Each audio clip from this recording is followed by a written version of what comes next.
be anyone's family member. And it was really, if I'm understanding your question.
Good morning, everyone, and welcome to Live Now from Fox. Just past the 6 a.m. mark here on the East Coast as we take a Live Now look from the Poland-Ukraine border. As you can see, dozens of people this morning making their way past the refugee corridors. Now, the latest on the situation as we enter week 4 of the Russian invasion of Ukraine. President Vladimir Putin says that the operation in Ukraine is unfolding successfully and according to his plan.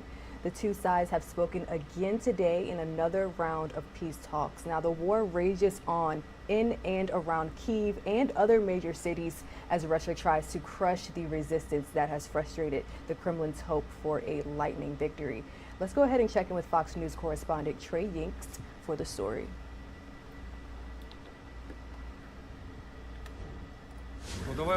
In hard-hit Mariupol, in the south, Ukrainian officials say about 30,000 civilians managed to evacuate in the past 2 days, but humanitarian convoys into the city were again stopped by Russian shelling. A theater where hundreds of people were sheltering was destroyed by what Mariupol officials call a Russian airstrike.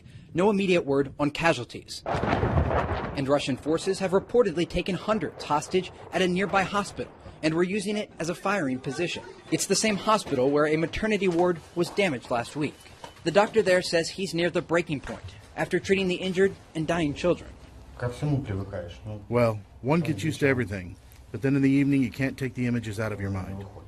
We need you right now. Zelensky's speech to the U.S. Congress is well received, where he envisions a new global alliance between the U.S. and Europe.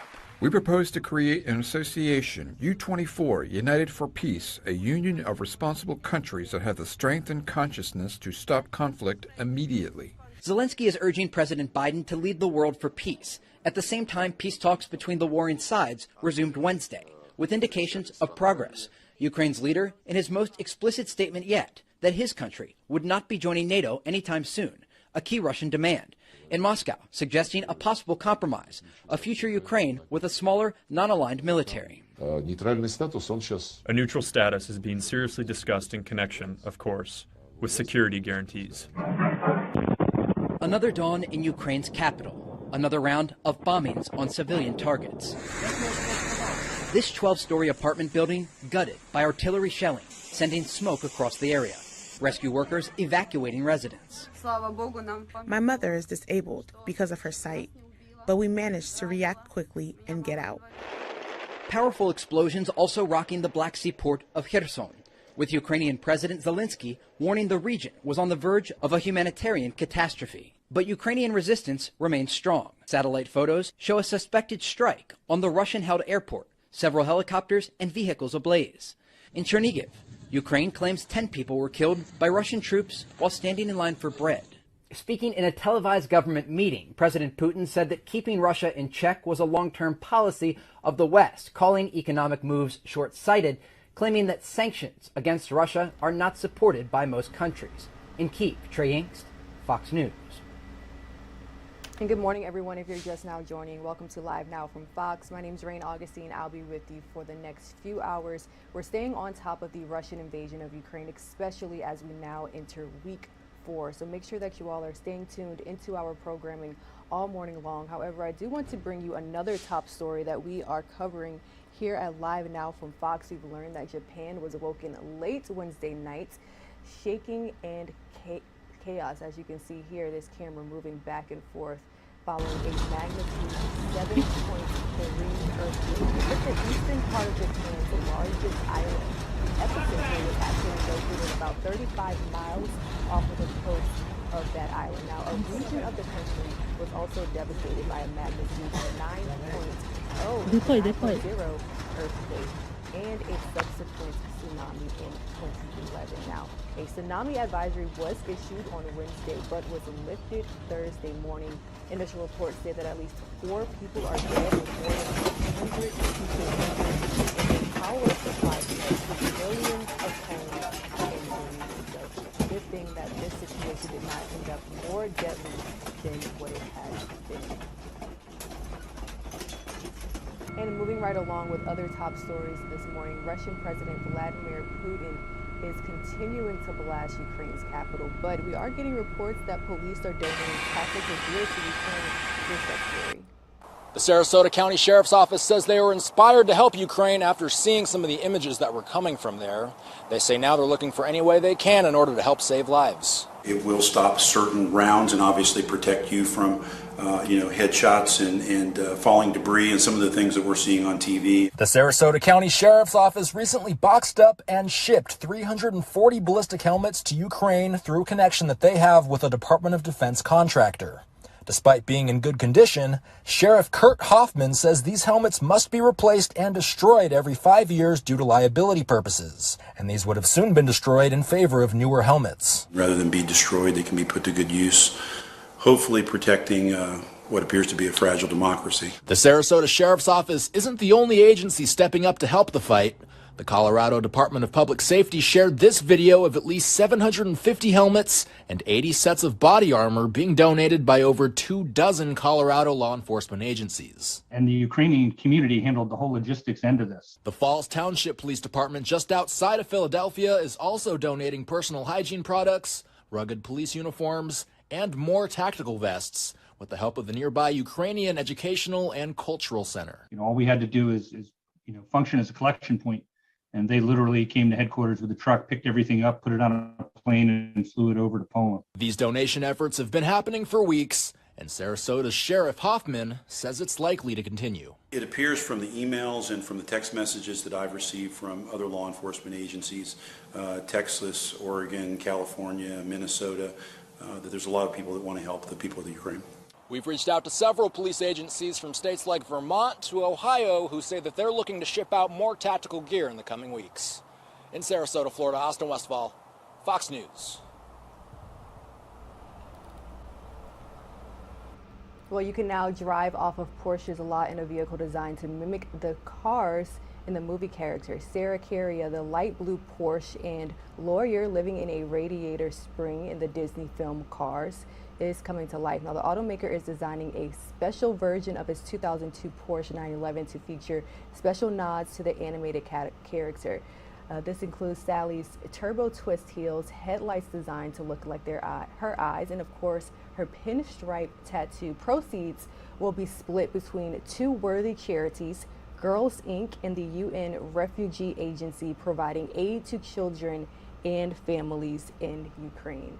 Now, staying on top of aid being provided to Ukraine, we also know that a recent survey says that more than 85% of Ukrainians identify as Christian. Now, with 65% We're going to get you all some live images here. There we go. Now, with 65% considering themselves Orthodox Catholics. Now, during the war, Catholic charities are trying to make a difference to those who are suffering. Fox News correspondent Aishna Hanzi is in Poland with that story. If you think there's no hope in a time of war, just look to Dominic Figueroa. The 29-year-old nurse from California traded in a week off from work to jump on a plane to Poland and take care of Ukrainian refugees. There was one moment I think I heard or I read on the news that told a story of a mother carrying her child in tears as she was crossing the border, and I knew that I had to do something about it. Dominic is volunteering with the Catholic charity group Caritas, which is on the ground in Poland offering refugees food and shelter. They've also taken in thousands of orphans and hospice residents fleeing Ukraine. According to State Department numbers, more than 85% of Ukrainians identify as Christian, largely Orthodox Catholic. Now, in their time of need, Dominic says he's seeing refugees cling to their faith even more. And the Ukrainian people are very faithful people, and so it's might be the only anchor right now for them. So while it's hard to see beyond the pain and suffering in this small train station, Dominic says it's within that suffering that you'll find hope. Wherever anyone is suffering, God is present. And for him, he says he'll return with a stronger faith when he heads back home. Sometimes what you plan for your life isn't what's going to happen, and this is where I needed to be, so this is where I am. And this refugee crisis is putting a lot of stress on these border towns. The mayors of those towns telling the world they're going to need help in the long term. In Poland, I'm Aisha Hasni, Fox News. We'll have more on Russia's invasion of Ukraine in just a bit. The time is now 6:14 a.m. Good morning, everyone. Let's take a 2-minute commercial break, and when we return, we'll bring you all the latest on inflation.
Welcome back to Live Now from Fox, 6:16 a.m. this morning. Now, the Federal Reserve has announced its very first interest rate hike in nearly 40 years, in several years, I should say. And this decision is coming as inflation is hitting a 40-year high. Let's check in with Fox Business Network's Madison Alworth with that story.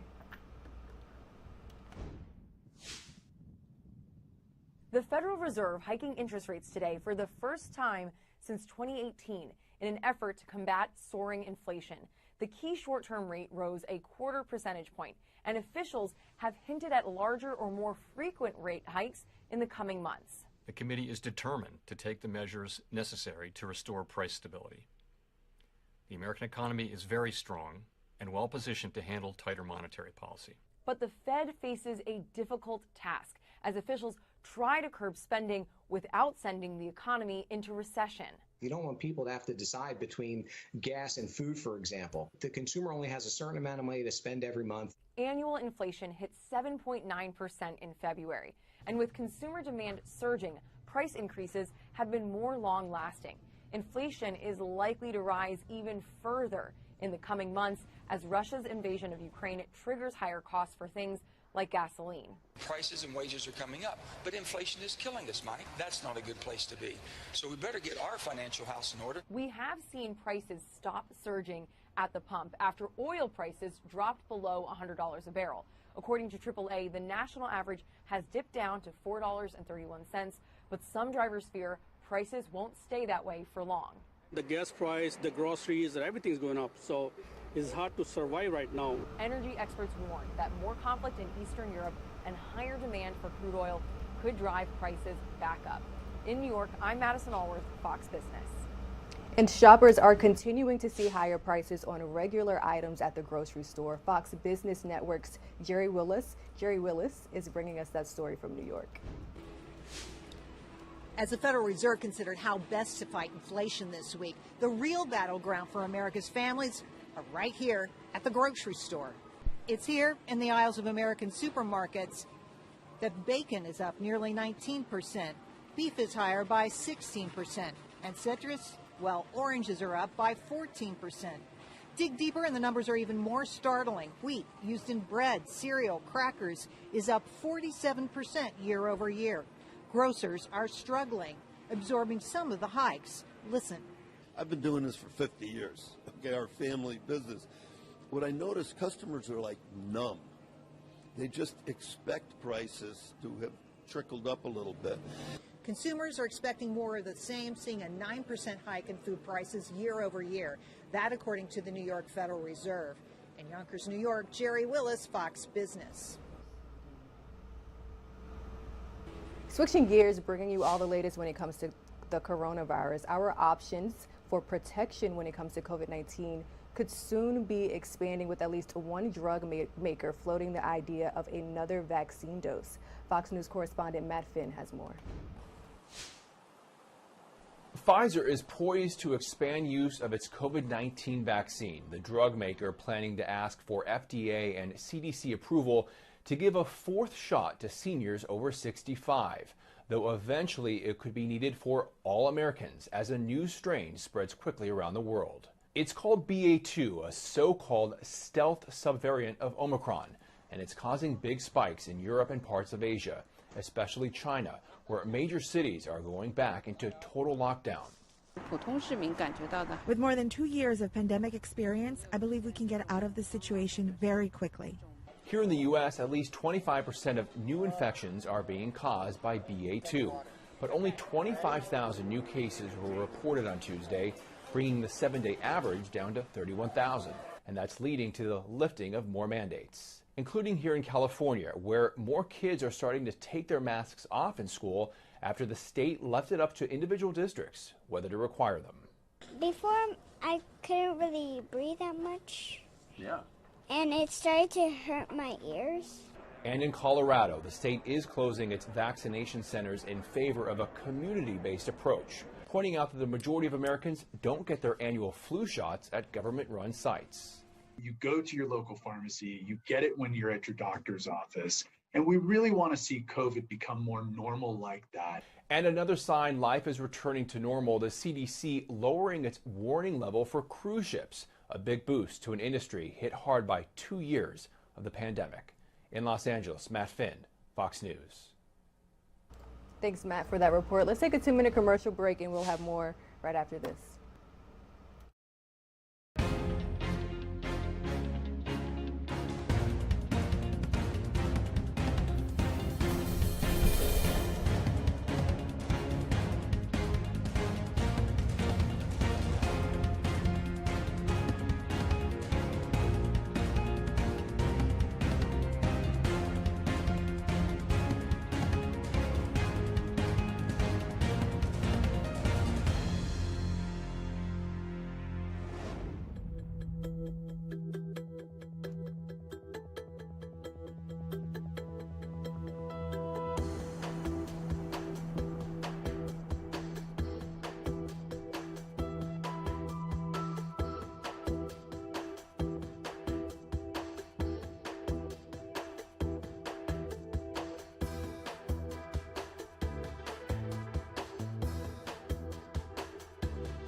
Welcome back to Live Now from Fox as we continue our coverage of the Russian invasion Ukraine as it enters week 4. I do want to go out to our colleagues at Fox 11 Los Angeles. On this special report, they're actually speaking to a filmmaker who's spending time with refugees in the war zone.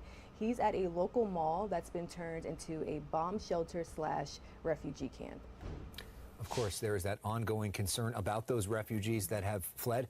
About half of them have headed to Poland.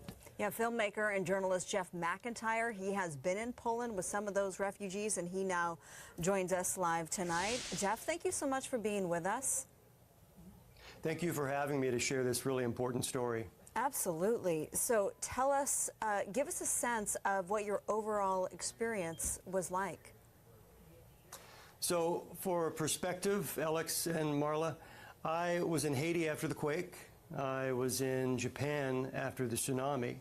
And while the physical and human devastation was just jaw-dropping, being on the border of Poland and Ukraine, just standing face-to-face with these Ukrainian mothers, in one hand they had all their worldly possessions, anything that they could carry, and in the other hand they had their children and maybe a pet. Some of them knew where they were going, and others, they're kind of just making it up as they go along. But the one question that kind of hung heavy was the when or if I will be able to return home. Oh, and will I even have a home or country to return to? So it was just kind of next level devastation, and the heartbreak was palpable. You filed this story, which we are now debuting exclusively here on the Fox 11 News Special Report. Here's some of Jeff's reporting from Poland. 2 weeks ago, this was a popular outlet mall in Korszowa, Poland. Today, it's the first stop to freedom for fleeing Ukrainian women and children. Media access here is severely limited, so this is an exclusive look inside. This is a refugee processing center next to a major border crossing here in eastern Poland, and they tell me this is a light period with only about 2,000 Ukrainians. At times, this could easily swell to 5,000. And here they get a temporary respite. There's food, playroom for the kids, clothes, medical supplies, whatever they need. It's a chance to catch their breath before they board buses to Warsaw and other cities in Poland to then make a new life. This is the first stop in, I would say, European Union, that people get. Chris is a volunteer. He was born in Poland, but spent most of his life in the U.S. He's proud of what's being done to support his neighbors. They come here, we take care of them. Once we make sure that they're okay to go further, we find buses for them. Chris shows me around the converted shopping center. Mounds of donated items around every corner, which he's grateful for.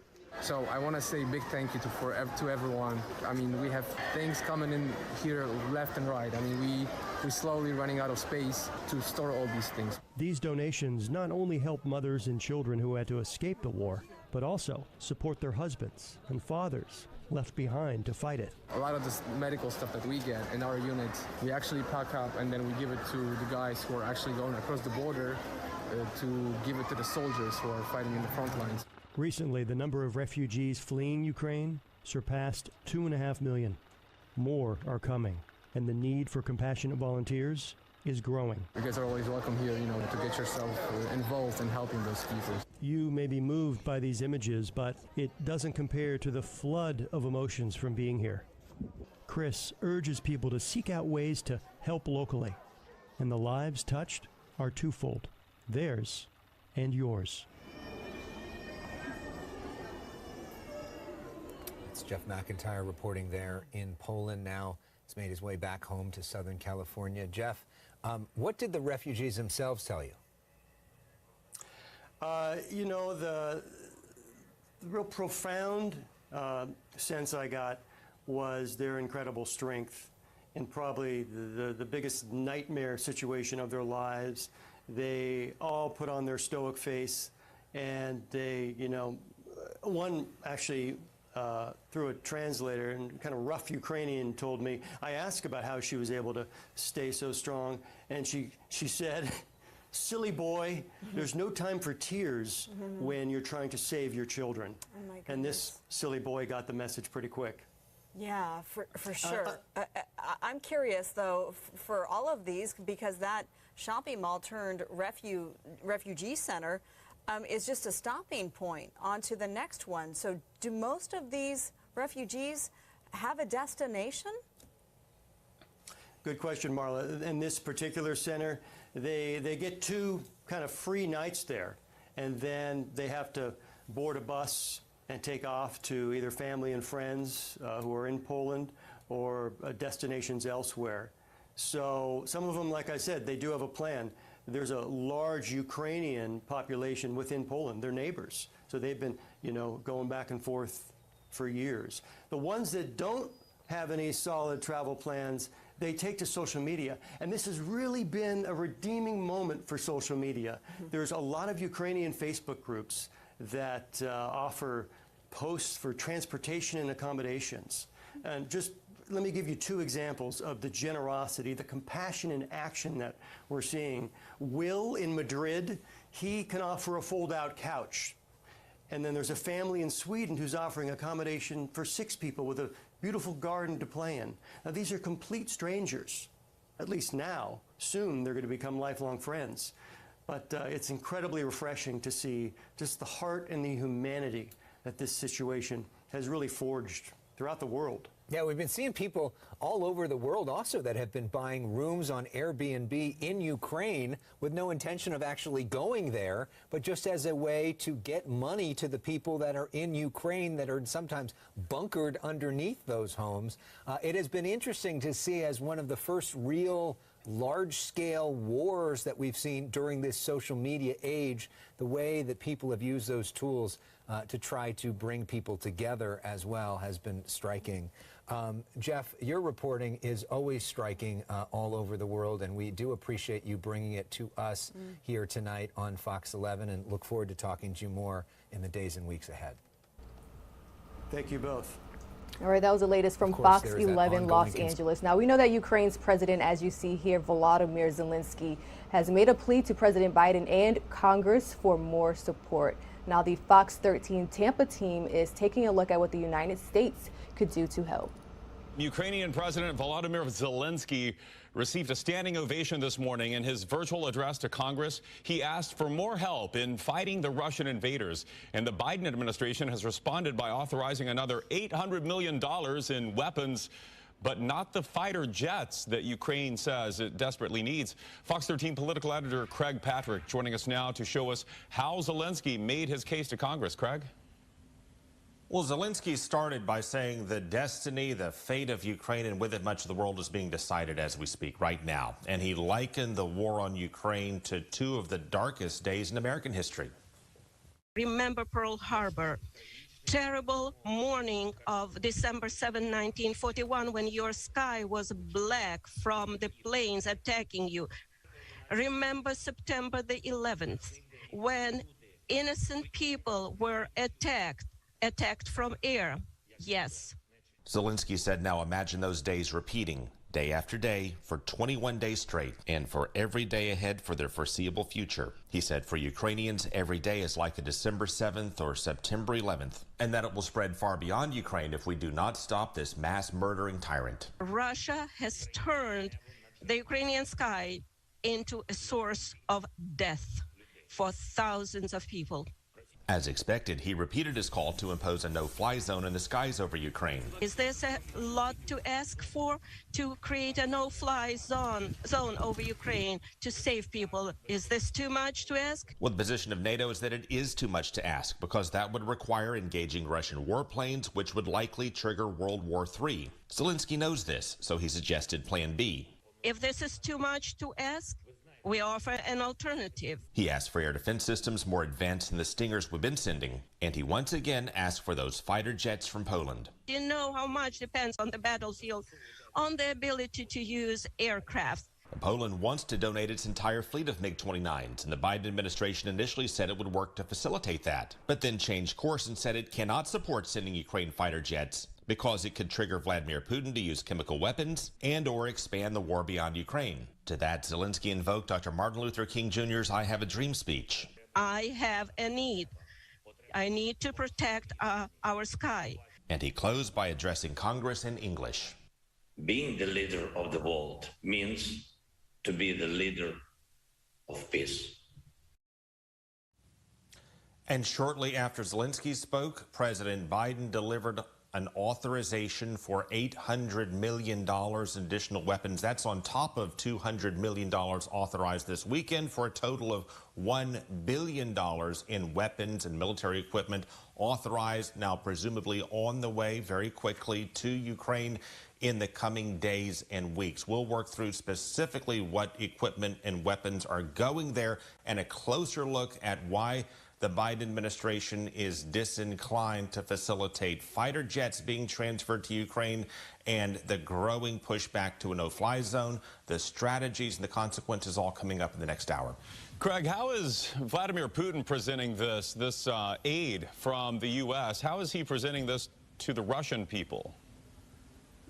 Well, to the Russian people, by repeating the fiction that this is all about the United States overthrowing the rightful government of Ukraine by way of a coup and then installing Nazis to run Ukraine because the U.S. is pro-Nazi, and then Russia is going in to liberate the Ukrainian people from the Nazis that the U.S. installed. That is the story that the Kremlin, Vladimir Putin, is repeating today over and over again. And with that, Vladimir Putin is also issuing additional threats to Russian people who would speak out against him, dissidents, stressing that there would be very severe consequences. And the Kremlin is also further cutting off access to outside sources of information. For example, it cut internet access to the BBC and other organizations as well in Russia, so that the Russian people more likely will only hear those stories coming out of Vladimir Putin and the state-run media. Yeah, walling them off from the rest of the world. All right, Craig Patrick with the latest on the Ukraine-Russia situation. Thanks, Craig.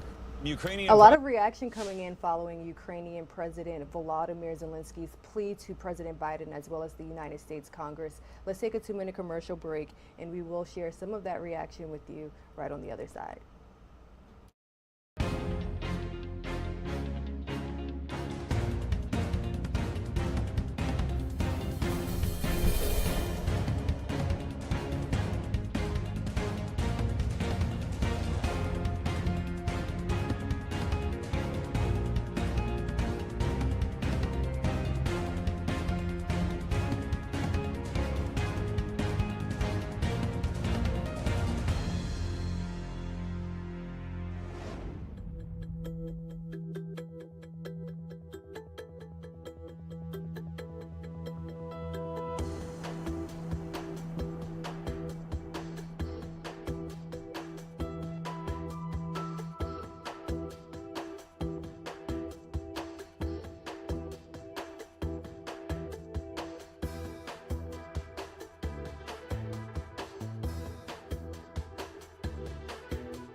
Noon. I want to begin by thanking President Zielinski for his passionate message this morning. I listened to it in private residence, and he was convincing and significant speech. He speaks for a people who have shown remarkable courage and strength in the face of brutal aggression. Courage and strength that's inspired not only Ukrainians, but the entire world. Putin is inflicting appalling devastation and horror on Ukraine, bombing apartment buildings, maternity wards, hospitals. I mean, it's god-awful. I was speaking about this with our commander behind me here, General Milley. I mean, it just is amazing. Yesterday, we saw reports that Russian forces were holding hundreds of doctors and patients hostage in the largest hospital in Mariupol. These are atrocities. They're an outrage to the world. And the world is united in our support for Ukraine and our determination to make Putin pay a very heavy price. America is leading this effort, together with our allies and partners, providing enormous levels of security and humanitarian assistance that we're adding to today, and we're going to continue to do more in the days and weeks ahead. We're crippling Putin's economy with punishing sanctions that's going to only grow more painful over time, with the entire NATO and EU behind us and many other countries. What's at stake here are the principles that the United States and the United Nations across the world stand for. It's about freedom. It's about the right of people to determine their own future. It's about making sure Ukraine will never be a victory for Putin, no matter what advances he makes on the battlefield. The American people are answering President Zielinski's call for more help, more weapons for Ukraine to defend itself, more tools to fight Russian aggression. And that's what we're doing.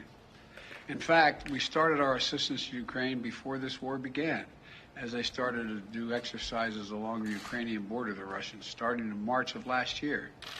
We took the threat of Putin invading very seriously, and we acted on it.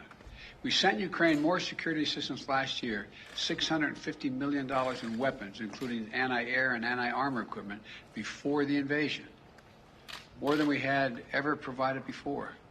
So when the invasion began, they already had in their hands the kinds of weapons they needed to counter Russian advances.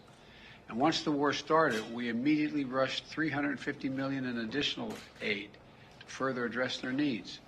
Hundreds of anti-air systems, thousands of anti-tank weapons, transport helicopters, armed patrol boats, and other high-mobility vehicles, radar systems that help track incoming artillery and unmanned drones, secure communications equipment and tactical gear, satellite imagery and analysis capacity. And it's clearly helped Ukraine inflict dramatic losses on Russian forces. On Saturday, my administration authorized another $200 million to keep a steady flow of weapons and ammunition moving to Ukraine. Now I'm once again using my presidential authority to activate an additional security assistance to continue to help Ukraine fend off Russia's assault. An additional $800 million in assistance. That brings the total of new U.S. security assistance to Ukraine to $1 billion just this week. These are direct transfers of equipment from our Department of Defense to the Ukrainian military to help them as they fight against this invasion. And I thank the Congress for appropriating these funds. This new package on its own is going to provide unprecedented assistance to Ukraine. It includes 800 anti-aircraft systems to make sure the Ukrainian military can continue to stop the planes and helicopters that have been attacking their people and to defend their Ukrainian airspace. And at the request of President Zielinski, we have identified and are helping Ukraine acquire additional longer-range anti-aircraft systems and the munitions for those systems. Our new assistance package also includes 9,000 anti-armor systems. These are portable, high accuracy shoulder-mounted missiles that the Ukrainian forces have been using with great effect to destroy invading tanks and armored vehicles. It'll include 7,000 small arms, machine guns, shotguns, grenade launchers to equip the Ukrainians, including the brave women and men who are defending their cities as civilians, and they're on the countryside as well. And as well as the ammunition, artillery, and mortar rounds to go with small arms, 20 million rounds in total. 20 million rounds. This will include drones, which demonstrates our commitment to sending our most cutting-edge systems to Ukraine for its defense. And we're not doing this alone. Our allies and partners have stepped up to provide significant shipments of security assistance and will continue to help facilitate these deliveries as well. The United States and our allies and partners are fully committed to surging weapons of assistance to the Ukrainians. And more will be coming as we source additional stocks of equipment that we're ready to transfer. Now I want to be honest with you. This could be a long and difficult battle, but the American people will be steadfast in our support of the people of Ukraine in the face of Putin's immoral, unethical attacks on civilian populations. We are united in our abhorrence of Putin's depraved onslaught, and we're going to continue to have their backs as they fight for their freedom, their democracy, their very survival. We're going to give Ukraine the arms to fight and defend themselves through all the difficult days ahead. We're going to continue to mobilize humanitarian relief to support people within Ukraine and those who have been forced to flee Ukraine. In just the past few weeks, we provided $300 million of humanitarian assistance to the people in Ukraine and in neighboring countries. Tens of thousands of tons of food, water, medicine, and other basic supplies to support the people in need. Our experts on the ground in Poland and Moldova and other neighboring countries are there to make real-time assessments of the rapidly evolving crisis to get urgently needed humanitarian supplies to the people in need when they need it.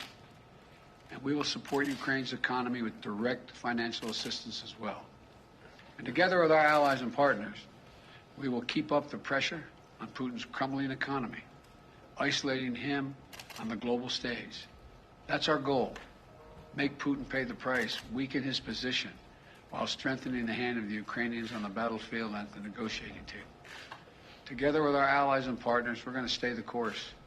And we'll do everything we can to push for and end this tragic, unnecessary war. This is a struggle that pits the appetites of an autocrat against humankind's desire to be free.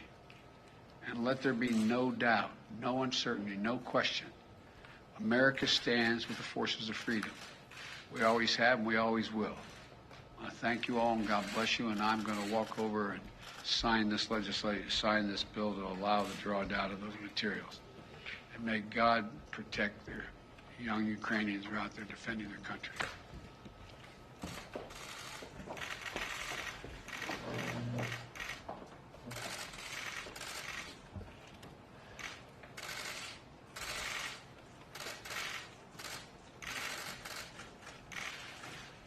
What I'm signing here is delegation authority under Section 506A1 of the Foreign Assistance Act of 1961, translated into plain English, a total of $800 million in defense efforts.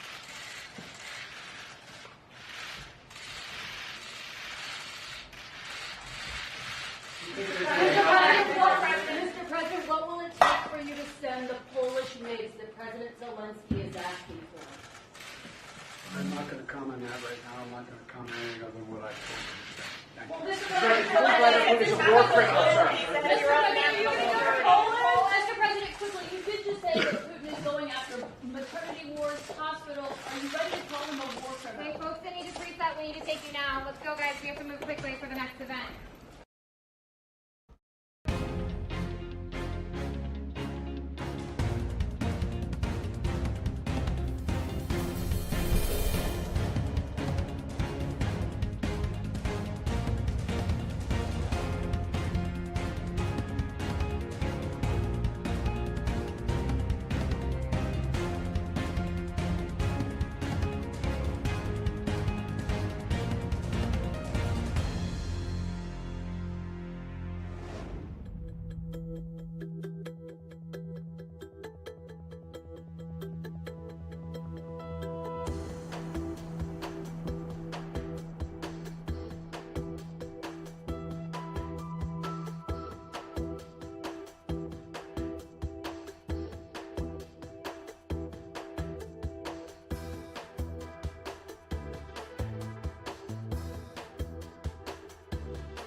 Welcome back to Live Now from Fox. We're taking a Live Now look from the Ukrainian and Polish border. As you can see here, dozens and dozens of people, mainly women and children, continuing to cross this refugee corridor. We know that Poland has taken the brunt of most refugees. We've heard from mayors saying that two of their largest cities are becoming quote unquote full because they are having to house many refugees. Also, many citizens, private citizens in the area, opening up their homes to people who are fleeing their war-torn country. Let's get more on this from Live Now from Fox's Andrew Kraft. Joining me right now, Yulia, thanks so much for being with us. You know, Mykolaiv is your hometown. It's a city in the south. It's right in between, really, Odessa and Kherson. But you grew up there. What's happening to Mykolaiv right now? Oh, Yulia, I think hello. Yes, hello, Andrew, and thank you for having me and give us a voice. You're absolutely correct. Mykolaiv is an extremely strategic town for Russian military right now. In fact, it stands on two rivers, and it has some of the strategic bridges that Russian military needs to cross further down the west along Black Sea towards Odessa, Ukraine's headquarters for Navy and the biggest civilian port. Mykolaiv, I've never been so proud of my hometown. They've been showing extreme resilience. However, the city is suffering greatly. And when the war has started, I struggled every day to convince my mother, who is 74 and has multiple health issues, to evacuate. But imagine when you're 74 and your blood pressure goes up and down every day, you're forced to think about you have to fit your entire life in a tiny, small suitcase and flee to where? I was not successful for a long time until my nephew has walked over an hour to get to his grandma, pack a suitcase for her, put a passport in her bag, and then they had to cross two bridges by foot, and finally she was able to cross the country and get from Mykolaiv to Western Ukraine, where she's safer for now. But my nephew, my niece, and my sister, they had to stay behind for now. And I have so many stories like this. One of my good friends, who is also from Mykolaiv, her parents are there at the outskirts of Mykolaiv. The territory is controlled by the Russians. We were not able to get in touch with them for the last 6 days because the power lines were damaged. We just got a hold of them, and they only have a week worth of medicine and food supplies. And we're working with volunteers in Mykolaiv to hopefully find a way to get the emergency aid to them. That's just one of the many, many stories that are going on right now. So this war has been extremely personal for me. I grew up in Ukraine. I went there every year since I moved here at 21. So it's been really, really hard. Yeah, you're from the Bay Area. You live there now, and you said to me that it took some convincing to get your mother to finally leave Mykolaiv. How did you convince her? And why did she want to stay, especially with the threat of the Russians in her backyard? Because there's nothing worse in the world than being 74, old and sick, and being forced by a neighboring desire to kill you, to leave your home. And I'll tell you, many of my friends continue having such issues. They continue having difficulty convincing their old parents to leave their hometowns that are heavily shelled by Russian military, because a lot of times there's a sick grandma that's not really mobile, and people are forced to stay. And with my mom, she that's her home. It's really hard for her. It was really hard for her to accept the unescapable need to leave her home behind, to leave her daughter behind, her nephew, her granddaughter, and her grandson. But finally, it took my nephew to go over there physically, putting her suitcase together, putting her in a car, and getting her to the first bridge. And she had quite a harrowing journey. Now, your other relatives, are they still there? Do they have plans to leave and go further west, possibly to Poland, or are they getting those plans in place? As of right now, my nephew is making an evacuation plan for his girlfriend.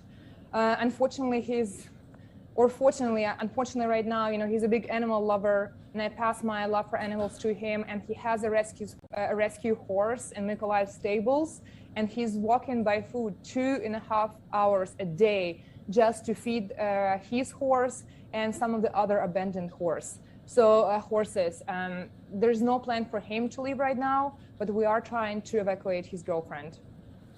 And you had been mentioning your mother's really harrowing journey, and with the help of volunteers, and she is now in a safer part of the country. But you had been mentioning to me that many of your family and friends in Mykolaiv, they have interacted, they have seen Russian soldiers kind of milling about in their backyards, in kind of the grasslands of that city, foraging, looking for contact, for food.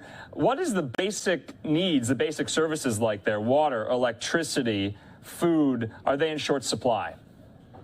The situation, Andrew, is very dynamic, as you can imagine. Again, there's active fighting every day.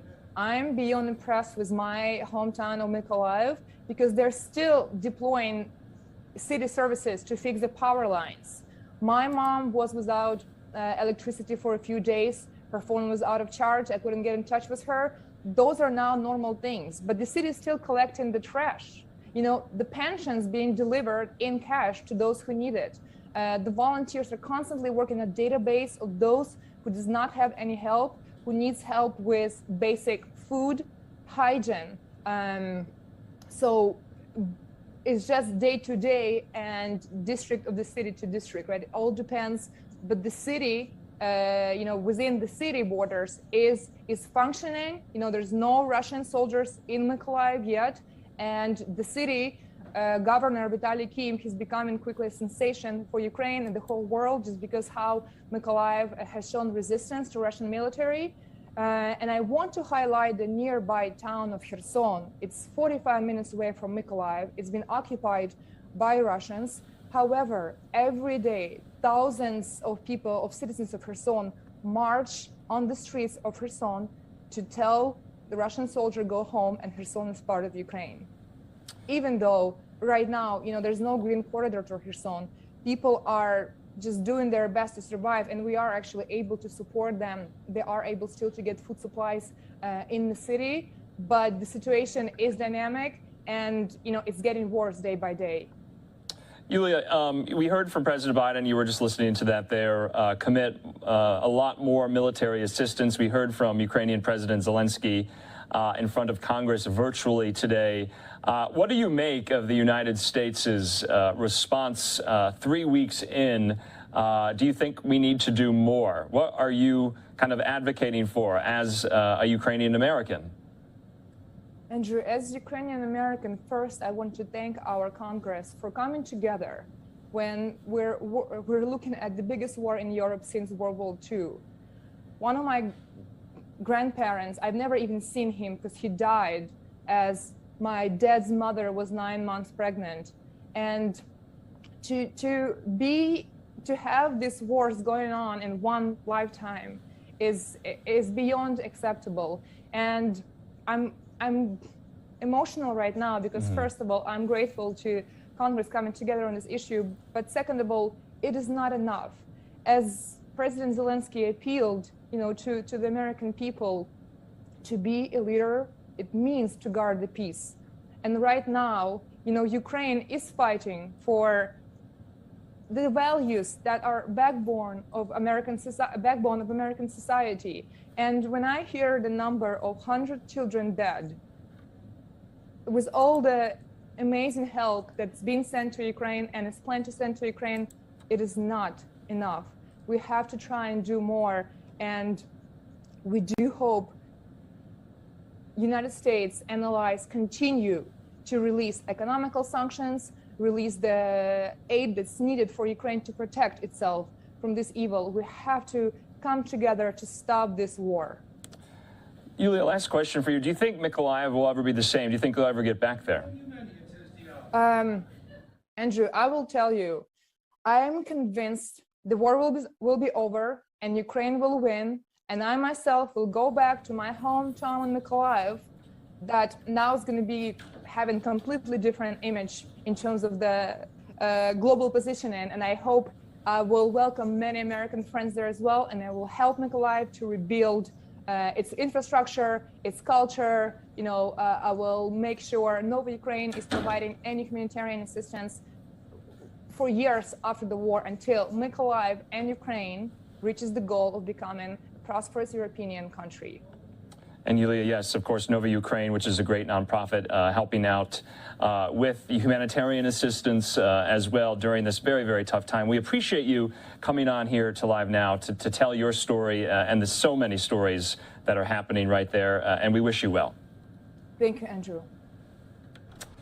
And joining me right now, Yulia, thanks so much. A huge thank you to our very own Andrew Kraft for bringing us that very insightful interview. We will have more on the ongoing situation in Ukraine, but let's momentarily switch gears. I do want to bring you all a few other top stories that we are closely following here at Live Now from Fox. Now, you may remember we brought you all this story some time ago about the bomb threats that HBCUs are facing. Well, the Vice President of the United States, Kamala Harris, an HBCU graduate herself, is taking a stand. Live Atlanta's Lindsay Tuman bringing us the latest on this story. Good morning, Lindsay. Good morning to you. Yes, Vice President Kamala Harris, along with some of the nation's top leaders in security, made a promise to help support these communities impacted by these threats and also confront the people behind them. Yes, hello? I'm calling to report a bomb threat. This was the disturbing phone call a 911 dispatcher picked up in February. The caller said he planted 2 bombs in Spelman College. While Spelman security quickly discredited the threat, it's been one of many calls and a disturbing trend in recent months. More than 80 anonymous bomb threats have been made against dozens of our HBCUs, against historically black churches, against synagogues, and other faith-based and academic institutions. Vice President Kamala Harris, along with leaders of the Department of Justice and Homeland Security, discussed the steps they're taking to stop the threats. Today, 31 FBI field officers are working in close coordination with our law enforcement partners to investigate, disrupt, and prosecute the recent threats targeting historically black colleges and universities. The Vice President also announced grants specifically for the targeted universities to help with additional security, training, and mental health services. Today, our administration is sending a very clear message. This intimidation will not stand, and we will not be intimidated. We will do everything in our power to protect all our communities from violence and from hate. We are all in this together, and we must stand together. Lindsay, this is a pretty disturbing trend that we first started to cover, at least nationally, earlier this year during Black History Month. What exactly does the administration plan to do to put an end to this? So there are those 2 key parts, one of them being the SERVE grants, which are going to help with security and mental health awareness. The other part of this is going to be a guide going to local colleges and universities, advising them on how to protect and prevent students from these kind of threats, and then also how to recover from them. And in addition, they're of course putting the resources to finding the people behind those bomb threats as well. All right, Fox 5 Atlanta's, Lindsay Tuman, thank you so much. All right, moving right along with other top stories this morning, actor Jussie Smollett, who was convicted for making a false police report about a staged fake hate crime, has been released from jail pending an appeal, and his attorneys say that they are confident in the process moving forward. Fox's Elizabeth Matthews has that story.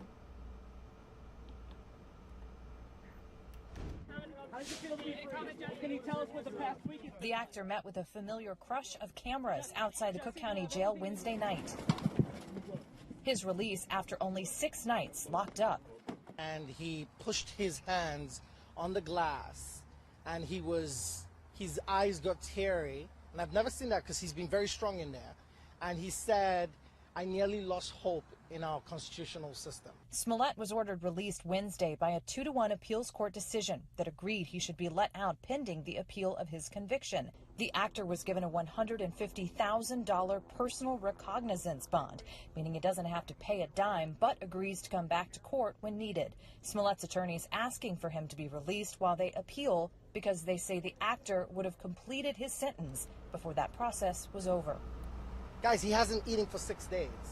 Maybe he knew spiritually something we didn't know, right? So he hasn't eaten for 6 days. Why? Well, I'm sorry? I'm going to find out from him. I am not suicidal. It was last Thursday when Judge James Lynn handed Smollett a 150-day sentence and ordered him to pay restitution. He's charged with faking a hate crime in 2019, lying to police about a racist and homophobic attack. His attorney is now looking forward to the appeal process. We are elated that the appellate court is able to decipher the legal issues here and apply the correct standard, and we look forward to this process playing out. A very emotional and unusual outburst from Smollett there in that courtroom. Again, he was convicted for lying about claims of a homophobic and racist attack on him. Let's go ahead and check in with Andrew Kraft. He's going to bring us more details on this story.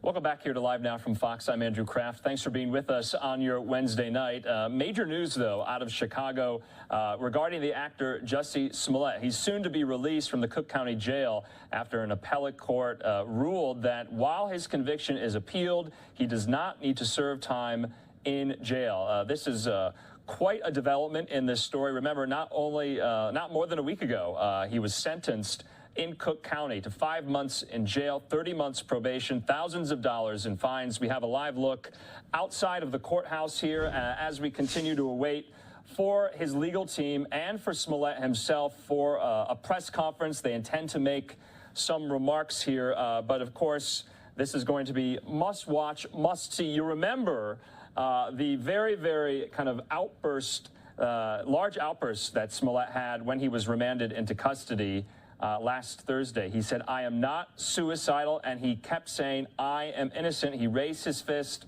as he was led out of the courtroom. You know, this is quite a legal twist. Joining me now to discuss all the particulars of that is legal expert Imran Ansari. Imran, thanks for being with us. Just first off the bat, though, did you expect this in this case today so soon after the sentencing?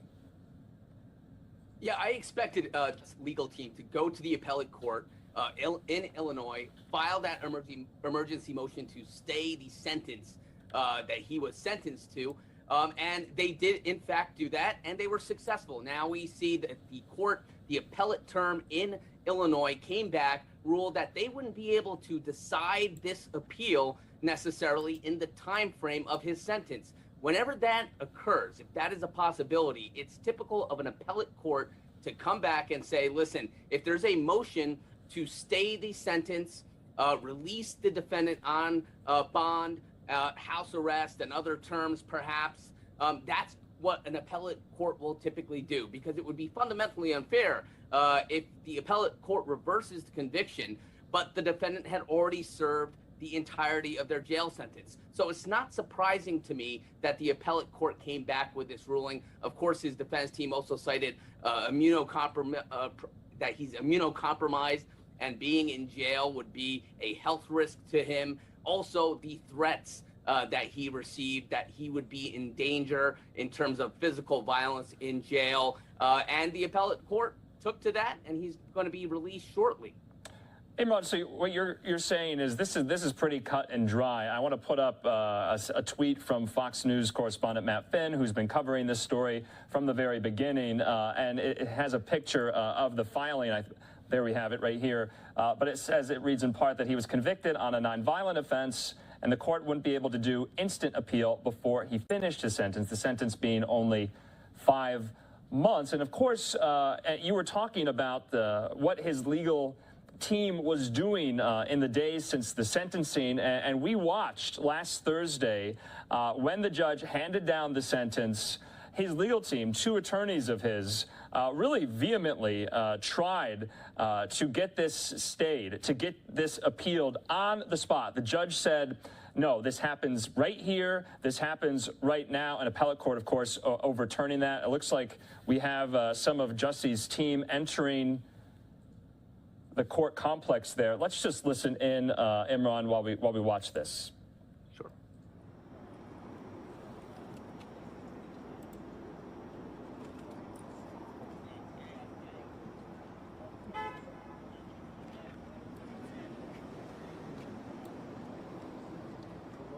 Okay, so I'm not exactly sure who that was. Of course, Jussie Smollett, his siblings, his family, his friends have been with him throughout the duration of this. Many of them spoke post-sentence. All right, 7:09 a.m. here on the East Coast. We're actually taking a look back as our host in Phoenix, Arizona, Andrew Kraft, is joined by a legal analyst.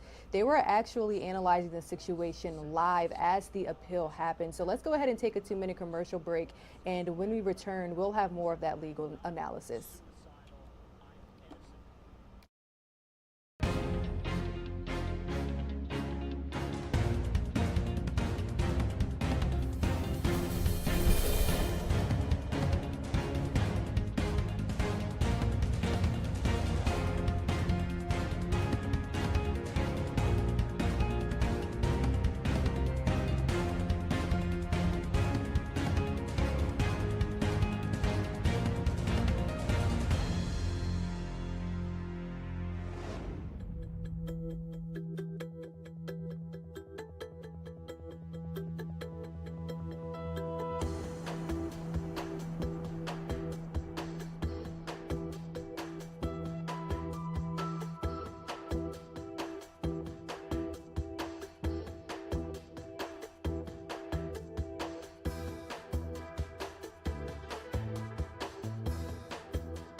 We will have a press conference of some sort by Smollett's legal team. So if we do get that, hopefully we can bring that to you live in the next couple of minutes. But again, joining me now to discuss kind of what we just saw. I know it was very, very brief, but Imran, that was probably on the advice of his attorneys, not really to say anything. Maybe it could jeopardize the appellate process. What did you make of what you just saw? You know, Andrew, I was gonna say the same thing. That was probably on the advice of his attorneys. We saw him very outspoken in court.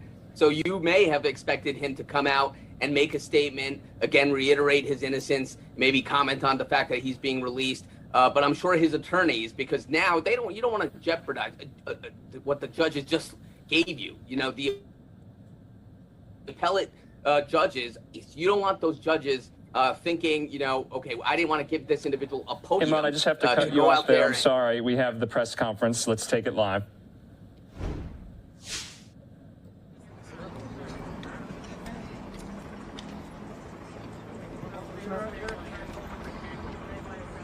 So you guys tell me when you're ready. And come on in here.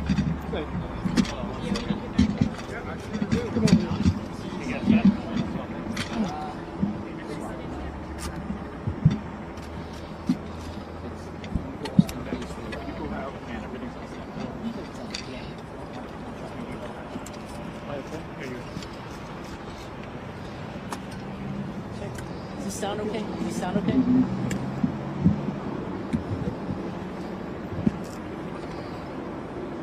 You guys ready? Tell me whenever you're ready and I'll start. I'm sorry? Okay. Okay, no problem. Go ahead.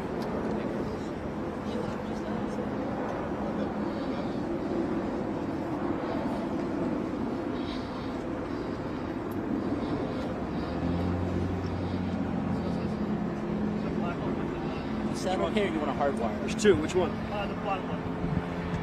You want a hard wire, or it sounds okay?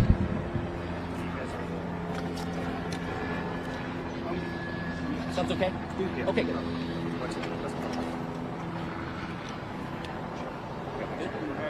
Everyone good? 1 second, guys. Check.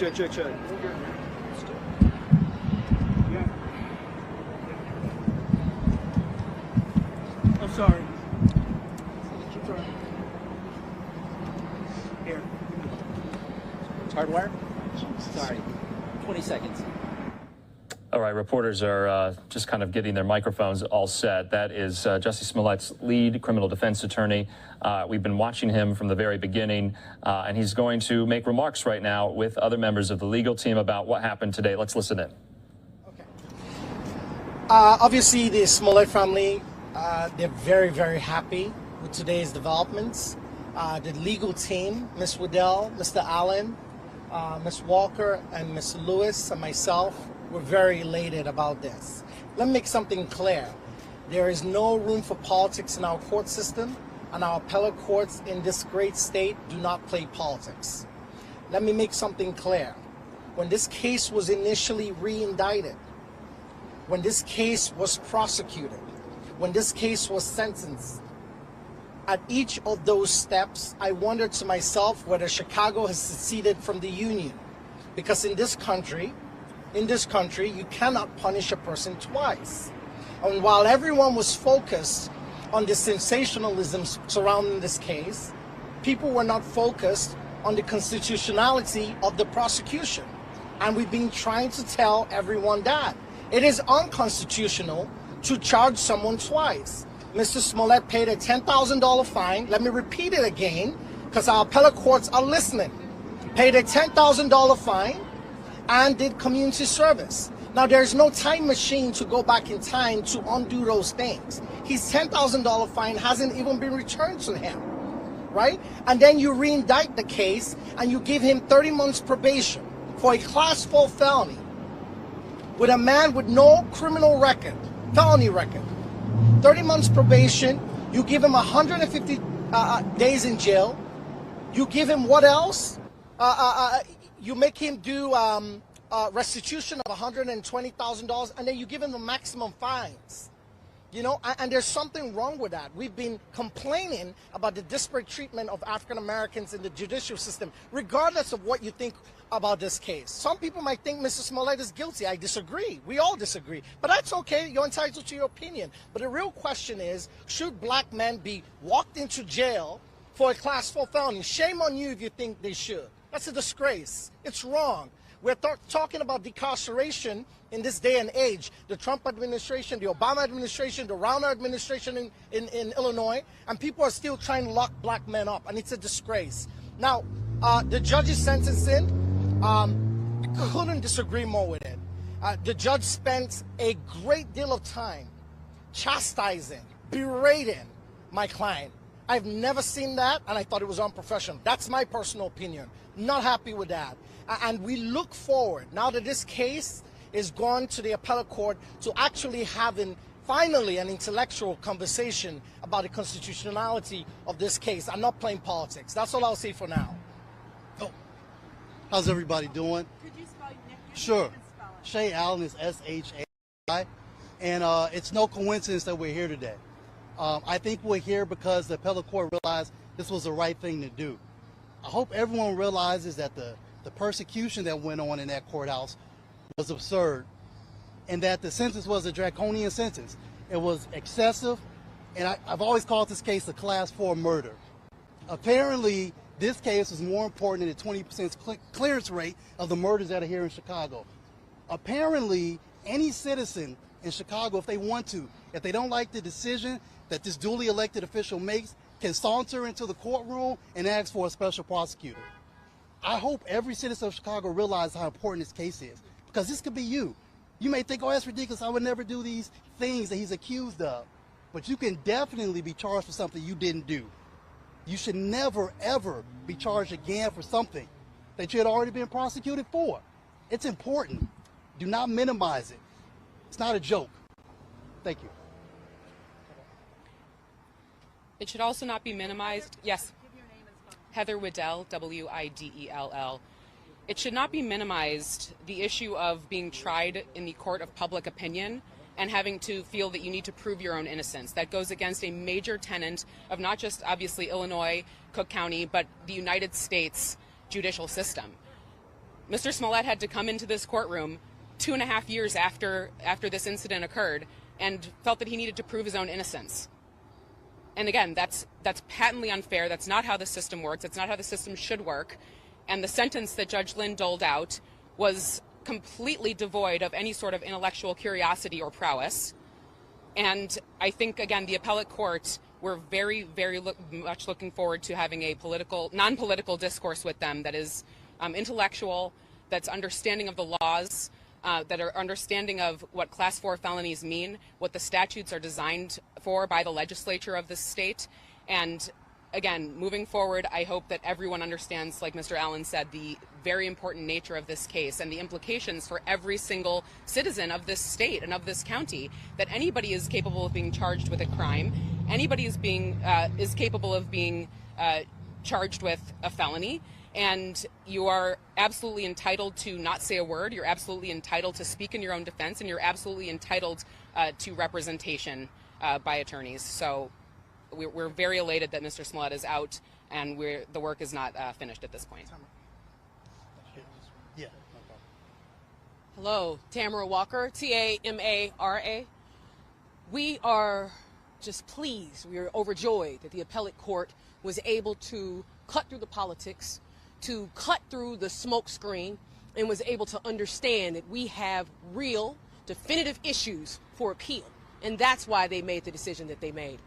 This is a very serious issue that any American can lose their presumption of innocence should be an affront to us all. And you all saw during the sentencing how Judge Lynn took it upon himself to not only sentence our client, which is his right as a judge, but to character assassinate him. Let's not forget that the least act of a man is not the measure of a man. And we had letters of support from the NAACP who talked about the disparate treatment that black males receive in the criminal justice system. It is time to have that conversation. And we are elated that the appellate court is able to decipher the legal issues here and apply the correct standard. And we look forward to this process playing out. Thank you. Questions? And then we're out. Yes. Well, whoever spoke with Jussie this evening informed me was getting out Yes. of jail. Tell us about that phone call. What was his reaction? The first thing Jussie did was he,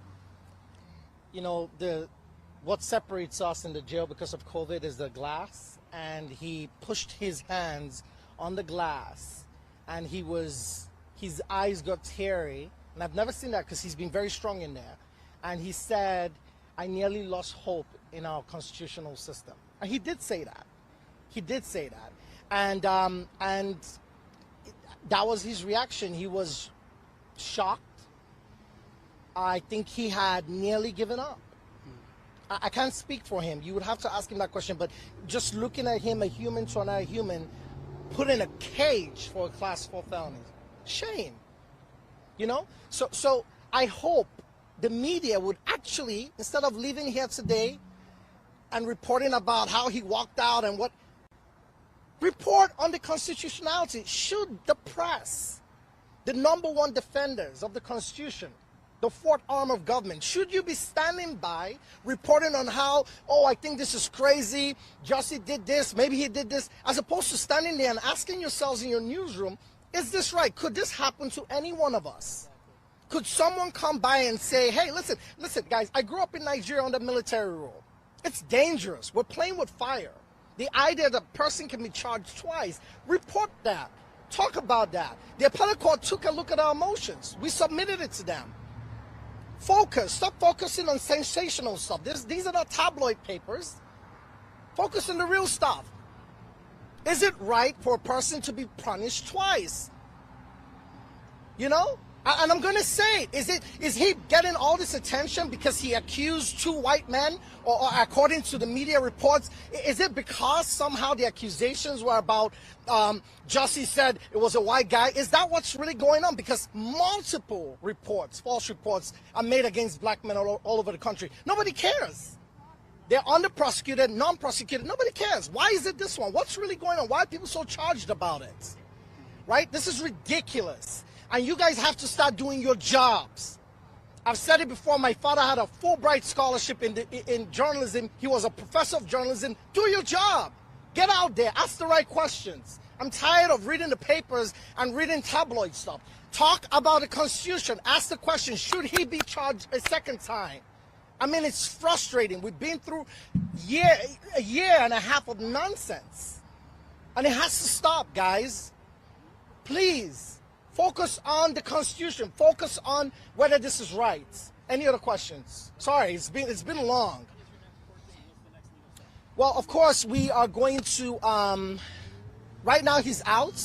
We're waiting for further ruling from the appellate court, and we're going to, of course, begin a normal appeal. Right? What we did initially was an emergency appeal, and now we're going to start the will for a regular appeal.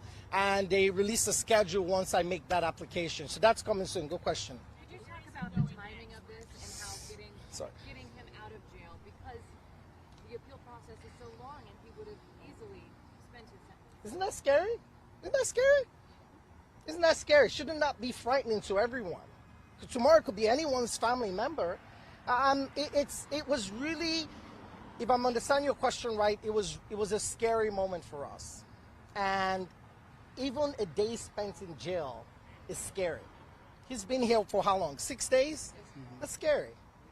Right? That's scary. And he hasn't eaten. Guys, he hasn't eaten for 6 days. Maybe he knew spiritually something we didn't know, right? So he hasn't eaten for 6 days. Why? Well, I'm sorry? Why hasn't he eaten? I'm going to find out from him. But maybe being in a cage for a class 4 is enough to make you not to eat. I wouldn't eat either. I'll be upset. So hold on, Charles. So.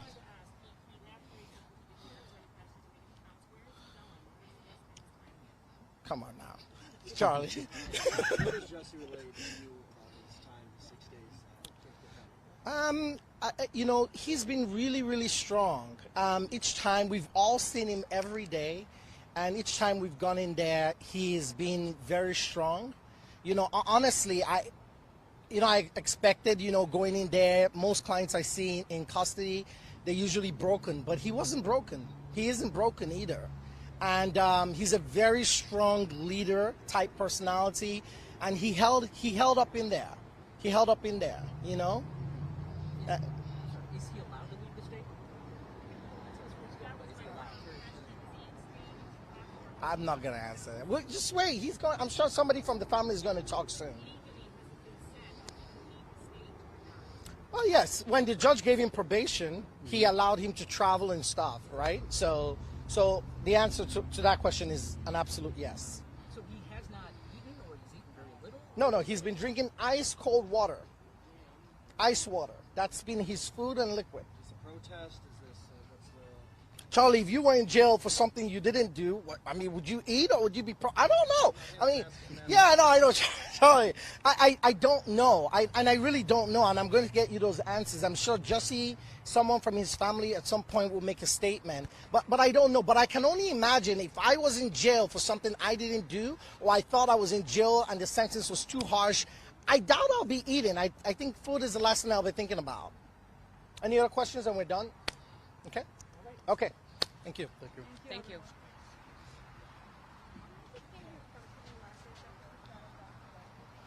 How's your knee, bud? Okay, Jussie Smollett's lead defense attorney there, talking to the press after Smollett was just released moments ago, and the attorney there said a lot. Let's talk about what was said, and so I'm being joined by legal expert Imran Ansari, who has been following this alongside me for about the last 30 minutes as we've been watching this all unfold. The attorney, I thought, which was interesting, saying that there's no room for politics in our court system. It's kind of an implicit dig on Special Prosecutor Webb, on the judge who made this sentence What did you make of that, essentially saying that this was all based on political motivations? That's what his implicit charge was. Yeah, no, absolutely. Well, you know, it had the taste of flavor that politics was somehow involved. I'm not going to comment whether that's correct or not, but we know that there was a certain amount of sensationalism with the Smollett charges and the charges against him, and all the claims against him, both in civil, criminal court, and all these actions that have really unfolded since this has taken the public eye. And it has the political flavor in many ways. There was pressure, the city of Chicago losing money and then trying to recoup that, the investigations, police pressure, agency pressure. So it did take that flavor on. But what really struck me here was bringing it back to what likely will be the crux and essence of the appeal for Jussie Smollett, and that would be the double jeopardy clause of the Fifth Amendment. We know that they tried to get this tossed early on in front of this judge based on that double jeopardy argument, and the judge did not buy it, went to trial. And I think that's going to be the crux of that appeal, that this was a violation of Jussie Smollett's double jeopardy clause. Of course, the judge, Judge Lynn, found previously that he never was punished for those original charges that the state ultimately dropped, and therefore there was no double jeopardy attaching. But I think that's going to be the crux of this appeal. And you see the attorney's really passionate there. He's really passionate. He's getting out his frustrations perhaps with the media on the sensationalism, and really highlighting for you what will be the crux of the appeal, the double jeopardy clause. And I would also imagine of the sentence being unduly harsh. Yeah, of course, he went after the media. He essentially said, do your jobs. So that's interesting to note there. He also called the judge, Judge Lynn, unprofessional for berating Jussie. And you probably saw it was about 30 minutes peroration from Judge Lynn, laying out in fine detail almost a history of the case. And underline it with the rationale of why this was happening, why Jussie was convicted, essentially setting up the justification for the sentence he ultimately handed down. I also thought it was interesting from the lawyer there. He said, should black men be walked into jail for this type of felony, a class 4 felony? That's the lowest degree of felony there in Chicago and in Illinois. What do you think about that? Is that normal? Do people have to spend 5 months in jail for committing 5 class 4 felonies and being convicted? Yeah, again, you know, that this issue has also been permeated here, right? Whether there was some desperate treatment for Jussie Smollett based on his race. And, you know, like I said earlier, the split sentences is typical in many cases where there's a conviction, and these are multiple counts. I get that they are low-level felony counts, but they are still felony counts. But, you know, when there's a conviction, there's a lack of criminal history, a judge in his or her discretion will do these split sentences. There's that argument out there. If this was someone who was not necessarily a minority, an African-American, would they have had the same treatment? Well, we can't look into that speculation there. But his attorneys, of course, are putting forth that argument. People are reacting to this sentence, saying that it's unduly harsh and that it may be based on a decision to show that, there is that desperate treatment for African Americans. But again, there's a whole other side to this Jussie Smollett case. It's you have cases like Derek Chauvin, Kim Potter, cases that really have polarized our nation on political sides, on the discourse. And interestingly, the Jussie Smollett case has had that same effect. There are people who feel the conviction is correct, that he is guilty, that they're outraged at the amount of expenditures that have gone into the legal process for Jussie Smollett. There's a lot of people who have that sentiment. But yet again, there are also people who feel that he's gotten an unfair shake of the legal justice system with the sentence, and of course also with that double jeopardy argument. So you have two sides really at this, really polarized. And again, we're going to have to see what the appellate process pans out. And there may very well be an overturning of the conviction, or it may hold. We'll have to see.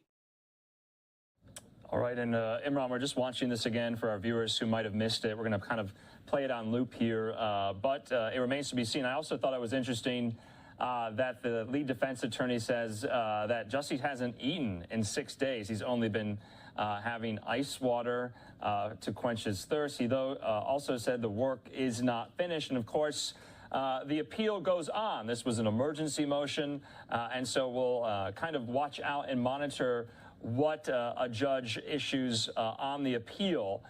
What do you think will happen with that? That'll not happen for many weeks and months from now. But where do you think the judge will come down on the core issue of the appeal itself? Well, we're going to have to see. I wish I could give you more insight, but we have to see the papers. We've gotten a little insight into what those papers are likely going to be highlighting, the double jeopardy aspect of things, the lack of constitutionality in the prosecution of Justice Smollett. And then the prosecution, of course, are going to come with their opposition. But if the judges find that there was a violation of Justice Smollett's constitutional right, and that double jeopardy attached at the dropping of that initial prosecution by the state, that's going to be grounds for overturning that conviction. And ultimately, with that ruling by the appellate court, it's not going to go back down to the lower court for a retrial, because they're going to deem that prosecution was tainted, void from inception, because double jeopardy attached. Okay, Imran, I want to talk about another trial that's underway or about to be. That's why we asked you to come on today, and then all this Smollett news broke. But let's take it out west. Welcome back here to Live Now. A huge thank you to Live Now from Fox's Andrew Kraft for breaking down exactly what we can expect to see in the future when it comes to that appeal that Justice Smollett has just argued against the courts. 7:35 a.m. Let's take a 2-minute commercial break, and then when we come back, we are continuing our coverage of the Russian invasion of Ukraine.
Good morning and welcome back to Live Now from Fox. The time is now just after 7:30 a.m.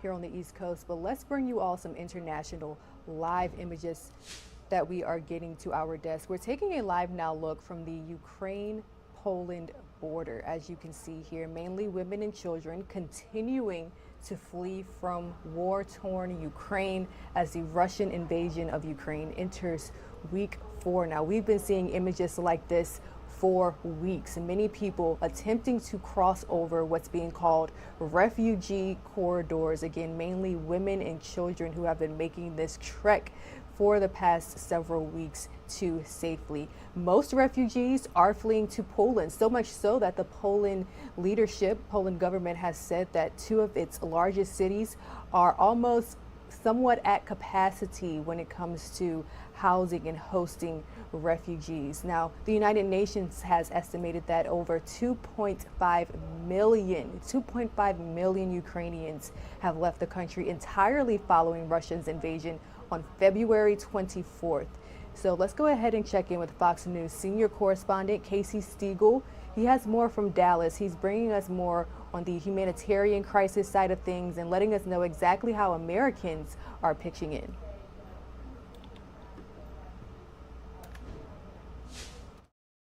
It has been 3 weeks since the Russian army invaded Ukraine, and as the war rages on, Americans are stepping up to help in more ways than one. I've been told by doctors that there are people in Ukraine dying for the lack of a $4 tourniquet. We are able to provide those supplies. Donations from all over the U.S. are being sent to Ukraine. Texas's largest not-for-profit healthcare system is teaming up with humanitarian relief groups to send medical supplies to the hospitals and clinics on the front lines. While in Connecticut, a group of moms joined forces to send emergency care packages filled with essentials for mothers and children in Ukraine. Portable cribs are here, the diapers, the wipes. The group will be shipping out more supplies this weekend. Just over the Connecticut state line, 2 Harvard teenagers decided to help by creating a website to connect Ukrainian refugees with people willing to host them in other countries. The website UkraineTakesShelter.com was created by a 19 and 18-year-old and launched within a week of the Kremlin's invasion. We've got listings everywhere from Israel to Australia to the United States to Poland to Germany. You name it. You can pretty much type in any city in the world and at least see listings. Hosts can sign up by putting details like where they're located, how many people they can take in, and what languages they speak. So far, there are more than 9,000 listings on that site. The duo said they learned how to build websites as young children by watching YouTube videos. They now join countless others who are simply trying to make a difference. It's the latest from Dallas. Casey Stiegel, Fox News.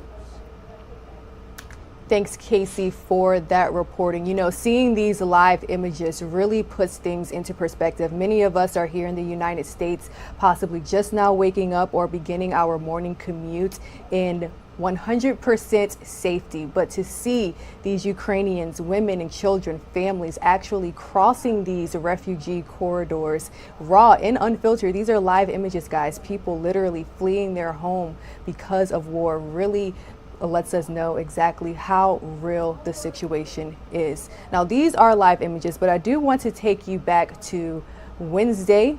These satellite images that I am showing you now are coming to us via Storyfold.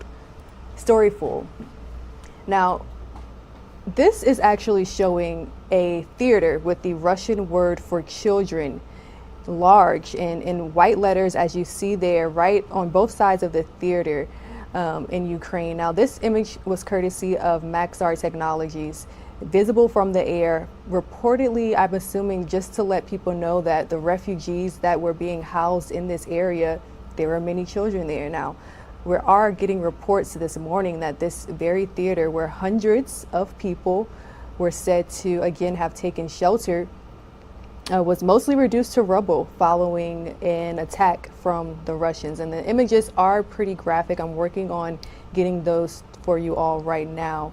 But again, it just really put things into perspective when it comes to the devastation and destruction that we're seeing due to fighting. Let's go ahead and check in with Fox News correspondent Madeline Rivera. We know that it was just yesterday when Ukrainian President Volodymyr Zielinski made yet another plea to President Biden as well as the United States Congress. We're getting many reactions from lawmakers. So again, that story from Fox News correspondent Madeline Rivera.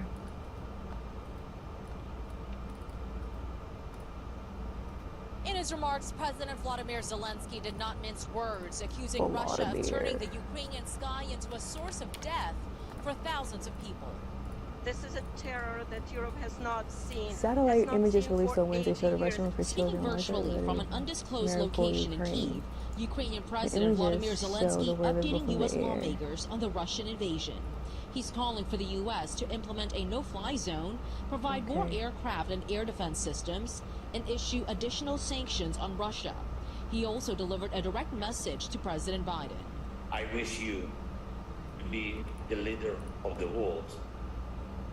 Being the leader of the world means to be the leader of peace. President Biden called Zielinski's speech convincing.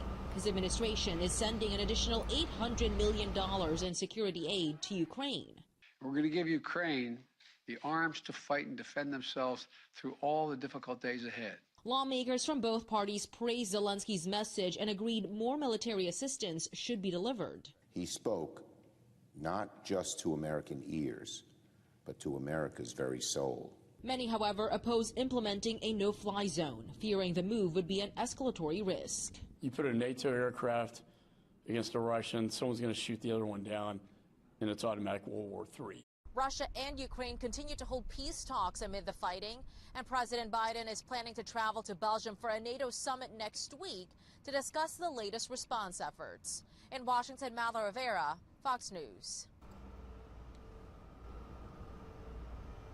Thanks, Madeline, for that report. Let's stay on this very topic. Again, less than 24 hours ago, we did witness Ukrainian President Volodymyr Zielinski make yet another plea to United States lawmakers, asking for a no-fly zone, also admitting that he agrees that it's probably a little bit impossible at this point, but also asking for aid. He made a lot of comparisons to the situation in Ukraine. He compared it to situations at the United States that we've seen here at home, including 9/11, Pearl Harbor.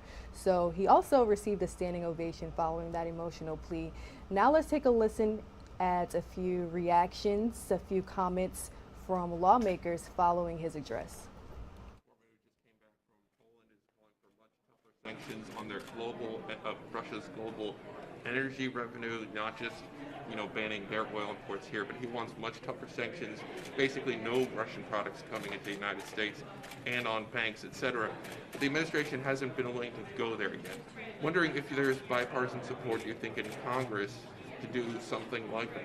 I believe there is. We should strengthen our sanctions every single day Putin continues his murder until he stops. But we should do more than that.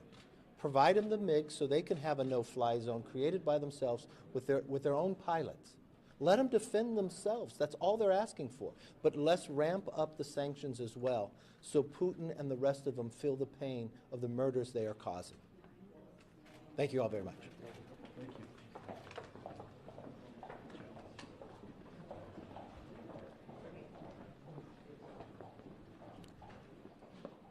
Let me just say that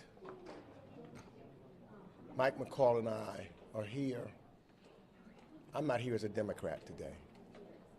And you'll hear from him, he's not here as a Republican, we're here as Americans. And after seeing and listening to President Zielinski, if we don't come together as Americans and with our NATO allies, then that helps Putin win. This is about the time for unity and listening to the plea of President Zielinski to make sure that we are giving him everything that he needs. The one that's responsible for this humanitarian disaster is the evilness of Vladimir Putin. He's the one that we should all be focused on stopping and making sure that we're saving the lives of the Ukrainian people. So, in answers to questions as to whether or not we should continue to, as we did last week, close to $14 billion for weapons and humanitarian aid, another $200, $300 million, the money should not be an issue with the United States Congress in a bipartisan way. That vote was us together. We win this and we stand with President Zielinski by doing it together. When we went over, Mr. McCall and I, to Poland just about a week ago, a little over a week ago, we went there with one message to our allies in Poland and to our allies in NATO and of course, the Ukrainian people. We're going to stand with President Zielinski, and we're going to do it together as Americans. Thank you, Chairman. As Chairman Meeks said, we're not standing here as Republicans, Democrats. This is not a time for partisan rhetoric. This is a time to unify as a nation behind Ukraine against one of the most evil forces we have seen since my father's war, and that's World War II, Adolf Hitler. So we're working together. We went on a trip to Poland together with a delegation, the most politically diverse membership, but we all came back solidified in solidarity that we need to help Ukraine, give them everything they need to fight this war. And the video we saw was very reminiscent of Nazi Germany. And it's happening today in our lifetime, and I never thought it would. It happened in my father's lifetime, but I never thought I would see this happen in my lifetime. And history will judge us. What did you do? What did you do when the bombing started? When the maternity hospitals were bombed and the pregnant women were taking out blood with children? What did you do? History will judge us if we don't act now and if we don't act strongly. So I stand with the chairman, and our committee is the committee. And we've been working behind the scenes ever since we got back to get the weapons that they need into Ukraine. We met with the 82nd Airborne, who bring the weapons into Ukraine from Poland in an undisclosed location. You know what, in the Russian intelligence, they're bombing across the border. We need to hit back, and we can do that by supplying them the arms they need, but we need to do it now. We are doing it now, and we need to do more right now. And with that, what specific arms are we providing them to close the skies if we're not going to support closing or just lethal drones, S-300s, that's like our Patriot anti-aircraft. Yes, I would like the MiGs to go in. It's symbolic. Would it mean a whole? It would mean a lot to President Zielinski, who gave a tremendous speech. The initial plan was to send them, the pilots would come into Poland, fly over the border. Not sure what happened.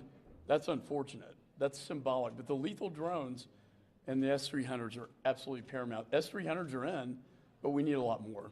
Chairman? And what we're doing is looking at all of our allies and all across the world of countries that have some of the equipment now. Some of the drones, you've seen Turkey step up. And Mr. McCall and I, again, collectively, we've met with the Turkish ambassador. We're meeting with ambassadors and people across the world that are our allies so that we can get these weapons into Ukraine immediately. That's what's needed. And as he said, the S-300s are absolutely important. When we left Poland, we thought the deal was done. We had the plan. I don't think anybody necessarily was agreed or disagreed with the MiGs. We thought that they would come, the pilots, Ukraine pilots, would come into Poland and take the planes out. Somehow the plan changed, and we talked about them going to Germany first, to our base, and then going back there. The plan of working together to get the S-300s continued, and there was still dialogue going along, including with our allies. Because the strength in this, and we do need to dial up sanctions, but dial them up and make sure that our allies are with us, because the way sanctions work is multilaterally with all of our allies. And just as we need all of our allies, we need every member of Congress, House and Senate, Democrat, Republicans, and Independents, to stand together and to speak and give one voice and one message, which is exactly what President Zielinski is doing. And I do believe with that, we can close those skies and start saving the lives and stop the bombing of the evil Vladimir Putin. Is there ever a time for a no-fly zone? I mean, if this continues for months on end, it's clearly what Zielinski wants. Is there ever a time where the United States should be doing that? You know, I think you're referencing red lines. And I think we need to start looking at red lines. What are some of the red lines? You know, when they use chemical weapons, which will come next, like they did in Syria, are we going to stand back as a nation? Zielinski said, you're the leader of the world, you're the leader of peace. Are we going to sit back and watch that? That humanitarian, the weapons of mass destruction? What about short-range tactical nukes? Is that going to be a red line? If Putin gets so desperate, backed into a corner, he launches those. Is that a red line? I think we need to start asking these questions. You know, we had one hand tied behind our back and one hand reaching out. And I think a lot of Americans, we don't want to just sit back and watch a bully hit the little kid on the playground. At what point is a red line crossed? Mr. Chairman, do you have any thoughts on that? Yeah, I think that what's happening now, and part of the reason why I believe that the president is going to go to Europe to talk to our allies, to make sure that they are collectively together. Because I agree, we just can't sit back and watch chemical weapons or nuclear weapons to be utilized. But what that conversation and some of the dialogue that's going on is to bring us together, that same unity that I'm talking about, so that we know. We saw going in, for example, with a number of the other sanctions, what has made that successful and starting to squeeze is the fact that it's not unilaterally, it's multilaterally. And that dialogue, and as Putin continues to move, I couldn't agree more with Mr. McCall, that then the United States and the rest of the world will stand together to say that ain't gonna happen. Can I ask you about the video that President Zielinski played? You all have been to the region. A lot of Americans who are watching that have not. What did you think of the video, and did you think it was an effective tool for him to push his plea for a no-fly zone? Look, if they had come to us to Poland when we were there, and I want the American people to see it, when you saw the streams of refugees coming across that border, women and children, just with a bag, that's all they had with them, hungry. Some of them walked in the cold for days. Many of us couldn't stop but crying. We had Congresswoman Ann Wagner with us, who just broke down giving a kid a toy and some candy. You got to, there's no way you could look at that video and not feel it. There's no way you could be at that border and not feel it. There's just no way. As they're streaming in, and we know that that's not stopping. Many of them, you talk to them, and they were trying to get in touch with their husbands because if you were 18 to 60, they couldn't come across. They did not know whether they would see their husbands or their fathers again. They did not know what life is going to be. Everything in a matter of hours had changed for them. That video echoed that. That's why we went on the trip, and that's why we may have to do some more together. Because if you're a human being, it's got to make you say, this has got to end. I thought it was extremely effective. In fact, a lot of the members and many that you'd be surprised by were in tears watching that because it looked like Nazi Germany to me. Mm-hmm. Very reminiscent of that. And we've been to Kyiv, we've been to Ukraine when it was a beautiful country, and it is, and a beautiful city. But what I thought was very dramatic about the video is it showed you how peaceful and happy the country was before Putin struck.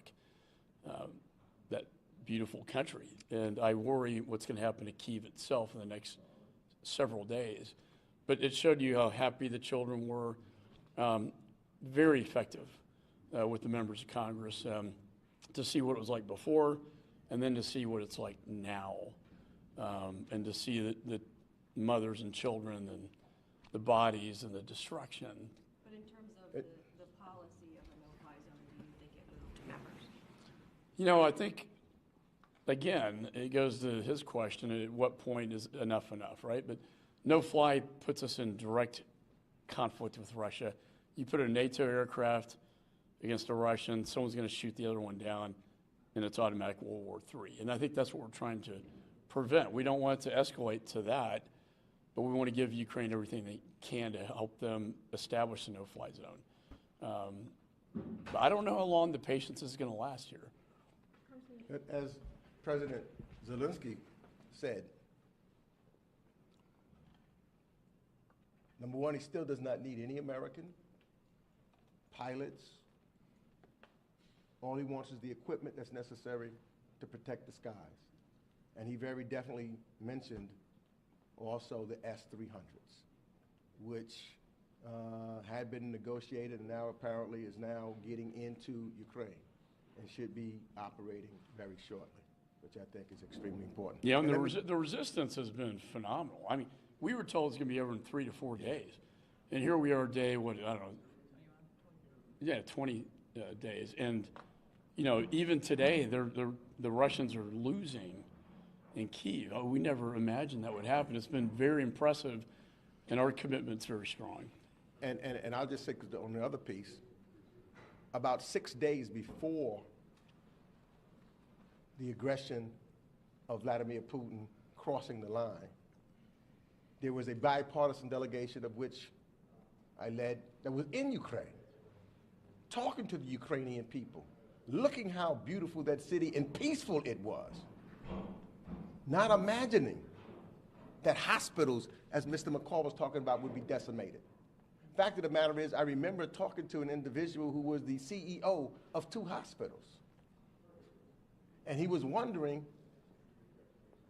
whether those hospitals would continue to stand if, in fact, Putin decided to invade a sovereign country.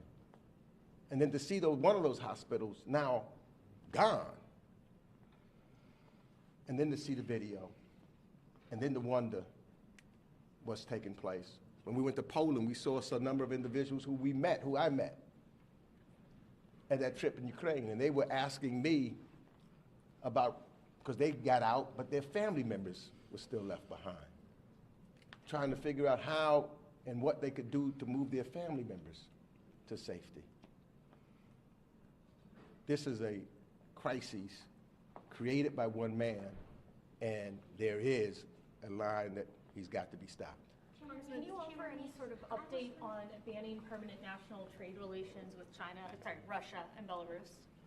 Yeah, I think the president is leading on that, and the Congress is as well. You guys are supposed to vote on legislation In a bipartisan Ways and Means Committee, yeah. Is that still, do you know if that's still on track to happen? It's still, from my knowledge, yes. It should be this week. I'm not in charge of that. Yeah, But, it should be this week. yeah. And we are going to do a bipartisan on our committee markup next week solely on Ukraine and Russia. So I'm looking forward to working with Mr. McCall on that. So we're going to be moving forward, and I think that you'll see that Congress, Democrats and Republicans, will be together on the House side and figuring out next steps immediately. To be my last question, but yeah.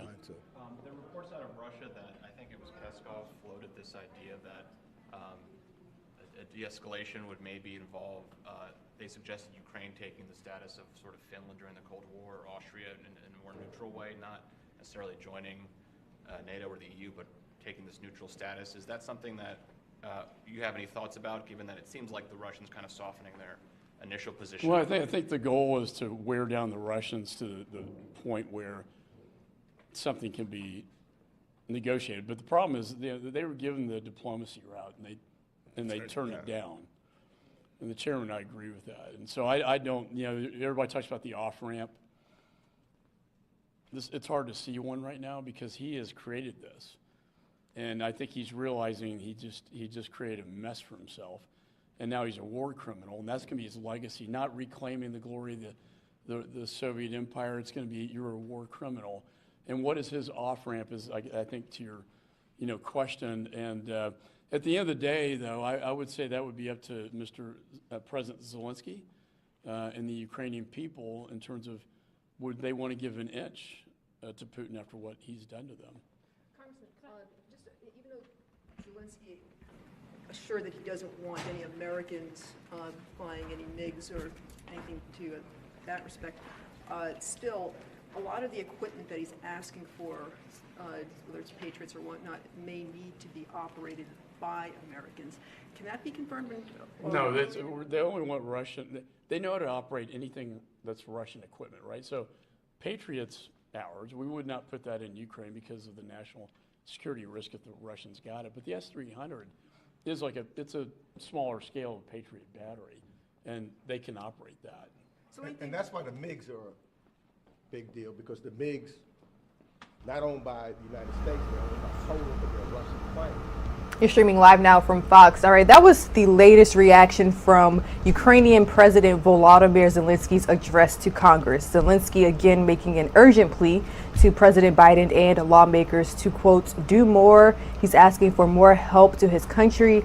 We know that they continue to face an onslaught of attacks from Russia. In the upper left-hand corner of your screen is a live now look from the Ukraine-Poland border. Again, we have been seeing hundreds of people make this trek crossing into Poland seeking shelter and refuge. We're going to be bringing you all live and raw images just like these all morning long. But first, let's take a 2-minute commercial break. And when we return, we'll bring you all the latest on what everyday Americans right here in the United States are doing to help.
Welcome back to Live Now from Fox. Just past the 8 a.m. mark here on the East Coast, continuing our coverage of the Russian invasion of Ukraine as it enters day 22 now, its 4th week. We're taking a look at footage verified by Storyful showing body bags that sources described as filled with human remains. Viewer discretion is advised. We're taking a look at these body bags as they are being lowered into a mass grave site northwest of Ukraine's capital near Kyiv. And now many witnesses have said that they have been seeing this for days now, and even since the beginning of Russia's invasion of Ukraine in late February. Earlier we saw satellite imagery that showed extensive destruction due to the ongoing fight, but many people are pitching in to help. Let's go ahead and check in with Fox 11 Los Angeles. They're telling us how one American who's also a filmmaker is dedicating his time to serve the people of Ukraine.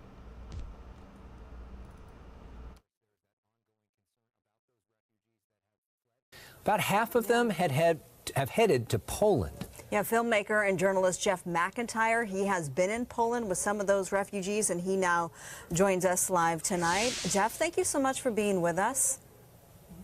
Thank you for having me to share this really important story. Absolutely. So tell us, give us a sense of what your overall experience was like. So for perspective, Alex and Marla, I was in Haiti after the quake. I was in Japan after the tsunami. And while the physical and human devastation was just jaw-dropping, being on the border of Poland and Ukraine, just standing face to face with these Ukrainian mothers, in one hand they had all their worldly possessions, anything that they could carry, and in the other hand they had their children and maybe a pet. Some of them knew where they were going, and others, they're kind of just making it up as they go along.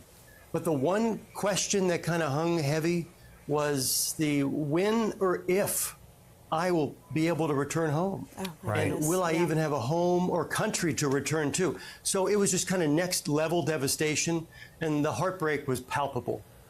You filed this story, which we are now debuting exclusively here on the Fox 11 News Special Report. Here's some of Jeff's reporting from Poland. 2 weeks ago, this was a popular outlet mall in Korczowa, Poland.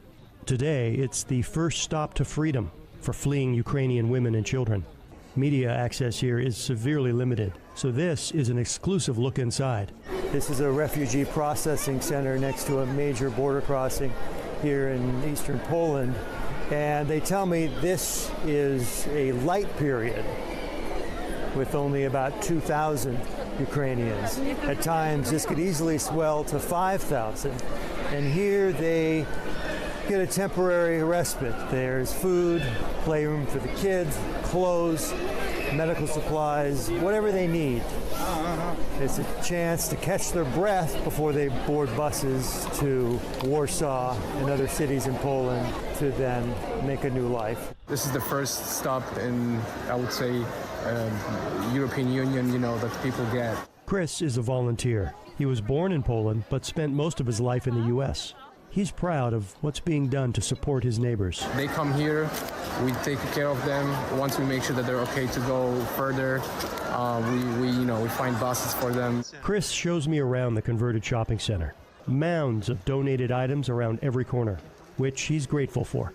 So I want to say big thank you to everyone. I mean, we have things coming in here left and right. I mean, we're slowly running out of space to store all these things. These donations not only help mothers and children who had to escape the war, but also support their husbands and fathers left behind to fight it. A lot of this medical stuff that we get in our unit, we actually pack up and then we give it to the guys who are actually going across the border to give it to the soldiers who are fighting in the front lines.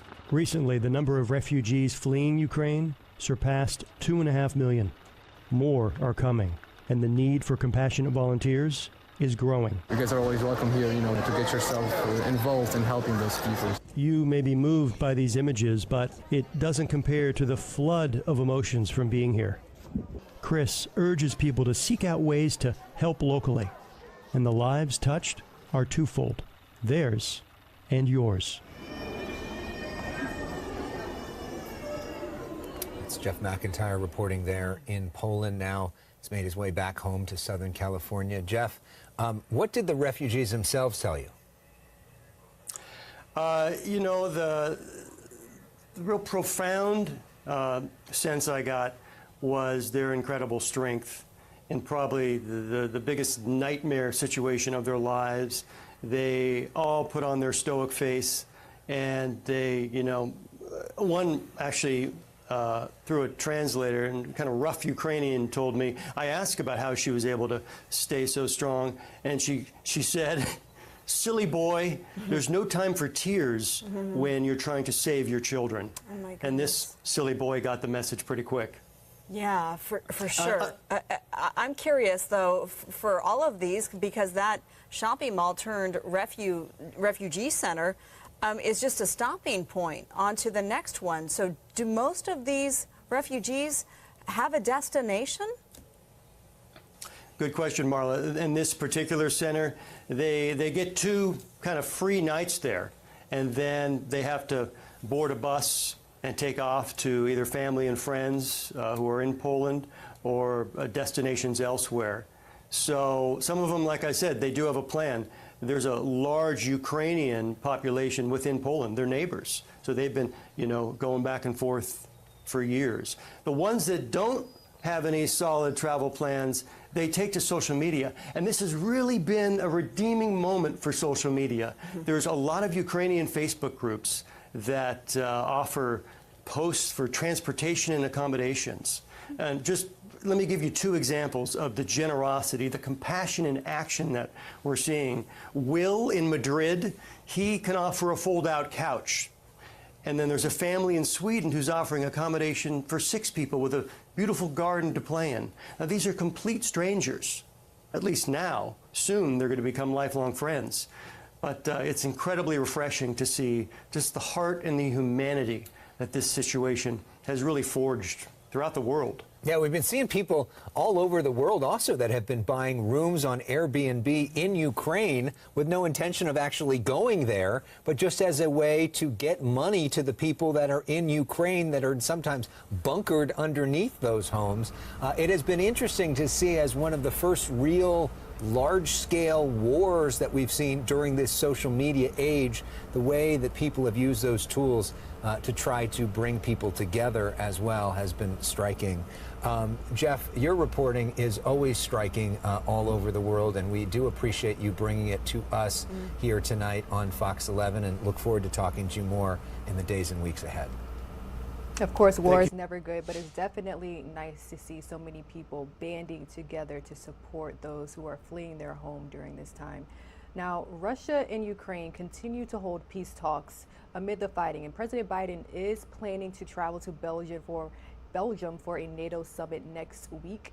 Let's go ahead and check in with Live Now from Fox's Andrew Kraft. He's going to discuss the latest response efforts.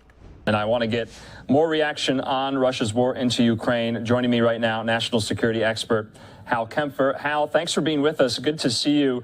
I know we can get into, Vladimir Zielinski's address to Congress from earlier this morning, but that is significant, what President Biden said. I know it doesn't take much, but the fact that the American leader said that, we should take note.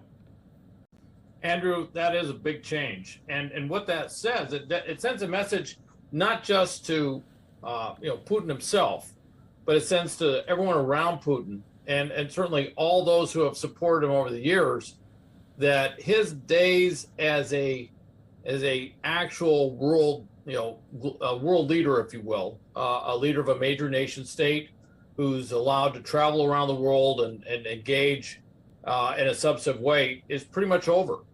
Once you're a war criminal, you're down into where Serbia was at the end of the Balkans. You may be in office right now, but at some point you will end up in the Hague standing trial, or something worse will happen to you, one of the two. So he really delineated that, and I think that was to send a message. Obviously, there was some confusion in the room. It sounds like you couldn't hear the question. We've all been in those big rooms, a lot of background noise and things like that do happen. But it was to send a message to those around Putin that his autocratic rule is going to destroy Russia's position, or is destroying Russia's position in the world order, and to incentivize those who might think it's time for regime change in Russia to maybe take action.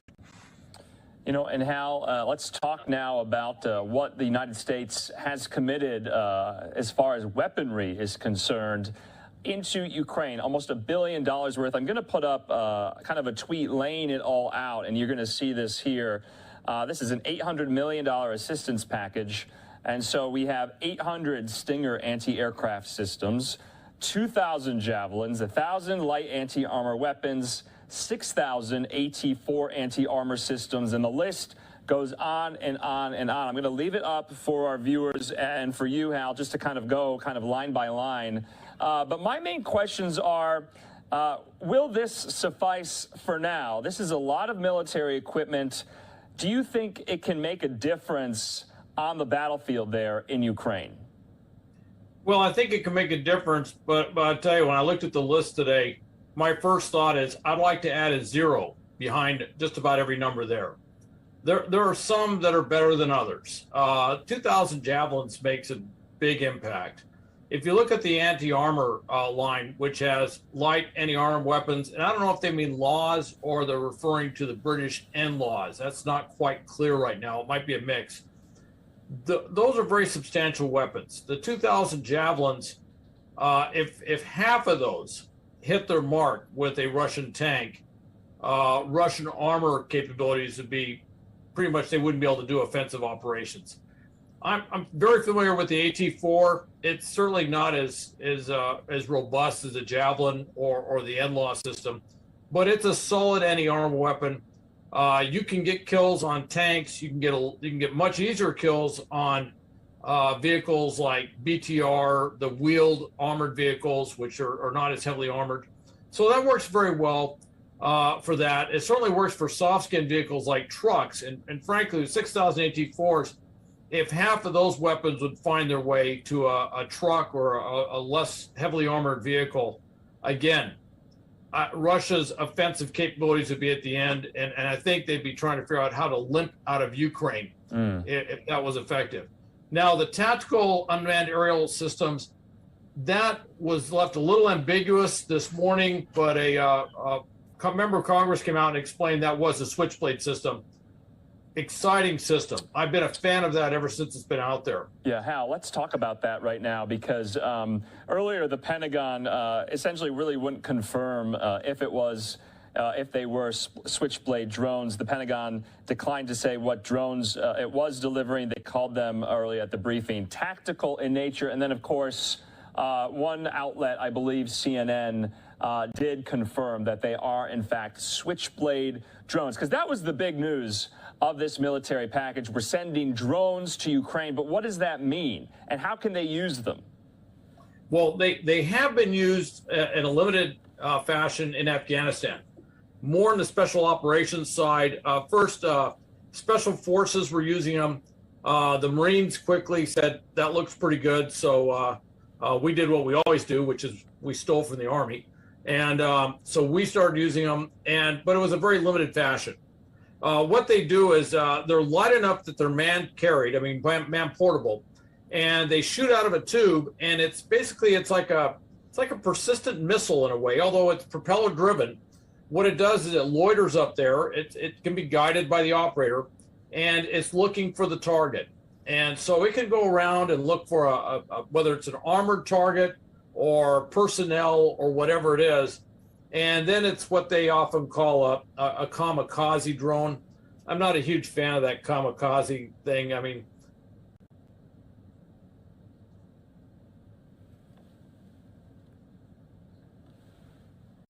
All right, it looks like, unfortunately, we lost Hal Kempfer there. We're going to take a quick commercial break. If we get Hal back, we will bring him. And so we have a lot more to discuss. We'll be back in 2 minutes.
Welcome back here to Live Now from Fox. I'm Andrew Kraft, and thanks for being with us on your Wednesday night. We have been talking extensively about the latest developments and headlines into the war in Ukraine. I'm being joined yet again by national security expert Hal Kempfer. Hal, we are back. We just had a momentary technical glitch there, but we have you, and we were talking about these particular types of drones, these Switchblade drones, that we are going to deliver to Ukraine. What makes them unique? What makes them special? How will they be used? Well, Andrew, they're very effective. What they do is they're man-portable.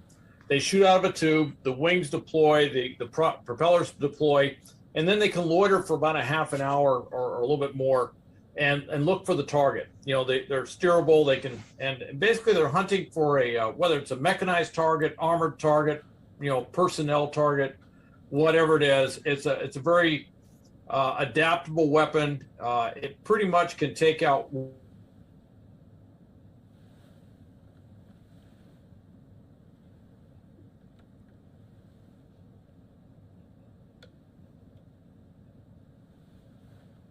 All right, and unfortunately, it looks like we did lose Hal yet again, and we apologize there. We're going to play out some of this video because we had been wanting to talk about as well this really devastating attack today in Mariupol, and Russian forces essentially, people are saying, targeted a theater where hundreds of people were sheltering and were hiding. We don't have an official death toll from that, but it was quite horrifying. The drama theater bombed today in a Russian airstrike where hundreds of civilians were reportedly sheltering inside.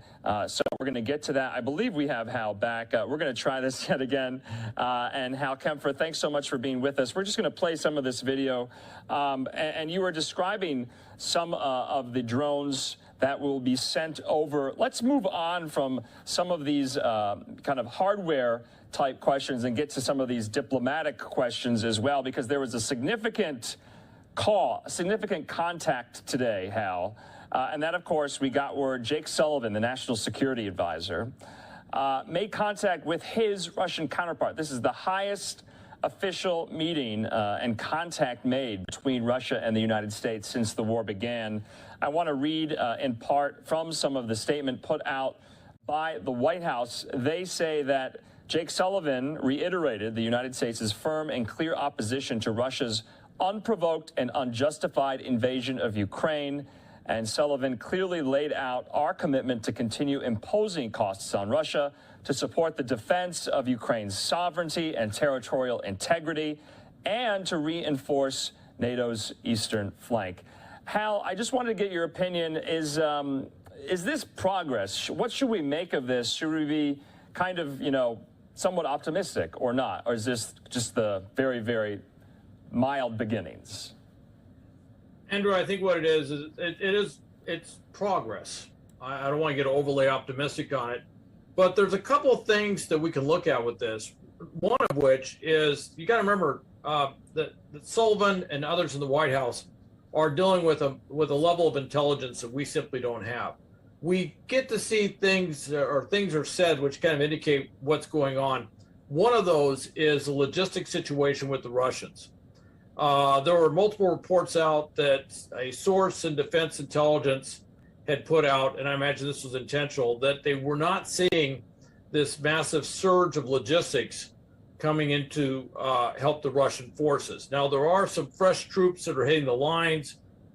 There's been a little bit more activity in terms of scouts and things along some of the lines in Kyiv, but they're not seeing this big surge of logistics, which indicates that either A, they don't care, or B, they probably don't have the logistics, the ammunition, the food, everything else they want to give them. Another report coming out is that they're having to basically tap units or forces around Russia in places as far afield as peacekeeping missions in Armenia, Georgia, all the way over in Siberia, to bring in additional forces, additional manpower to prop up what's going on in Ukraine. Now they're starting to hollow out forces. From a policy perspective, you look at those things and say, it's a good time to start talking to the Russians at a high level, because it indicates they can't sustain their level of commitment. Then also looking at the way that they're using artillery, because they can't do offensive operations. Frankly, there would be much to discuss there, which basically is, how do you plan to get yourself out of this mess that you're in right now? Yeah, and Hal, we got that assessment today from the Pentagon. They said Russia is discussing sending replacement troops, like you were talking about, to backfill for combat losses. So that's quite something. That's a development, although the Defense Department said there's been no appreciable change either in how much Ukraine and Russia are flying in the war. To date, Ukraine is flying kind of 5 to 10 to 15 sorties per day. Russia has been flying about 200. And they say the advance north of Kyiv still stalled. They say cities that were isolated still are, and that Ukraine is still hanging on. So I had been mentioning also that terrible targeted bombing of that drama theater today in Mariupol. Also, we got word that Putin is from the International Court of Justice. They are telling him to cease all military operations in Ukraine. We are also being told the United Kingdom has requested yet another emergency UN Security Council meeting. So things are moving quite fast. Let's talk, though, about how these talks that have been happening between Russian and Ukrainian delegations, it doesn't seem like much is coming out of them. We have some word from the Financial Times today. They said that Ukraine and Russia drew up a tentative peace plan to end the war. The deal includes a ceasefire and Russian troop withdrawal if Kyiv renounces NATO membership and accepts limits on its armed forces, some type of neutrality deal. And so we're getting reaction from European officials. The French foreign minister says Russia is just pretending to be engaged and involved in these talks. What do you make of them? It seems like some of these preconditions and stipulations Russia is putting on the table, those were already on the table before the war began. Andrew, you're absolutely right. And I think probably the short answer is the French are right on this one. I think it is, a lot of it's a pretense. You know, the conditions on saying that they're not going to take NATO membership, which frankly, Zielinski's words were kind of extrapolated quite a bit. There may have been a little bit of a translation piece on that. But basically, in so many words, it wasn't really on the table to begin with before the war. Right. But I will say this, the kind of fierce tone that Putin took talking to his staff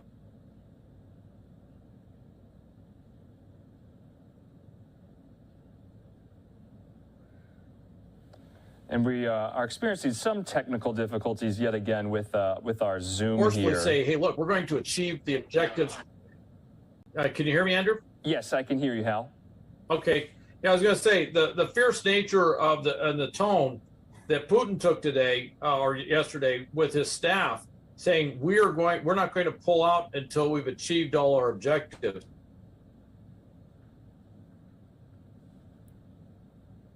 And I think we lost. All right, everybody. Regina Gonzalez with you here from Live Now from Fox. Wanted to bring you that segment with Hal Kempfer, who is a retired national security expert, speaking with our very own Andrew Kraft as we continue to monitor all the developments happening in Ukraine as the Russian invasion into Ukraine has officially entered a third week. We are going to touch on all the developments regarding the invasion and what is happening back here at home. Yesterday, we did hear from President Biden talking about the $800 million in Ukraine aid that will be sent out there. That's in addition to the $13.6 billion that we saw approved by Congress last week. We also did see President Zielinski address the United States Congress in Washington, D.C. virtually yesterday. We brought it to you here live, raw, and unfiltered. So we'll tackle some reaction to that address here in just a little bit. But stay with us, because when we return, we are actually going to head out to Minneapolis, Minnesota to touch base with our Fox 9 Minneapolis team,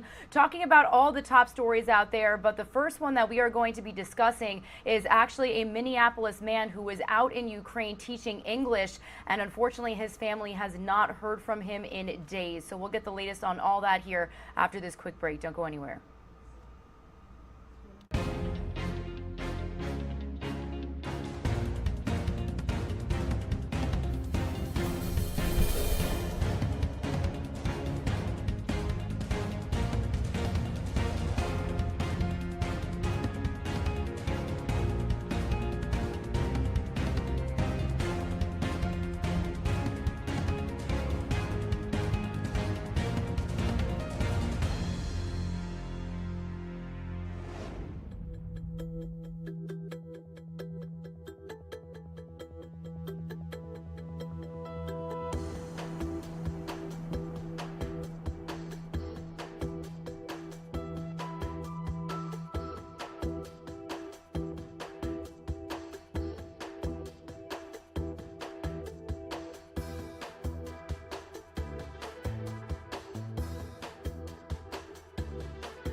You are streaming live now from Fox, everybody. Raw, unfiltered, nonstop news. As promised, before that quick break, we are out in Minneapolis, Minnesota right now. This is a live look we have over the Twin Cities.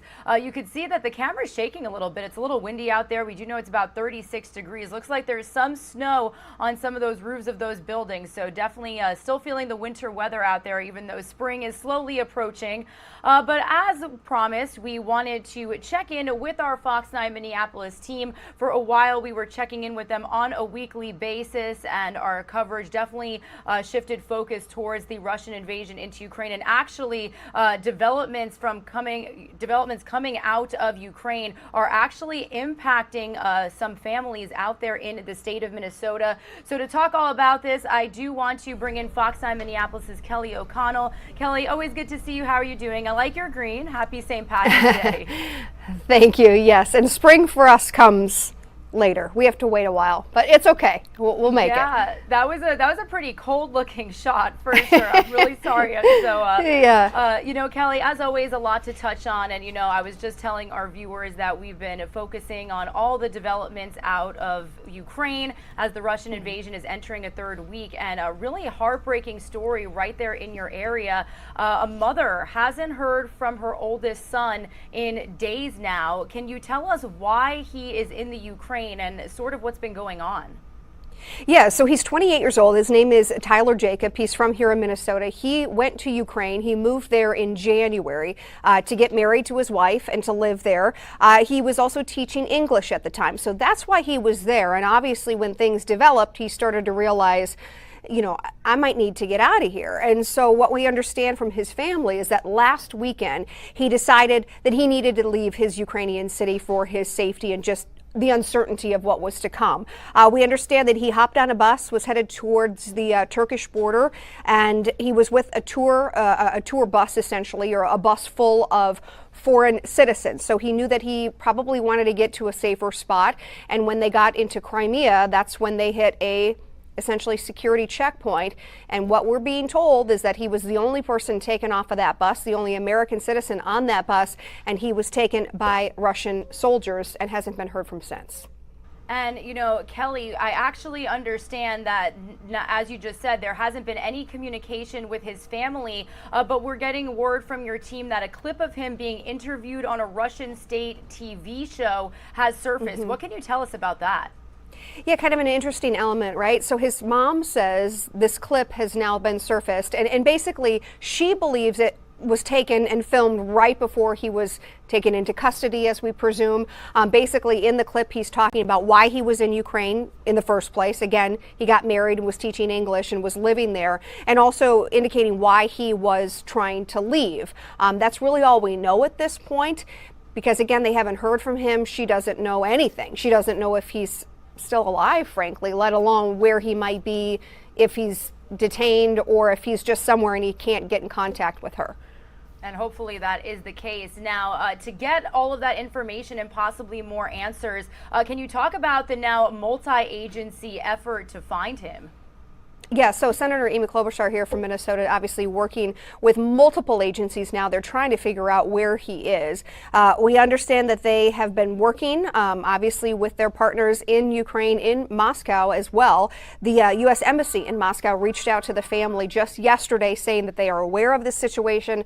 They are looking for him, but of course they told them it's going to be a slow, difficult, and you know, not the easiest process.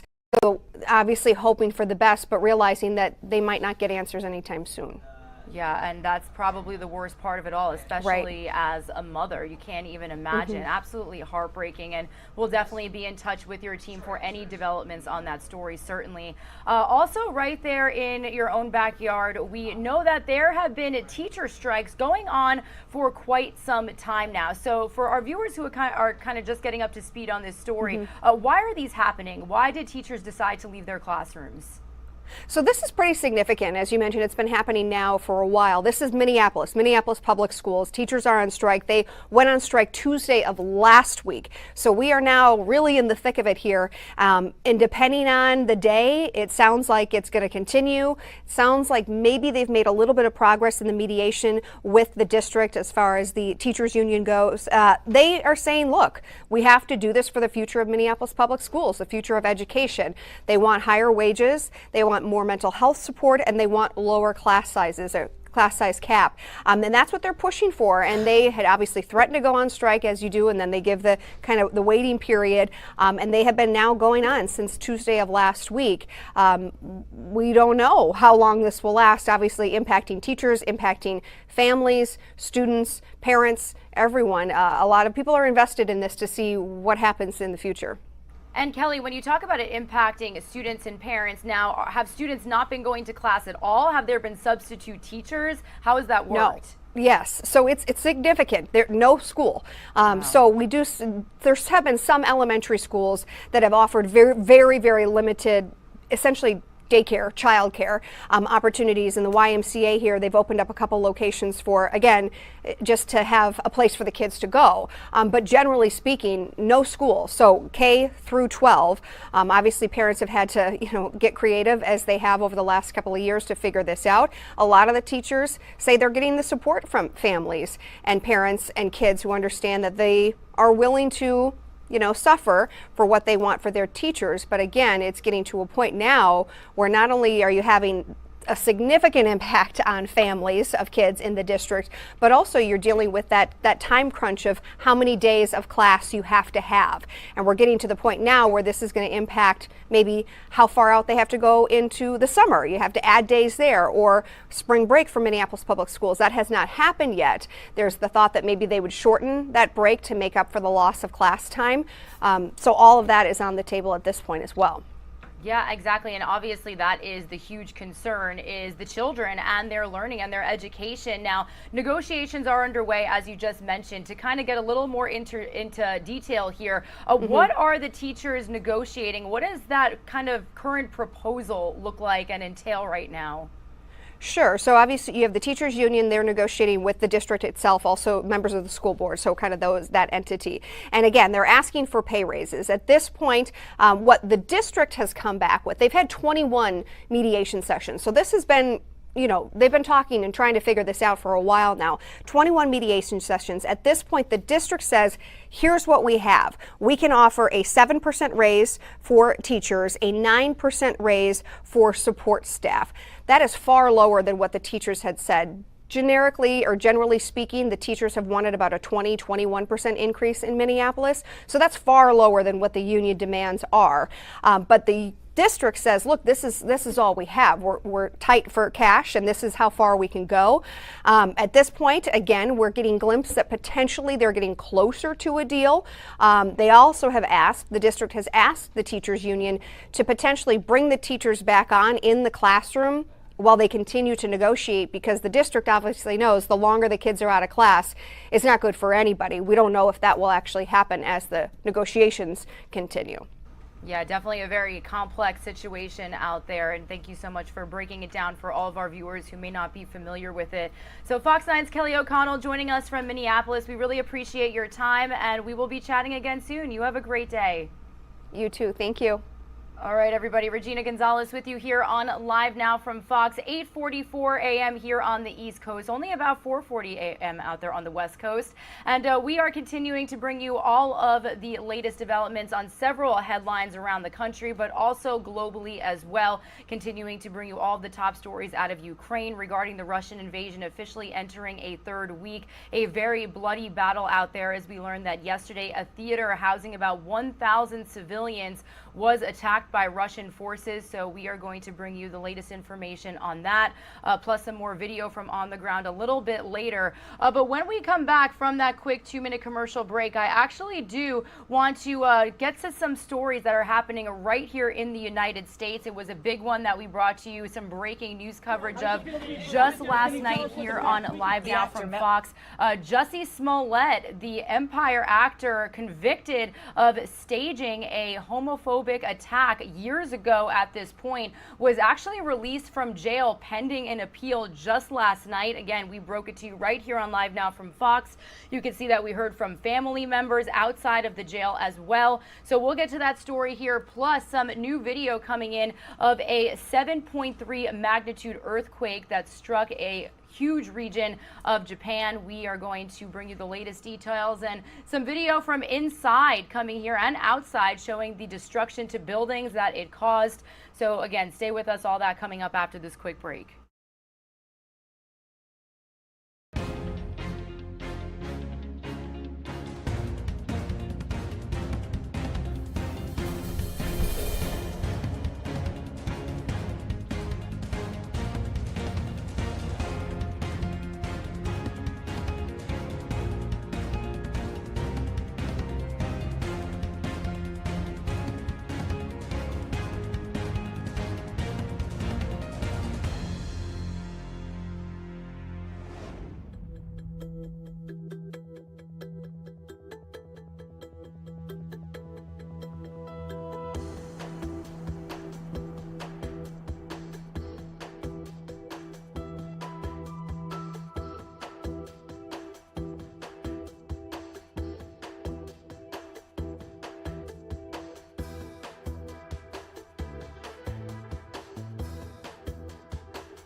You're streaming live now from Fox, everybody. On this Thursday, March 17th, it is St. Patrick's Day, and you are currently taking a live now look inside of St. Patrick's Cathedral out there in New York City as St. Patrick's Day Mass is currently underway. Now, this is taking place before the St. Patrick's Day Parade, which is the oldest St. Patrick's Day celebration to take place in the United States. It is going to get started at 11 a.m. Eastern Time. We should be getting some feeds from out there courtesy of our Fox 5 New York team. The parade has actually been canceled the last 2 years due to the pandemic. So really exciting times for all those celebrating, especially out there. I'm from New York. I've been in the city for St. Patrick's Day. It is certainly a celebration throughout the entire Big Apple.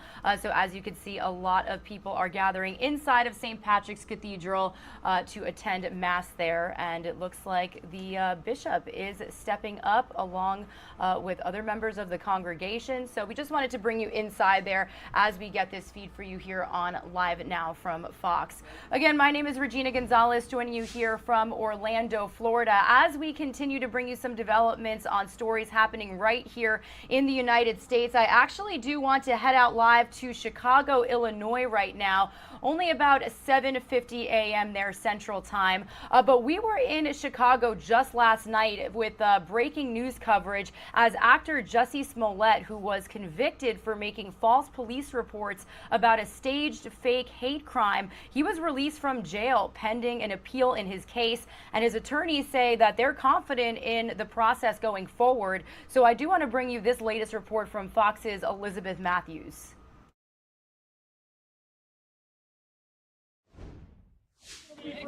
Can you tell us what the past week is? The actor met with a familiar crush of cameras outside the Cook County Jail Wednesday night. His release after only 6 nights locked up.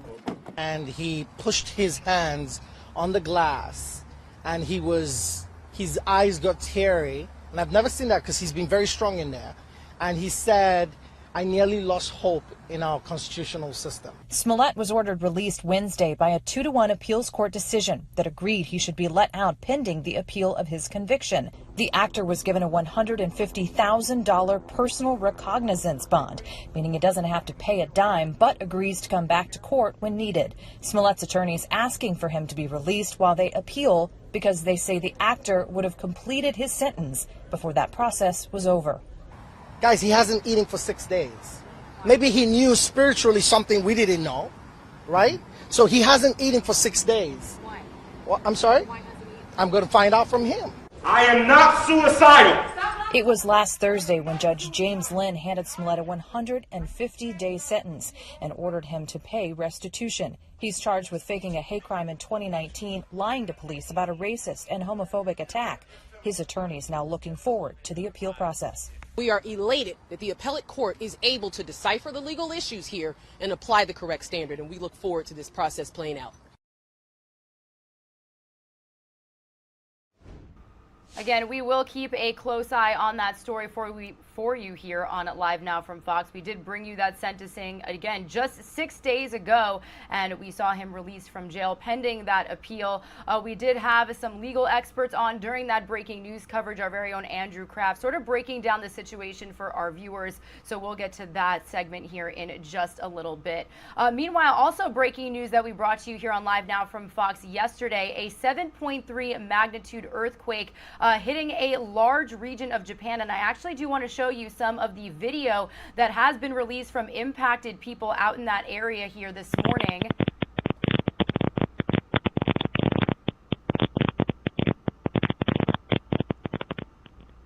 So you can hear the shaking in the camera. You can see just how windy it is. A lot of these plants just moving back and forth here. This is actually security footage published on Instagram by user Marino Madaka, who said it was filmed at their home in Sendai, Miyagi. So this is that 7.3 magnitude earthquake that struck off the northeastern coast of Japan. It happened at around 11:36 p.m. local time, according to the United States Geological Survey. Now, that was actually followed by a 6.4 magnitude earthquake in the same area shortly after. So just wanted to bring you some more video of the aftermath that they are now seeing out there. We do know that this footage was posted to Instagram by Sabu Bear in the Fukushima area on the morning of March 17th. So obviously they are a little bit ahead out there in Japan, but this was filmed basically this morning, showing the damage caused by the tremor near Fukushima station. We do know that at least one person was killed in the Fukushima area due to this earthquake, and we've also got some video coming in from inside of structures. This footage being posted by Instagram user Unipie early this morning. morning, showing the damage caused by the tremor in Tokyo. You could see all of her belongings on the floor there.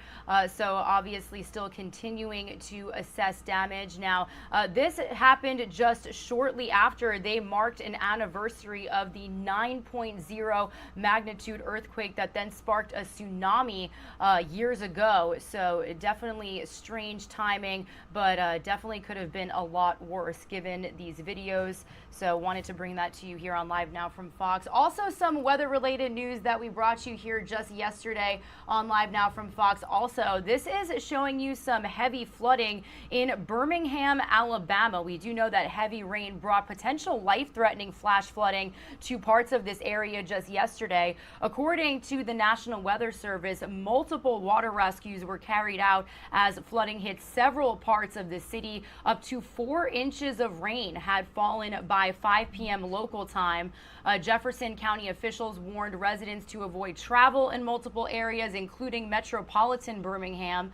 So this footage was actually filmed by Justin Levon, and you can see that it shows cars kind of trying to make their way through these rushing waters while water starts to leak into this store. It looks like it's a restaurant, actually. So some really scary flooding out there in Birmingham, Alabama. Wanted to bring it to you here on Live Now from Fox. Also a development on a story that we showed you just yesterday. Caught on a camera here.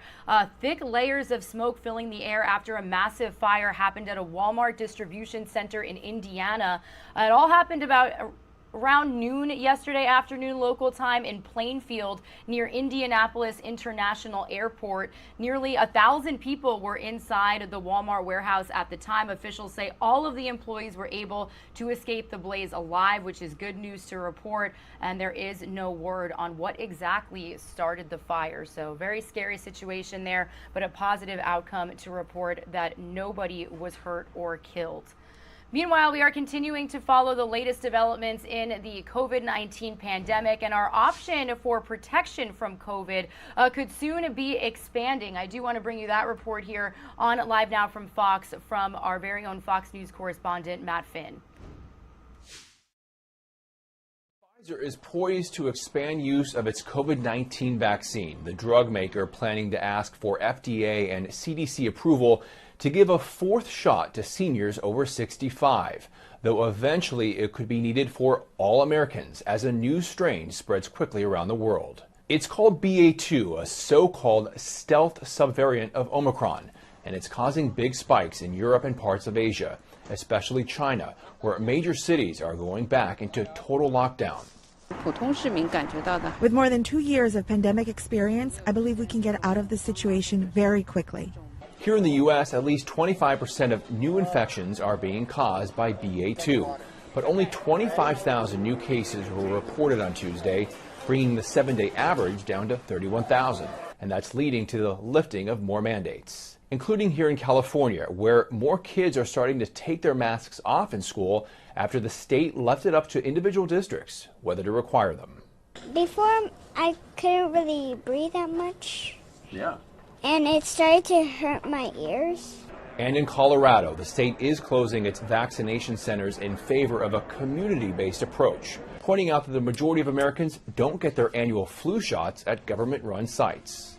You go to your local pharmacy, you get it when you're at your doctor's office, and we really want to see COVID become more normal like that. And another sign life is returning to normal, the CDC lowering its warning level for cruise ships, a big boost to an industry hit hard by 2 years of the pandemic. In Los Angeles, Matt Finn, Fox News. And speaking of coronavirus pandemic, some good news to report. We are taking a live look inside of St. Patrick's Cathedral in New York. This is St. Patrick's Day Mass happening before the St. Patrick's Day Parade, expected to get started around 11 a.m. Eastern Time. It has actually been canceled for the last 2 years due to the pandemic. This is the first year that it's going to be in full swing once again. So we will definitely bring you feeds from outside in the streets of that parade here if we get them a little bit later this morning. Some of you are going to see a quick 2-minute commercial break. When you return, we're going to switch gears here back to some more coverage of the latest developments out of Ukraine as Russian forces continue to target civilians. And we also have more response from Ukrainian President Zielinski's address to Congress just yesterday.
Good morning, everybody. You're streaming live now from Fox on this Thursday, March 17th. Happy St. Patrick's Day. I'll be with you for the next several hours as we continue to bring you all the top stories happening right here in the United States. But we're also going to continue our coverage internationally here as the Russian invasion into Ukraine has officially entered a third week. We actually do have one vantage point coming in from the Poland-Ukrainian border. We do know that the United Nations has confirmed more than 3 people and counting have fled Ukraine since this invasion began. And actually an interesting angle to bring you, the number of Ukrainians who've fled to Poland is actually equal to the population of Warsaw. As of yesterday, 2.97 million people had left Ukraine since February 24th, and about a little more than 1 million of those had went to Poland alone.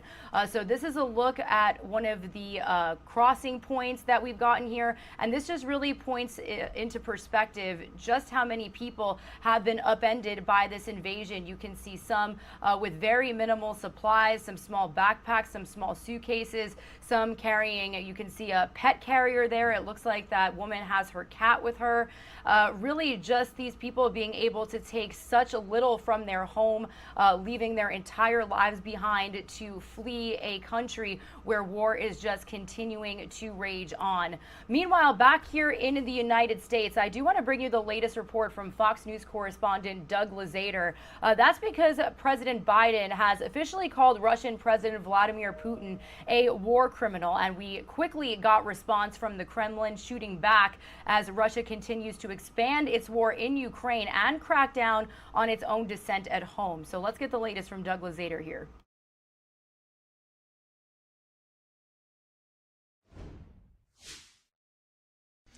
Ukrainian President Zielinski made his case before Congress, and there are more and more calls for Russian accountability.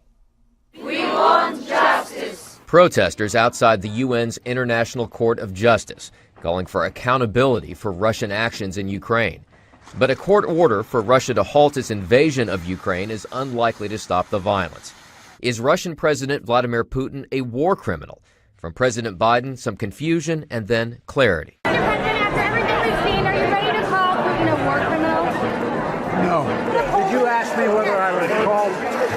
war criminal, sir. Oh, I think he is a war criminal. A spokesman for the Kremlin called that accusation unforgivable. But it came as Russian forces were accused of destroying a theater in the city of Mariupol, housing families with children. Back in Russia, investigators have carried out raids to enforce new laws to quash any dissent, or what the Kremlin calls fake news. It may have already started. Ukrainian President Volodymyr Zielinski said in an interview that World War III may already be underway. Yesterday, he spoke by video to members of Congress, winning standing ovations and turning up the heat on the White House. President Biden quickly announced plans to ship more weapons systems to Ukraine, but it will fall short of what Zielinski has asked for, and that has fueled more criticism in Congress. President Biden's response is the same as it always is. I'll get back to you in 3 to 5 business days. And in Russia, Putin is facing some pressures of his own. The New York Times reported an estimate of more than 7,000 Russian troops killed so far. In Washington, Doug Luzader, Fox News.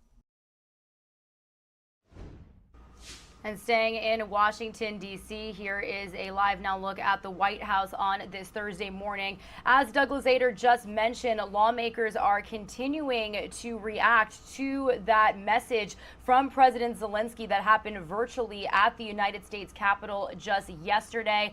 They're pressing Biden to do more to help the country of Ukraine as this war continues to rage on. Fox News correspondent Madeline Rivera has more details from Washington, D.C. on more of what lawmakers have had to say since that address that happened just about 24 hours ago at this point. In his remarks, President Volodymyr Zielinski did not mince words, accusing Russia of turning the Ukrainian sky into a source of death for thousands of people. This is a terror that Europe has not seen for 80 years. Speaking virtually from an undisclosed location in Kyiv, Ukrainian President Volodymyr Zielinski updating U.S. lawmakers on the Russian invasion. He's calling for the U.S. to implement a no-fly zone, provide more aircraft and air defense systems, and issue additional sanctions on Russia. He also delivered a direct message to President Biden. I wish you to be the leader of the world. Being the leader of the world means to be the leader of peace. President Biden called Zelensky's speech convincing. His administration is sending an additional $800 million in security aid to Ukraine. We're going to give Ukraine the arms to fight and defend themselves through all the difficult days ahead. Lawmakers from both parties praised Zelensky's message and agreed more military assistance should be delivered. He spoke not just to American ears, but to America's very soul. Many, however, oppose implementing a no-fly zone, fearing the move would be an escalatory risk. You put a NATO aircraft against a Russian, someone's going to shoot the other one down, and it's automatic World War III. Russia and Ukraine continue to hold peace talks amid the fighting, and President Biden is planning to travel to Belgium for a NATO summit next week to discuss the latest response efforts. In Washington, Madeline Rivera, Fox News.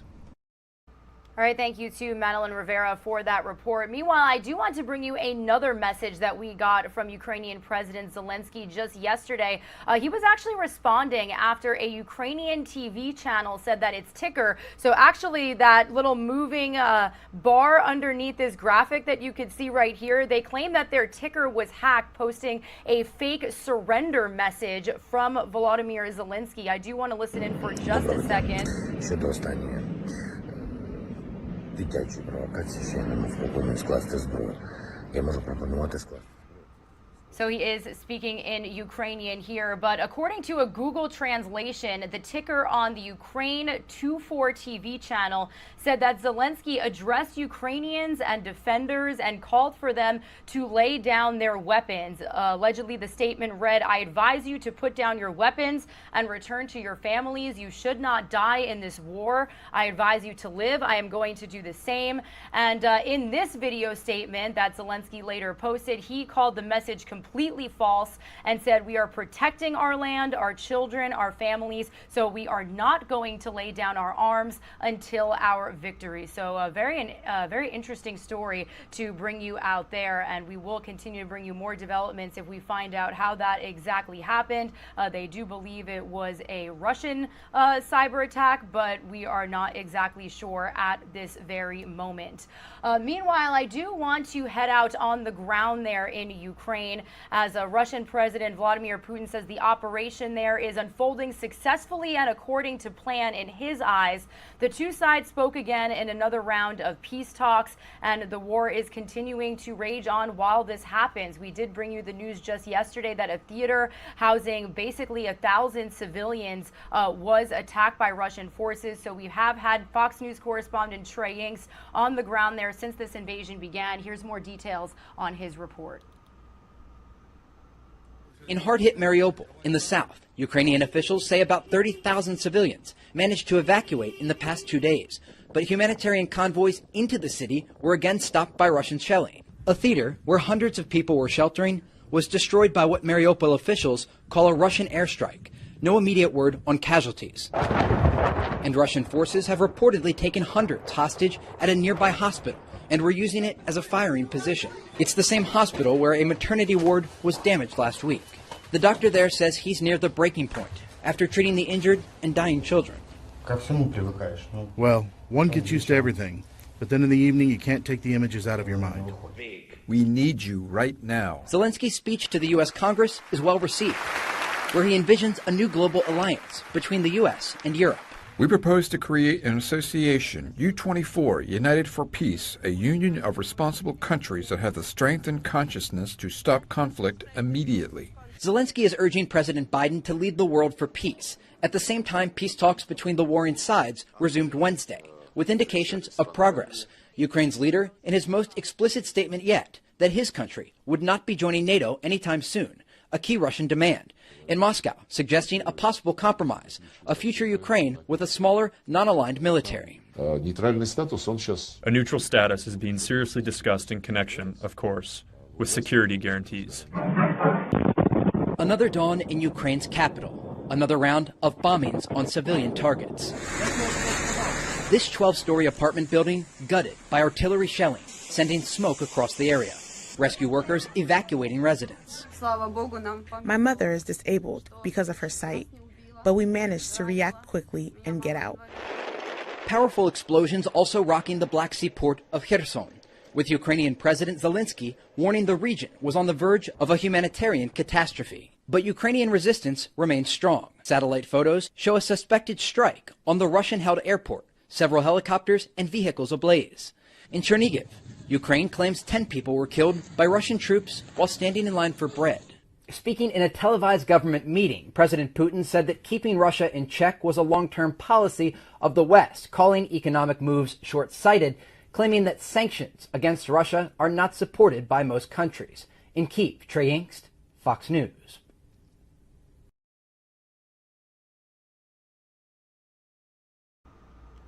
Meanwhile, talking about that theater that was attacked by Russian forces, this is some very interesting images that we have gone into our desk. These are satellite images released yesterday showing the Russian word for children in large white letters in the front of and behind this theater in Mariupol. As you can see, these images were released by Maxar Technologies, showing the words very visible and easy to read from the air.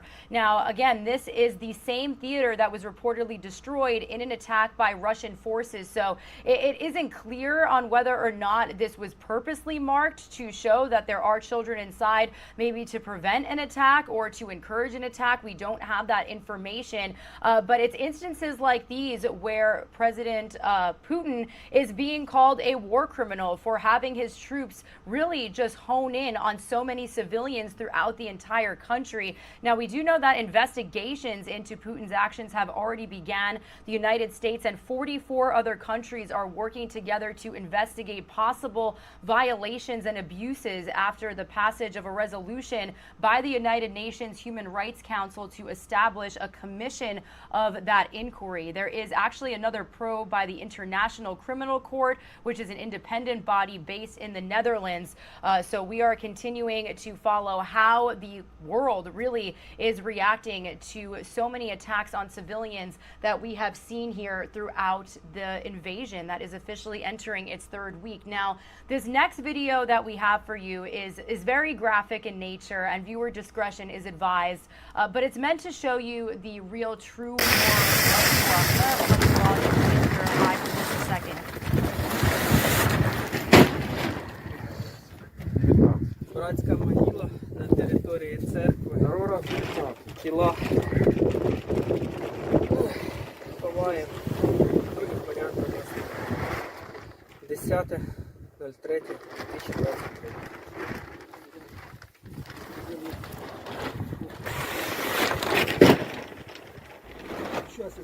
Just the raw sound of body bags. This is actually footage verified by Storyful, which is a resource that we have here at LiveNOW from Fox to get permission to bring you videos just like this. This verified video shows bags that sources described as filled with human remains being lowered into a mass gravesite in Bucha, which is northwest of Ukraine's capital of Kyiv. Bucha and nearby areas, including Hostomel and Irpin, have witnessed ferocious battles since the start of Russia's invasion in late February. And this video and satellite imagery that we've gotten to our desk just shows the destruction due to fighting. Well, this is the result of that fighting. The person who filmed this video and provided it directly to Storyful said a burial site had been dug on grounds near a local church out in Bucha. So that's about where this is. In the video, you could see these gentlemen offloading bags and dragging them into a large ditch. The pit became the final resting place for dozens of people. We did get word that there is about 60 bodies that were laid to rest here. And a separate source, a medical worker in the area involved in treating victims of the war, told Storyful that the remains buried in Bucha included victims of recent fighting as well, so both civilians and Ukrainian soldiers. We also do know that similar ditches have been dug in other war-torn cities like Mariupol, and according to local authorities, civilians from areas northwest of the capital, including Bucha, have been brought to Kyiv as fighting continues. So this is, again, just the really raw depiction that we have as this war continues to rage on. So many civilians killed, and they are continuing to stay on high alert. We do know that close to 3 million people have tried to flee Ukraine. They have fled Ukraine, but so many people were forced to stay and risk their lives. Also, some staying and risking their lives to fight. So we did want to bring you this video for you here on LiveNOW from Fox, but I do want to head out to another live feed we've got coming in this morning. So this is this vantage point we keep bringing you from the Poland-Ukraine border. Just another raw vantage point of how many people's lives have been upended by this invasion. You can see some elderly women in wheelchairs here, children, shopping carts of belongings and supplies. This is one of the vantage points where refugees have made their way into to either stay in Poland or to travel outside into other cities in Europe if that is where they are intending to go. And, you know, in a recent survey, it says more than 85% of Ukrainians actually identify as Christian, with 65% considering themselves Orthodox Catholics. And during the war, Catholic charities have tried to make a difference to those who are suffering, to those whose lives have been completely turned around by this. So we are actually going to stay in Poland, where we've got this latest story from Fox News congressional correspondent Aisha Hasni. There's no hope in a time of war. Just look to Dominic Figueroa. The 29-year-old nurse from California traded in a week off from work to jump on a plane to Poland and take care of Ukrainian refugees. There was one moment I read on the news that told a story of a mother carrying her child in tears as she was crossing the border, and I knew that I had to do something about it. Dominic is volunteering with the Catholic charity group Caritas, which is on the ground in Poland offering refugees food and shelter. They've also taken in thousands of orphans and hospice residents fleeing Ukraine. According to State Department numbers, more than 85% of Ukrainians identify as Christian, largely Orthodox Catholic. Now, in their time of need, Dominic says he's seeing refugees cling to their faith even more. And the Ukrainian people are very faithful people, and so it's might be the only anchor right now for them. So while it's hard to see beyond the pain and suffering in this small train station, Dominic says it's within that suffering that you'll find hope. Wherever anyone is suffering, God is present. And for him, he says he'll return with a stronger faith when he heads back home. Sometimes what you plan for your life isn't what's going to happen, and this is where I needed to be, so this is where I am. And this refugee crisis is putting a lot of stress on these border towns. The mayors of those towns telling the world they're going to need help in the long term. In Poland, I'm Aisha Hasni, Fox News. All right, thank you to Aisha Hasni for that report. Again, talking about the border towns here. We're going to continue bringing you this look of the Ukraine-Poland border. This is actually a train station and bus depot. You could see children there, families, mostly women and children, forced to leave their husbands, their fathers, as at the beginning of this invasion, President Zielinski did actually order all men between the ages of 18 and 60 to stay in the country and fight for their country against these Russian troops. So we are going to continue bringing you this raw vantage point of the Poland-Ukraine border as we continue to get it to our desk, because it really just brings you such a different and real perspective of those being impacted and having their lives upended by this invasion. Meanwhile, back here in the United States, everyday people are coming together to protest and find ways to help Ukraine. The United Nations estimating that close to 3 million Ukrainians have left the country entirely following Russia's invasion. We do know that here in Poland alone, more than 1 million of those people are in Poland, because actually outside of the country of Ukraine, Poland does have the highest Ukrainian population. So I do want to bring you this next report from Fox News senior correspondent Casey Steigel. He's got more from Dallas on just how many Americans are pitching in.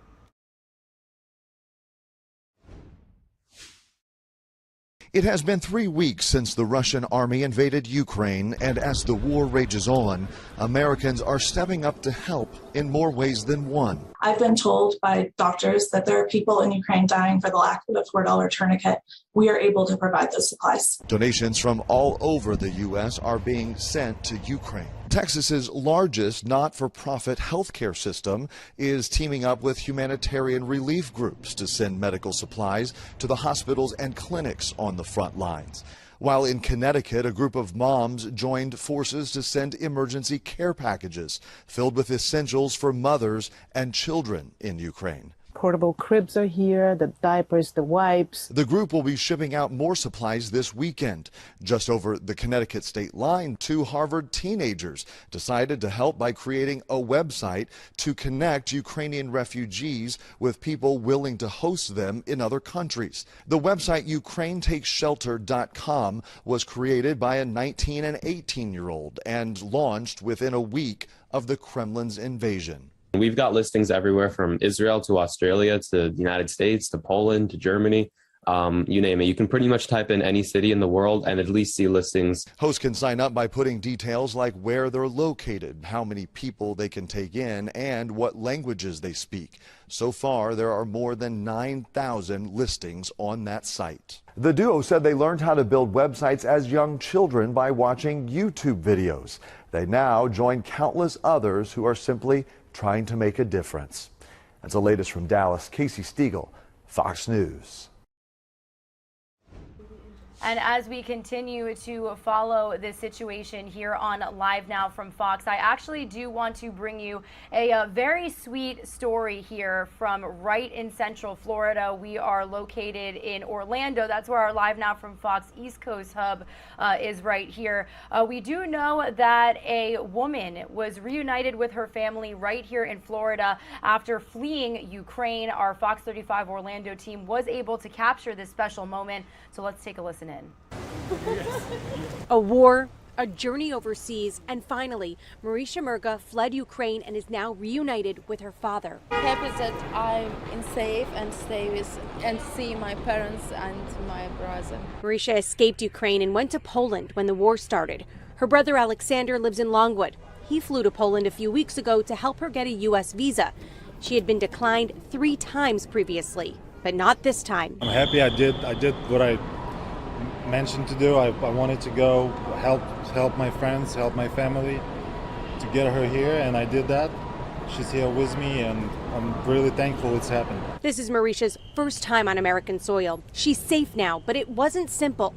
She left her husband behind to fight. Not only my husband, all my family, friends, work, house, all things. Marisha doesn't know how long she'll stay now. She and her brother are in constant contact with friends and family in Ukraine.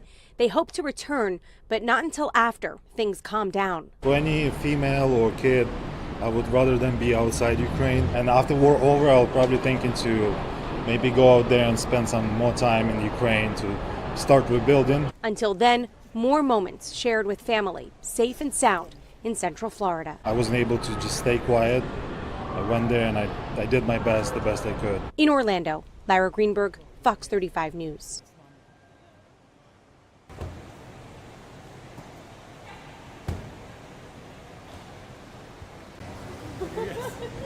A very sweet reunification here in Central Florida, so we wanted to bring you that here on Live Now from Fox.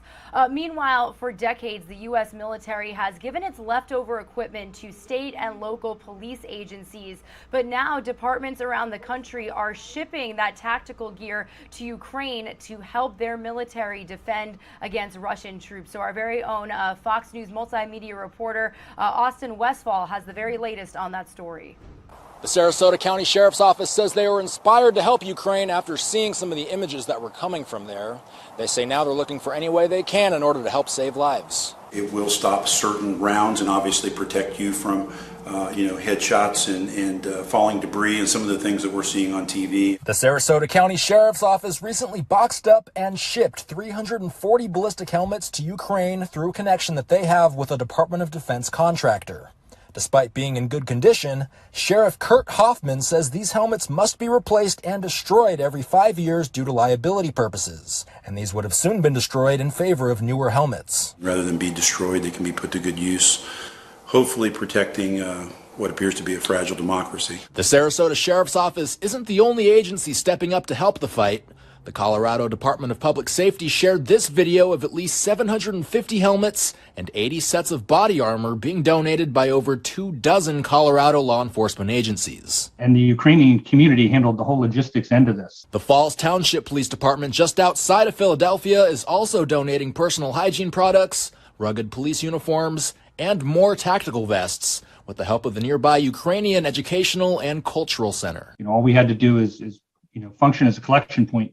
And they literally came to headquarters with a truck, picked everything up, put it on a plane, and flew it over to Poland. These donation efforts have been happening for weeks, and Sarasota's Sheriff Hoffman says it's likely to continue. It appears from the emails and from the text messages that I've received from other law enforcement agencies, Texas, Oregon, California, Minnesota, that there's a lot of people that want to help the people of the Ukraine.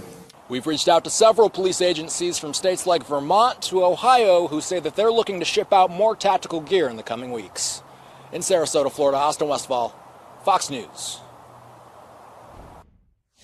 A sweet story from Austin Westfall. We are switching gears here, bringing you back this live feed coming in from St. Patrick's Cathedral in New York City, as dozens, it looks like even maybe possibly a couple of hundred, are attending St. Patrick's Day Mass before the St. Patty's Day Parade. It gets underway for the first time in 2 years at around 11 a.m. Eastern Time. We will definitely bring you some feeds of the celebrations if we get them here from our Fox 5 New York team. Some of you are going to see a quick 2-minute commercial break. When you return, we're going to get some more reaction from Volodymyr Zielinski's speech to Congress. Our Fox 13 Tampa team taking a look at that, plus what we as the United States of America can do to continue helping Ukraine.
Ukrainian President Volodymyr Zielinski received a standing ovation this morning in his virtual address to Congress. He asked for more help in fighting the Russian invaders, and the Biden administration has responded by authorizing another $800 million in weapons, but not the fighter jets that Ukraine says it desperately needs. Fox 13 political editor Craig Patrick joining us now to show us how Zielinski made his case to Congress. Craig?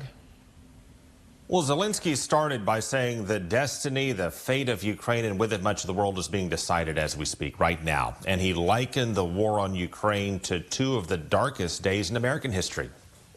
Remember Pearl Harbor, terrible morning of December 7, 1941, when your sky was black from the planes attacking you.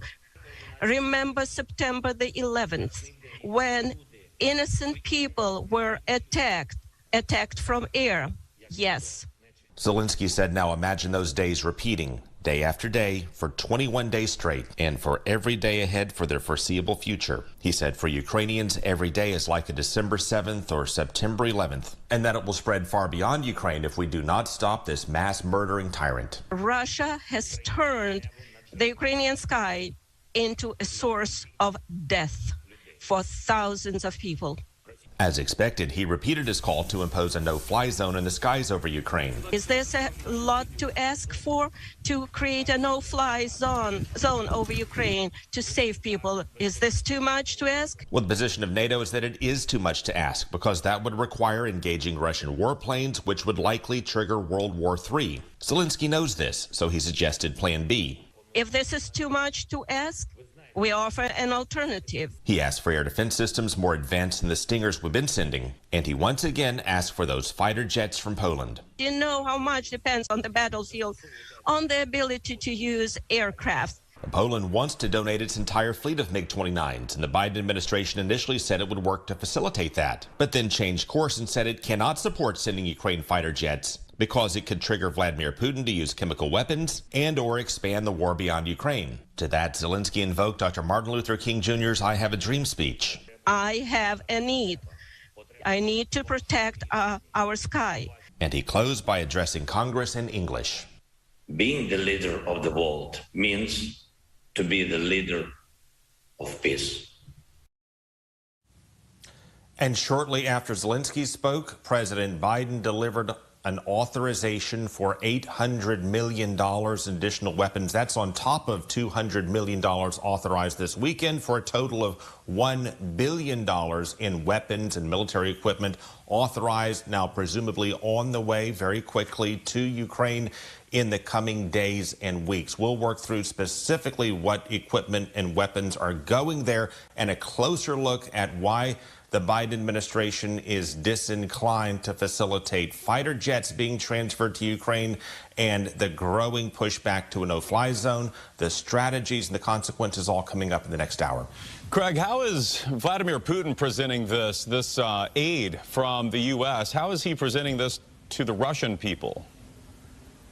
Well, to the Russian people, by repeating the fiction that this is all about the United States overthrowing the rightful government of Ukraine by way of a coup and then installing Nazis to run Ukraine because the U.S. is pro-Nazi and then Russia is going in to liberate the Ukrainian people from the Nazis that the U.S. installed. That is the story that the Kremlin, Vladimir Putin, is repeating today over and over again. And with that, Vladimir Putin is also issuing additional threats to Russian people who would speak out against him, dissidents, stressing that there would be very severe consequences. And the Kremlin is also further cutting off access to outside sources of information. For example, it cut internet access to the BBC and other organizations as well in Russia so that the Russian people more likely will only hear those stories coming out of Vladimir Putin and the state-run media. Yeah, walling them off from the rest of the world. All right, Craig Patrick with the latest on the Ukraine-Russia situation. Thanks, Craig.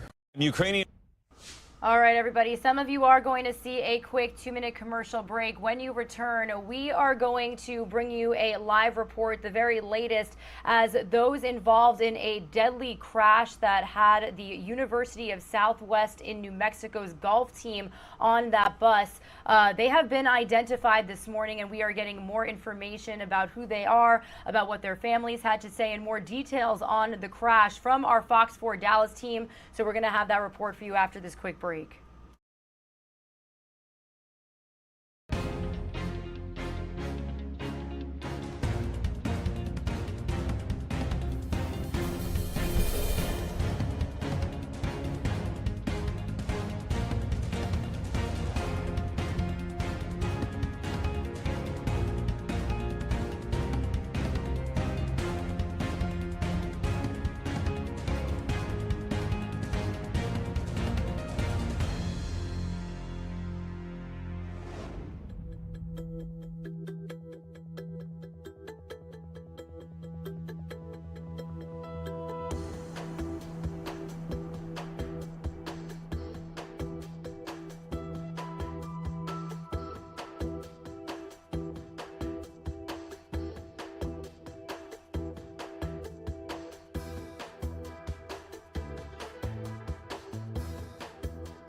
You are streaming live now from Fox, everybody, on this Thursday, March 17th. We are revisiting a breaking news story that we brought to you just yesterday, a very tragic one, as we learned that 9 people died in a head-on crash in West Texas involving a New Mexico college's golf team's van. Now, the IDs of all the students and the coach who was killed have been released. One of those students who died was actually from North Texas. So to get the very latest on what happened and what we are learning about these victims, I do want to welcome in live Fox 4 Dallas's Dan Godwin as he follows this story this morning. Dan, thank you so much for joining us. A very tragic story. What can you tell us? Well, Regina, the Texas Highway Patrol is still investigating this crash along with the NTSB. It is still unclear what caused a pickup truck to veer into the wrong lane. The accident happened Tuesday night about 8:15 p.m. near Midland in West Texas. That's several hours west of us here in Dallas. Midland is where the University of the Southwest golf team had played in a tournament that day. The team was heading back to their campus in New Mexico near the Texas border when that pickup truck crossed the center line and collided with their van head-on. A team coach, Tyler James, and 8 student athletes were inside the van. Coach James and 6 of the students on board were killed. 2 of the school's golf team members survived the crash, but they are both in the hospital listed in critical condition. The driver of the truck and his 13-year-old passenger were killed at the scene. So, of course, an unspeakable tragedy, just a shocking loss of life resulting from this crash Tuesday night, Regina. Yeah, and I saw a report from your team, Dan, that said these bus rides are meant for teams to really talk about the game, to bond. So just an unspeakable tragedy, like you said. Now, Dan, you mentioned the investigation into the crash by the Texas Highway Patrol. Do we know right now, were there anything about the driving conditions at this time that could have caused this? Well, certainly what we know about this at this point about the driving conditions, the weather was fine. It was after nightfall when this occurred. No issues with the weather, and apparently traffic was light. The roadway was relatively clear. So we'll just have to wait if perhaps more findings can be produced. And ever since this happened, I know that we have heard from some of the family members, but have we gotten any official response from the University of Southwest? Well, the university is on spring break this week, but the school did issue a statement expressing its grief about what happened, and the school said that its counseling services and its worship team would be available for any students or staff who feel like they need the support. The University of the Southwest, a small private Christian school, again, just past the border with Texas in New Mexico. Well, Dan, we really thank you for bringing our viewers up to speed on this heartbreaking story. We'll definitely stay in touch with your team, but until then, you have a good day. Thanks so much for getting us up to speed. All right, you're welcome, Regina. All right, everybody, Regina Gonzalez with you here on Live Now from Fox. That was a heartbreaking update to some developments that we got just yesterday morning. So when we learn more about potential funeral arrangements or any other details, any other response from the university, we'll be sure to bring it to you here on Live Now from Fox. Some of you are going to see a quick 2-minute commercial break. When you return, we will bring you some more news regarding the Russian invasion into Ukraine, now entering week 3. And we're also going to be talking about how it's continuing to impact us here back at home. And it's not the only reason that we are seeing inflation, high gas prices. Yesterday, we did have the Federal Reserve announce that they're going to be hiking interest rates up. So we'll get some financial news your way here after this quick break. Stay with us.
You're streaming live now from Fox, everybody. Thanks so much for joining us on this Thursday, March 17th, continuing to bring you all of the major headlines that are happening not only here in the U.S., but internationally as well. It was news that we brought to you just yesterday afternoon, the Federal Reserve announcing its first interest rate hike in several years. The decision comes as inflation is standing at a 40-year high. So I do want to bring you this report from Fox Business correspondent Madison Allworth.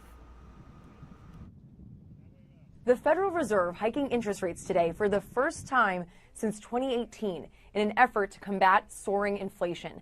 The key short-term rate rose a 1/4 percentage point, and officials have hinted at larger rate hikes. I live south too, so some maybe like Hazel's Grass, some like Country Club Hill, the American economy is very strong and well positioned to handle tighter monetary policy. But the Fed faces a difficult task as officials try to curb spending without sending the economy into recession.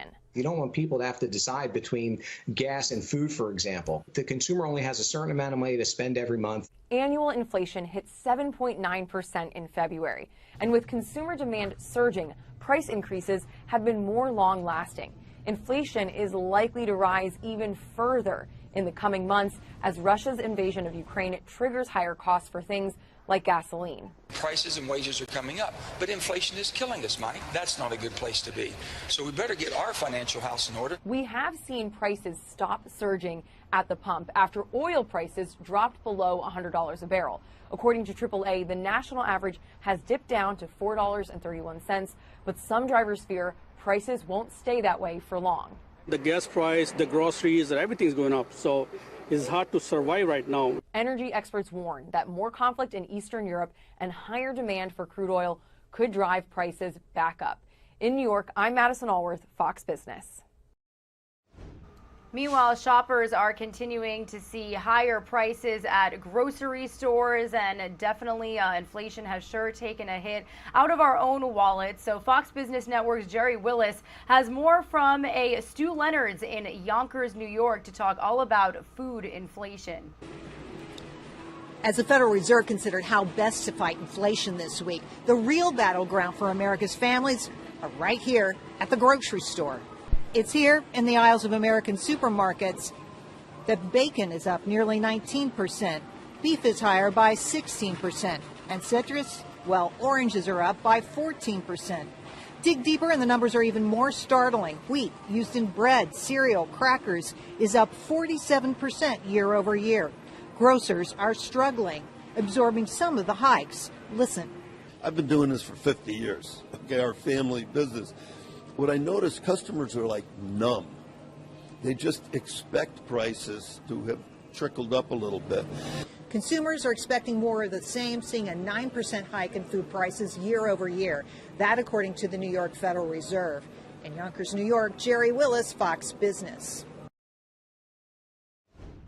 All right, thank you to Jerry Willis for that report. Some of you are going to see a quick 2-minute commercial break. When you return, we are going to hear more stories from not only out there on the ground in Ukraine, but also we are going to hear stories of Americans in the United States out there in Ukraine. So a whole effort to go and help anybody they can as this invasion continues to rage on. All that coming up here shortly.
You're streaming live now from Fox, everybody, as we continue to bring you stories regarding the Russian invasion into Ukraine. I do want to bring you this segment from our very own Fox 11 Los Angeles, as they spoke with a filmmaker who's out there in the war zone as we speak, filming refugees and speaking with people on the ground. Let's listen in here on Live Now from Fox. Of course, there is that ongoing concern about those refugees that have fled.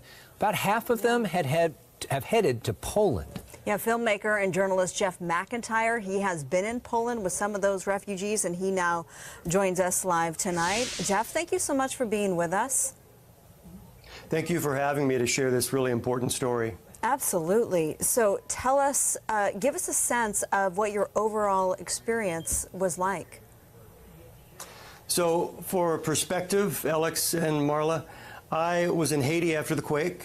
I was in Japan after the tsunami.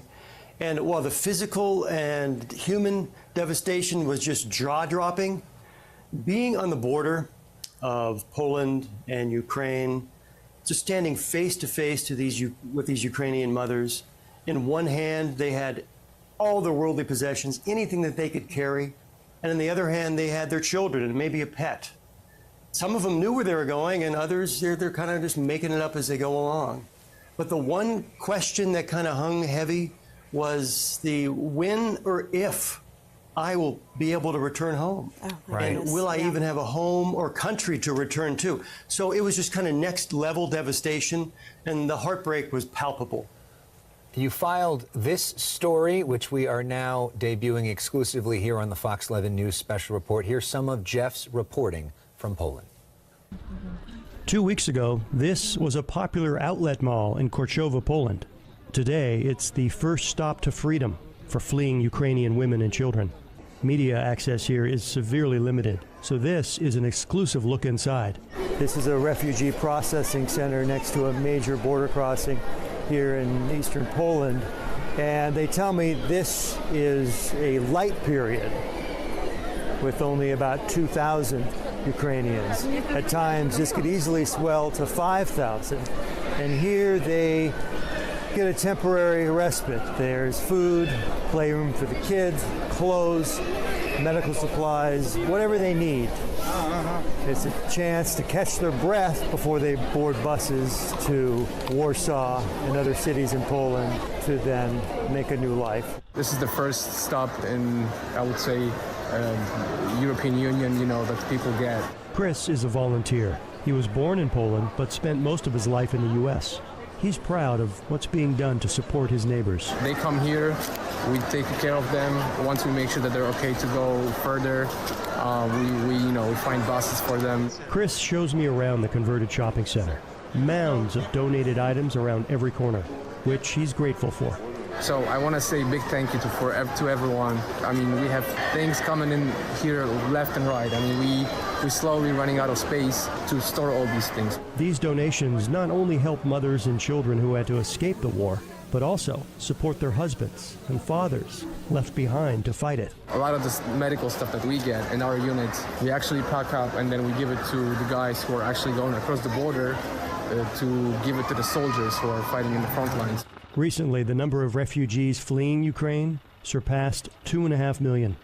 More are coming, and the need for compassionate volunteers is growing. You guys are always welcome here, to get yourself involved in helping those people. You may be moved by these images, but it doesn't compare to the flood of emotions from being here. Chris urges people to seek out ways to help locally, and the lives touched are twofold, theirs and yours. It's Jeff Mcintyre reporting there in Poland now. He's made his way back home to Southern California. Jeff, what did the refugees themselves tell you?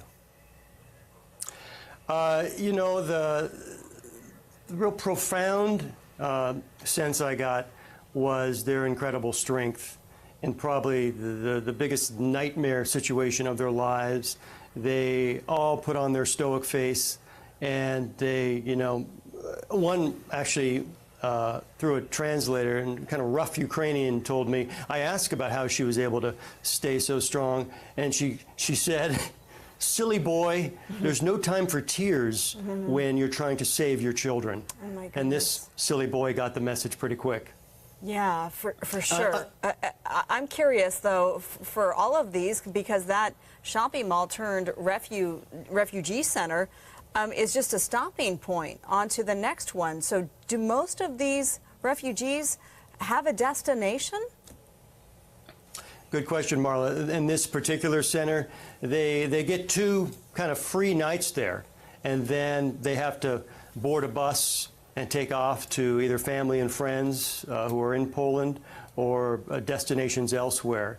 So some of them, like I said, they do have a plan. There's a large Ukrainian population within Poland. They're neighbors. So they've been, going back and forth for years.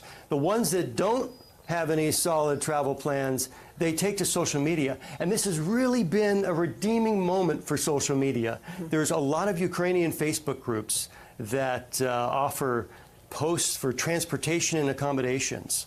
And just let me give you 2 examples of the generosity, the compassion and action that we're seeing. Will in Madrid, he can offer a fold-out couch. And then there's a family in Sweden who's offering accommodation for 6 people with a beautiful garden to play in. Now, these are complete strangers, at least now. Soon, they're going to become lifelong friends. But it's incredibly refreshing to see just the heart and the humanity that this situation has really forged throughout the world. Yeah, we've been seeing people all over the world also that have been buying rooms on Airbnb in Ukraine with no intention of actually going there, but just as a way to get money to the people that are in Ukraine that are sometimes bunkered underneath those homes. It has been interesting to see as one of the first real large-scale wars that we've seen during this social media age, the way that people have used those tools to try to bring people together as well has been striking. Jeff, your reporting is always striking all over the world, and we do appreciate you bringing it to us here tonight on Fox 11, and look forward to talking to you more in the days and weeks ahead. And here is a vantage point we have at the Poland-Ukraine border as refugees continue to make their way into the country. Some really, really great content provided by that filmmaker. So we wanted to bring you that segment from Fox 11 Los Angeles as they spoke with him on their television broadcast just yesterday. Meanwhile, we also did just get this feed coming into our Live Now from Fox desk. I do want to let you know that any moment now, we should be hearing from Secretary of Defense Lloyd Austin as he is in Eastern Europe, specifically in Slovakia right now. Now, he was touring multiple countries, meeting with NATO allies and ensuring that they have the United States' support during this Russian invasion of Ukraine. Now, in Slovakia, he is expected to meet with senior civilian military leaders to again make clear our firm commitment as a country to NATO's eastern flank and to talk about ways to deepen the U.S.-Slovakia relationship. At the moment, Slovakia, which does border Ukraine as well, actually has no permanent U.S. troops presence there, but the 2 countries have increased cooperation as of recently and as this invasion has really just raged on.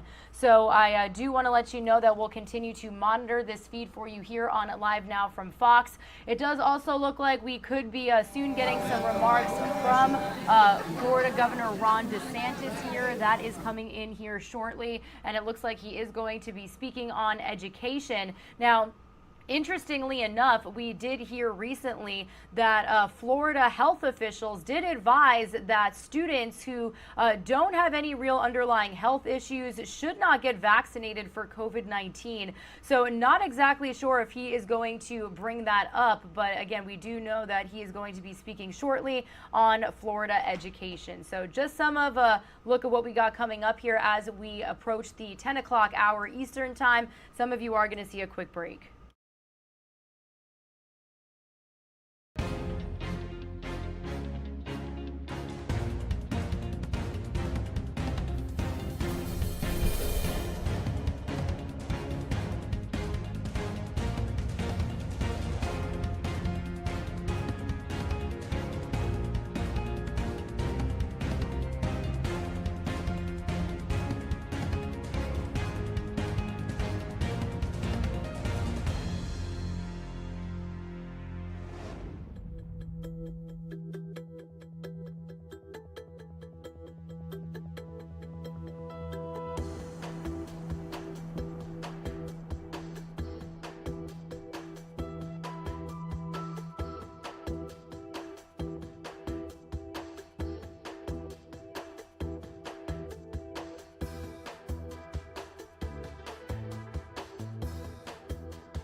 You're streaming live now from Fox, everybody. We are officially past 10 a.m. Eastern time here, a little after 7 a.m. out there on the West Coast. But regardless of where you're joining us from, thank you so much for starting off your morning with us. Happy St. Patrick's Day. It is Thursday, March 17th.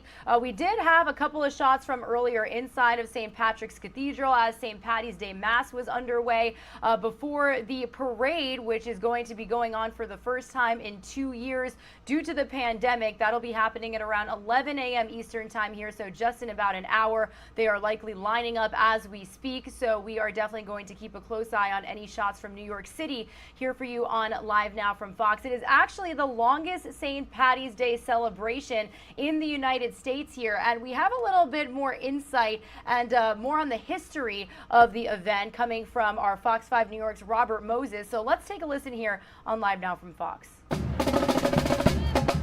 For the first time in 3 years, the St. Patrick's Day Parade, as New Yorkers have always known it, will march up Fifth Avenue in another sign of the city's comeback. It steps off at 11 at 44th Street and marches up to 79th Street. The parade will pause at noon to mark 20 years since 9/11 and remember the victims of the pandemic. At that point, marchers will turn and face south towards Ground Zero. Following a prayer on the steps of St. Patrick's Cathedral and a playing of taps and Amazing Grace, the parade will then resume its march up Fifth Avenue. For the fire department, remembering the 343 members lost on 9/11 remains a centerpiece of this parade. Every year during the parade, we take, we carry the flags for the 343 members that we lost that day. And it's a reminder of the sacrifices we're willing to give the citizens of the city of New York. Never forget is not a slogan for us. It's a way of life. But you're really not impressed with that number till you see the flags walking by and how long that takes. James Callahan, the general president of the International Union of Operating Engineers, will serve as the Grand Marshal. Callahan was first set to lead the parade in 2020, but the pandemic wiped out those plans. The parade is always spirited and festive. This year's edition feels extra special. It's a great day for New York City, great day for the Irish, great day for the fire department, finally to be back. Definitely an exciting day out there in New York City. Again, we know that our Fox 5 New York team, as well as some of our correspondents located there in the Big Apple, will be in attendance to interview people, talk about the excitement. Again, it is the first time that it is going on in the last 2 years due to the pandemic, as Robert just mentioned. So we'll keep a close eye on any feeds we've got coming out of New York here for you on Live Now from Fox. Meanwhile, as we have reached the top of the 10 o'clock Eastern time hour, I do want to let you know that we are following every latest development when it comes to the ongoing Russian invasion into Ukraine.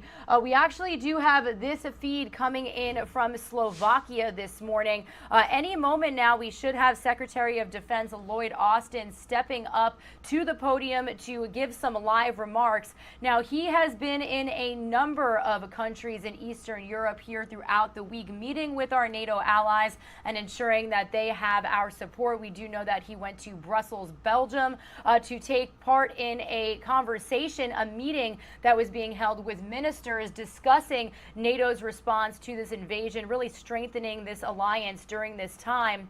And we know specifically in Slovakia, he has met with civilian military leaders there to make clear our firm commitment to NATO's eastern flank. And they're also discussing ways about how to deepen the United States and Slovakia's relationship. So we are expected to hear from him very shortly on Live Now from Fox. Also can bring you a live vantage point from the Polish-Ukrainian border. We know that more than 1 million people alone out of a nearly 3 million refugees who have fled Ukraine have gone to Poland. And you could really just see this raw vantage point of all of the different people impacted by this invasion. A lot of these refugees tragically have been women and children alone, forced to leave their husbands, their fathers, any men in their life behind after President Zielinski ordered most men, actually ages between the ages of 18 and 60, to stay and fight for their country. Also can let you know here that we are getting this feed into our desk this morning back here in the United States from Florida. It does look like Florida Governor Ron DeSantis is going to be speaking live about the education system here in the state. So we will continue to monitor this feed for you here as well. But shifting our focus back to the Russian invasion of Ukraine, we do have Andrew Kraft speaking with a Ukrainian-American woman about the situation that has been going on in her hometown back in Ukraine. So I do want to play that segment for you here on Live Now from Fox. Joining me right now, Yulia, thanks so much for being with us. You know, Mykolaiv is your hometown. It's a city in the south. It's right in between, really, Odessa and Kherson. But you grew up there. What's happening to Mykolaiv right now? Oh, Yulia, I think hello. you... Yes, hello, Andrew, and thank you for having me and give us a voice. You're absolutely correct. Mykolaiv is an extremely strategic town for Russian military right now. In fact, it stands on two rivers, and it has some of the strategic bridges that Russian military needs to cross further down the west along Black Sea towards Odessa, Ukraine's headquarters for Navy and the biggest civilian port. Mykolaiv, I've never been so proud of my hometown. They've been showing extreme resilience. However, the city is suffering greatly. And when the war has started, I struggled every day to convince my mother, who is 74 and has multiple health issues, to evacuate. But imagine when you're 74 and your blood pressure goes up and down every day, you're forced to think about you have to fit your entire life in a tiny small suitcase and flee to where? I was not successful for a long time until my nephew has walked over an hour to get to his grandma, pack a suitcase for her, put a passport in her bag, and then they had to cross two bridges by foot, and finally she was able to cross the country and get from Mykolaiv to Western Ukraine, where she's safer for now. But my nephew, my niece, and my sister, they had to stay behind for now. And I have so many stories like this. One of my good friends, who is also from Mykolaiv, her parents are there at the outskirts of Mykolaiv. The territory is controlled by Russians. We were not able to get in touch with them for the last 6 days because the power lines were damaged. We just got a hold of them, and they only have a week worth of medicine and food supplies. And we're working with volunteers in Mykolaiv to hopefully find a way to get the emergency aid to them. That's just one of the many, many stories that are going on right now. So this war has been extremely personal for me. I grew up in Ukraine. I went there every year since I moved here at 21. So it's been really, really hard. Yeah, you're from the Bay Area. You live there now, and you said to me that it took some convincing to get your mother to finally leave Mykolaiv. You're streaming live now from Fox, everybody, raw, unfiltered, nonstop news. As promised, we were monitoring this feed of Florida Governor Ron DeSantis speaking on Florida education, and he has officially stepped up to the podium. So let's listen in live, raw, and unfiltered. We have Monique Stinson, who's a teacher here. Don Massey is the principal. And then we have a murderer's row of legislative heft here.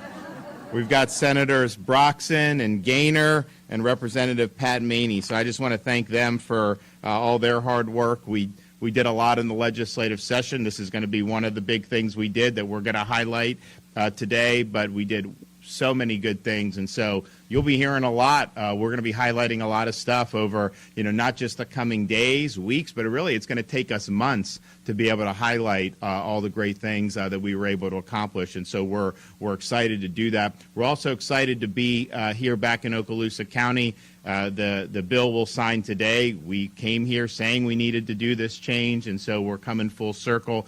But also just great to be in Okaloosa County, to know that in Florida, with counties like Okaloosa, we were leading throughout COVID.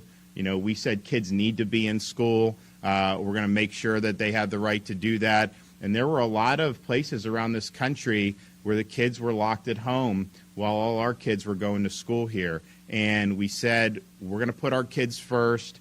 We have no tolerance for COVID theater in Florida. We are not going to be doing these destructive policies. And if you look now, what they just did, they extended the forced masking on airplanes and on transportation. Now think about this.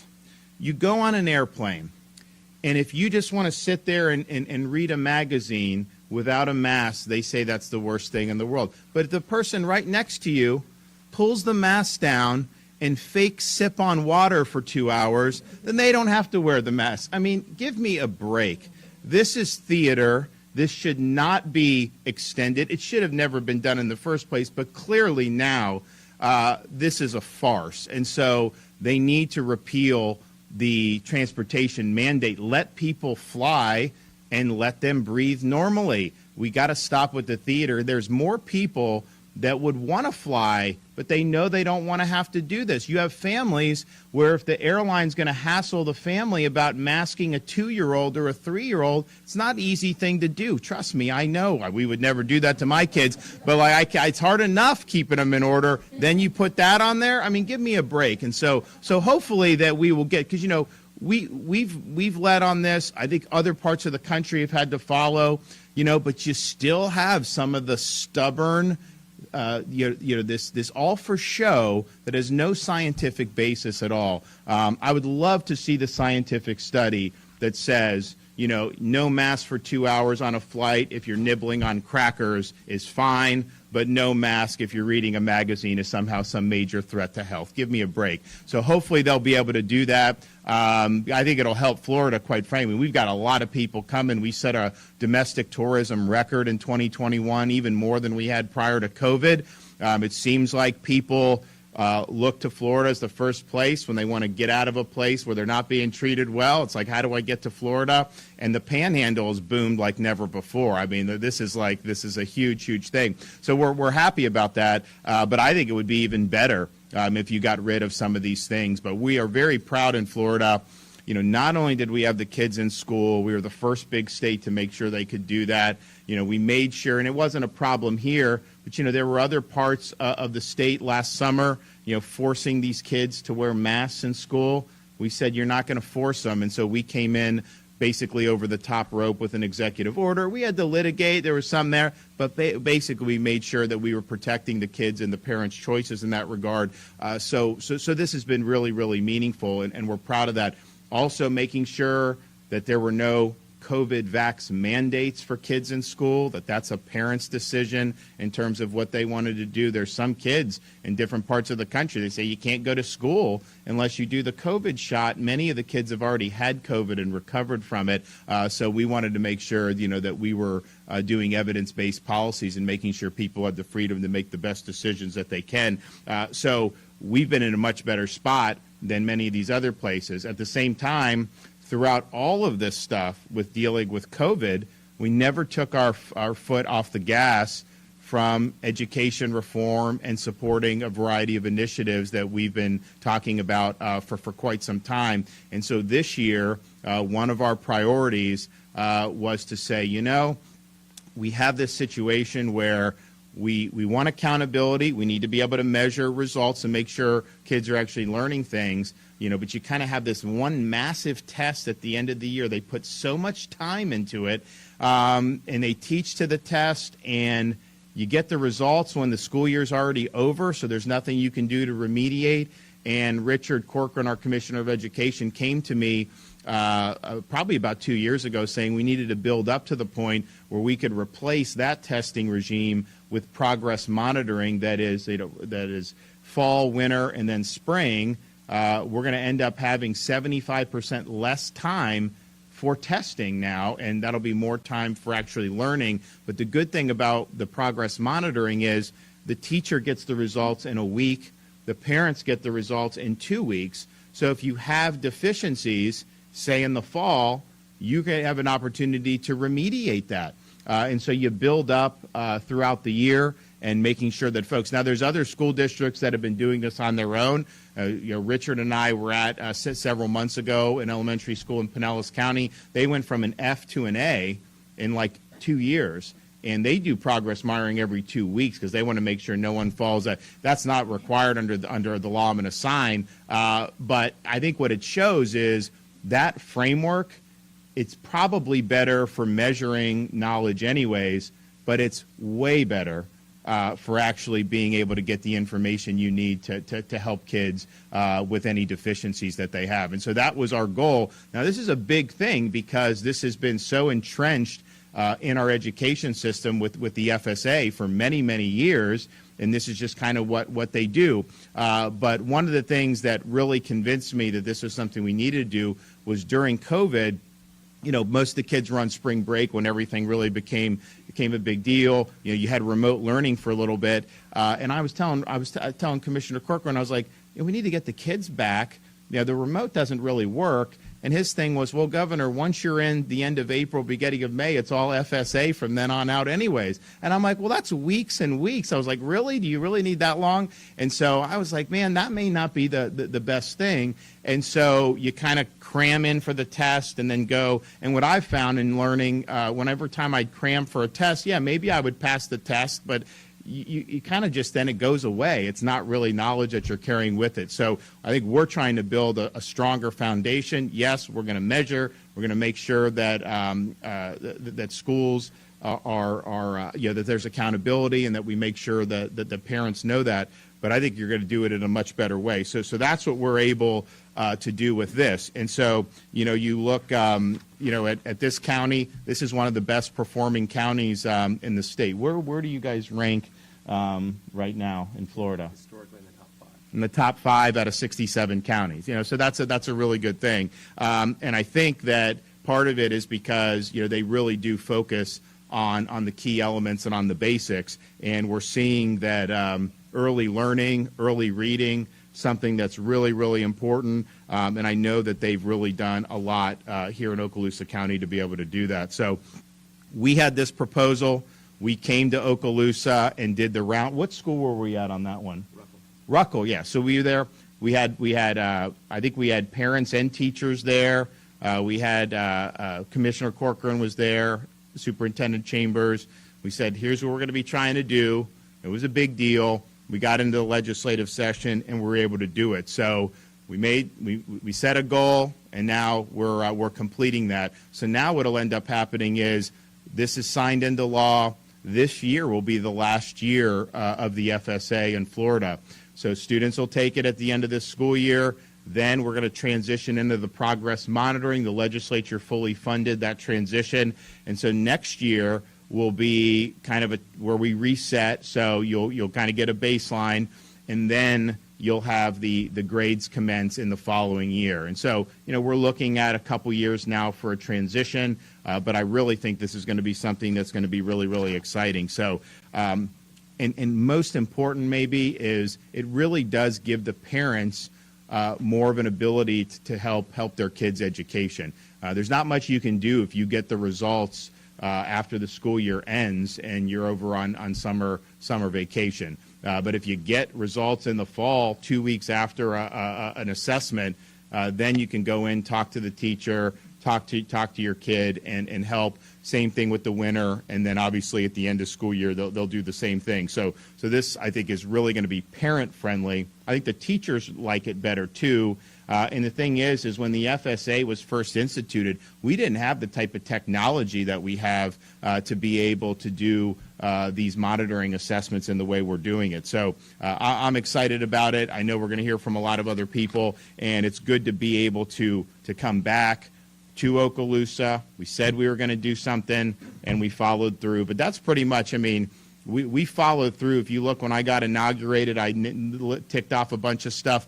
We accomplished all of that and then much, much more. And so I believe, when you tell people you're going to do something, you got to work like heck to get it done. And that's what we did in this instance. And this is just one of many things. The FSA was tied to Common Core.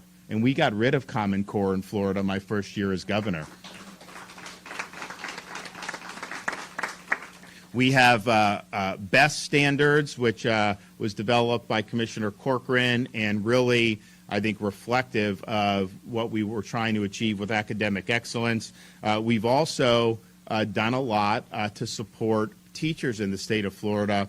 Last year, we did $1,000 bonuses for every teacher and principal in the entire state of Florida, both school districts, charter schools, and that was something that we said, you know, while other states were closing down schools, we had everyone here learning, and you know, even though the union sued me to try to close the schools, most of the actual teachers wanted to be here teaching because they understood it was important. And so we said that was important to show our appreciation. We've also, over the last 3 years, increased salaries for teachers with a focus on the average minimum salary so that you have talented people graduating college. We want them to consider doing teaching.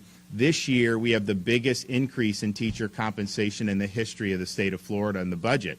And so that's going to end up, yes, it will continue with our average minimum increase, but it's weighted more now towards teachers that have experience and that have been on the job more than a year. And so you're going to see that. So that's going to be very meaningful. It's $800 million just for teacher compensation increases. And then you have the largest per pupil, the highest per pupil funding that we've ever had in Florida, and other money for school districts. So what we've done, 100% of that $800 million goes to teacher, but then the school districts could do even more if they want to. And then what we also did was Florida has a constitutional amendment, $15 minimum wage that's being it's being added in over a number of years. The legislature thought that we wanted to get in front of that as best we can for the employees who work in state government, but also to help the school districts. So they actually put in money so that the school districts can move up employees who work in the school system and get them at $15 an hour ahead of schedule. So there's a lot in there in this year's budget that's going to be helping that. And then what we've also done is a laser focus on early literacy. We did a K-3 reading initiative last year. We're doing more this year. And the bottom line is, if kids are reading at level by the time they're done with third grade, the chance of them graduating high school, being able to go to college if they want, all of that is very, very likely. If you're behind after third grade, the chance that you drop out of school entirely, you're not able to have success post-secondary, those chances increase dramatically. And so we see that, and so we're putting a focus on dealing with that. And I think that Commissioner's been very strong on that. The legislature's been very strong on that. And we're going to continue focusing on early learning, making sure our kids can read by third grade. We're also leading the nation in promoting American civics education. And if you think about how many it wasn't even a requirement in high school when I became governor. Now it's back as a requirement. We have opportunities for teachers to take courses in civics and get a $3,000 bonus for doing it. But at the end of the day, no matter what our students are doing, some will go to university, some will want to go into business or medicine, or who knows, some will want to go, and I think more and more kids should be going, if they have good technical skills, they can go in and they can make a lot of money even right out of high school right now, because there's a lot of things that are very high demand. You're going to have people that do that and do well. There's going to be a lot of different pathways people are going to take in life, but every single person that comes through our school system is eventually going to turn 18, and they're going to be an American citizen exercising those responsibilities. And it's really our responsibility to make sure that they have a good foundation of what that means. What does it mean to be an American? What are the principles our country was founded on? Why is our Constitution structured the way it is? And then all the key moments that we've had, throughout our history. And so we're focusing a lot on American civics, and we're going to continue to do that. And quite frankly, I think if everyone had a really solid foundation in civics, I think we'd have fewer problems in this country than we see right now, because I think people would be more unified. So bottom line is we're going to continue to make progress. So we've got a lot of great people here before we sign the bill. So first, I want to bring up Monique Stinson, who's a teacher here. Where is she?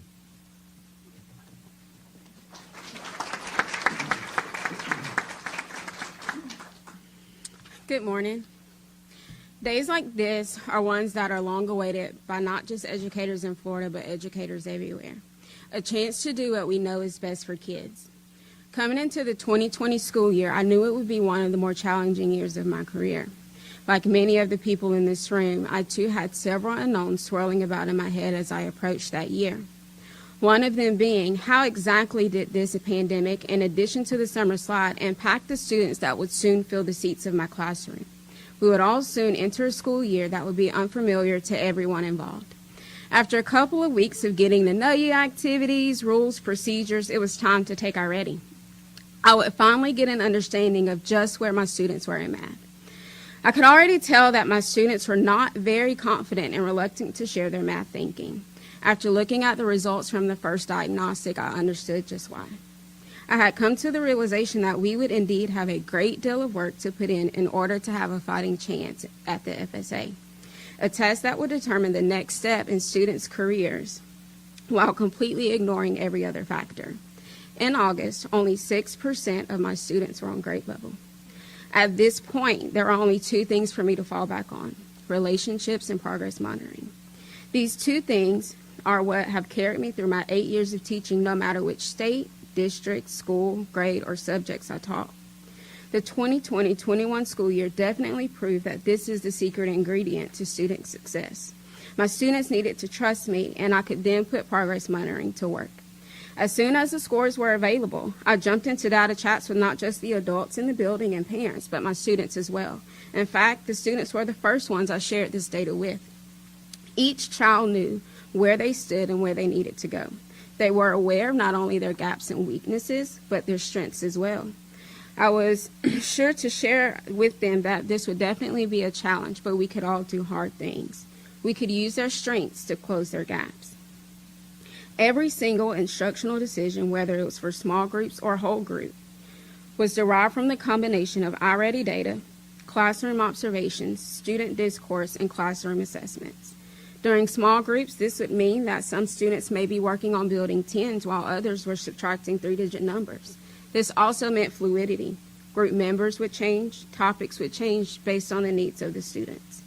I had to be sure that students were getting the prerequisite skills they needed to understand grade level standards. I also had to be sure that the 6% were being challenged and accelerated as needed. After taking the second diagnostic in the winter, 47% of my students were now on grade level.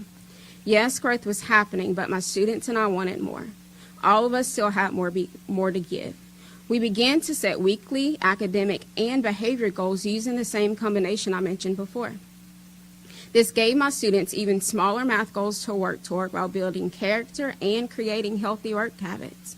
Progress monitoring isn't just about an assessment 3 times a year. It's not about the adults getting together to discuss the data. Progress monitoring is about communicating with all stakeholders, including the child, to create a plan to assist students in closing their learning gaps and or accelerate their learning. When children are aware of where they are, what their goals are, and how they can reach those goals, they are more likely to work to get there. Allowing students to take part in these decision-making processes provided the students with the opportunity to take full ownership of their learning and their goals. Their success would belong to them. Not me, not their school, not their parents. It was theirs to take with them for the rest of their lives. Not only had my students shown tremendous amounts of growth, they had reached proficiency. According to the FSA data, 76% of my students had reached proficiency. They were no longer the students who lacked confidence or allowed their weaknesses to stop them. They were a group of students who started behind, but we knew that didn't mean they had to finish there. Without progress monitoring, with my students in the classroom, this wouldn't have been a story I could share with you today. Being able to continue to use progress monitoring to monitor student growth without the pressure of FSA at the end of the year is a game changer for students, their teachers, and families. Good job. Thank you.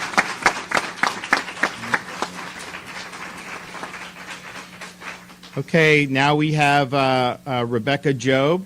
So why don't you come up here and talk about your experience?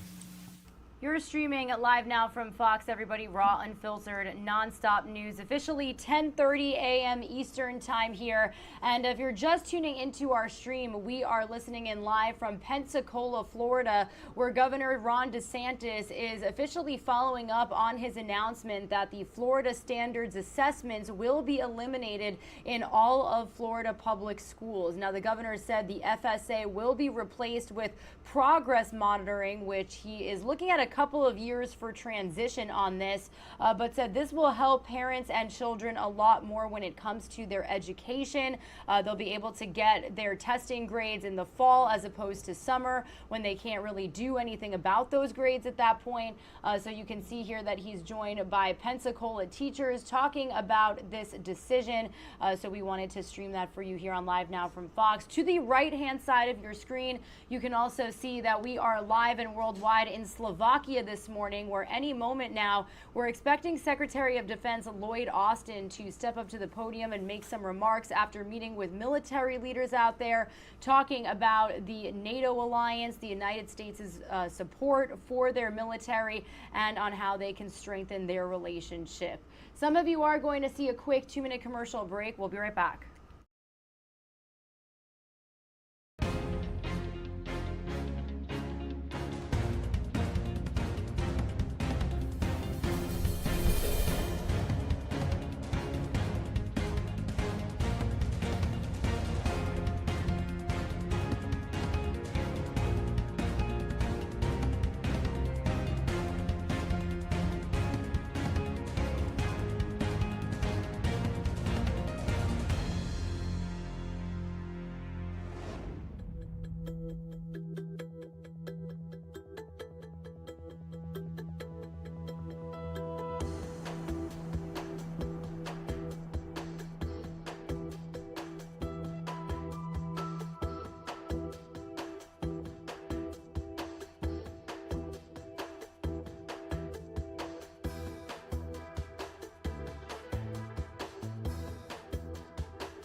You're streaming live now from Fox, everybody. We are coming back from that break with some breaking news out of the White House this morning. We've officially gotten confirmation that President Biden is going to be speaking with Chinese President Xi Jinping tomorrow. Now, the pair is expected to address the Russia-Ukraine war, competition between China and the U.S., and other topics, according to the White House. White House Press Secretary Jen Psaki said the call is part part on the Biden administration's ongoing efforts to maintain open lines of communication between the United States and the People's Republic of China. China has yet to condemn the invasion, though an official praised the Ukrainian people on Wednesday, saying that we will always respect your state. We will develop relations on the basis of equality and mutual benefit. We will respect the path chosen by Ukrainians because this is the sovereign right of every nation. That was actually a quote from China's ambassador to Ukraine, who relocated with the Chinese embassy from Kyiv to Lviv after Russian forces invaded late February. So again, we wanted to bring this breaking news to you here on Live Now from Fox. Also should mention that any moment now we are expected to hear from Secretary of Defense Lloyd Austin. He is in Slovakia this morning, speaking with military leaders, talking about the NATO alliance, how they will continue to have the United States' support during this invasion. So lots working here this morning on Live Now from Fox.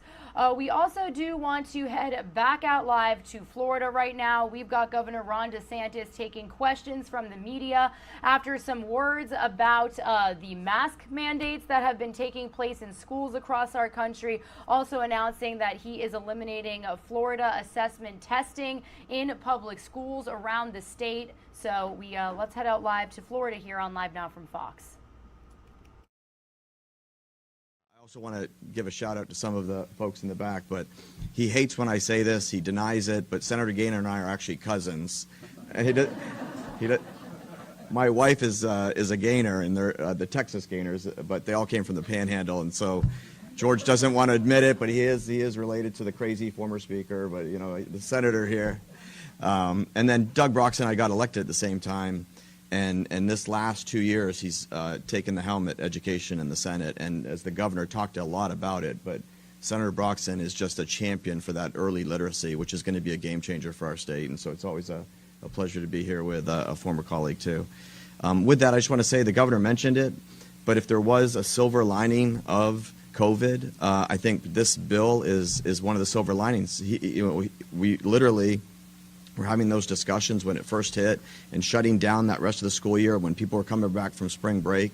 And we did have that discussion about, most of April and May is shut down for testing. Either if you're not testing, you're proctoring. Everyone's just kind of doing, that. So we ended up shutting it down. We went to the distance learning, which we know wasn't as effective. But then what we still had was that progress monitoring. And it was something that we knew the governor wanted to improve our accountability system. Accountability is a godsend. In fact, as a parent, a perfect example is it wasn't until the accountability hit that she was able to understand what was happening with her children. She seemed to be performing well, seemed to be on pace, but then the accountability hits and it opens up your eyes and you see exactly what needs to be done.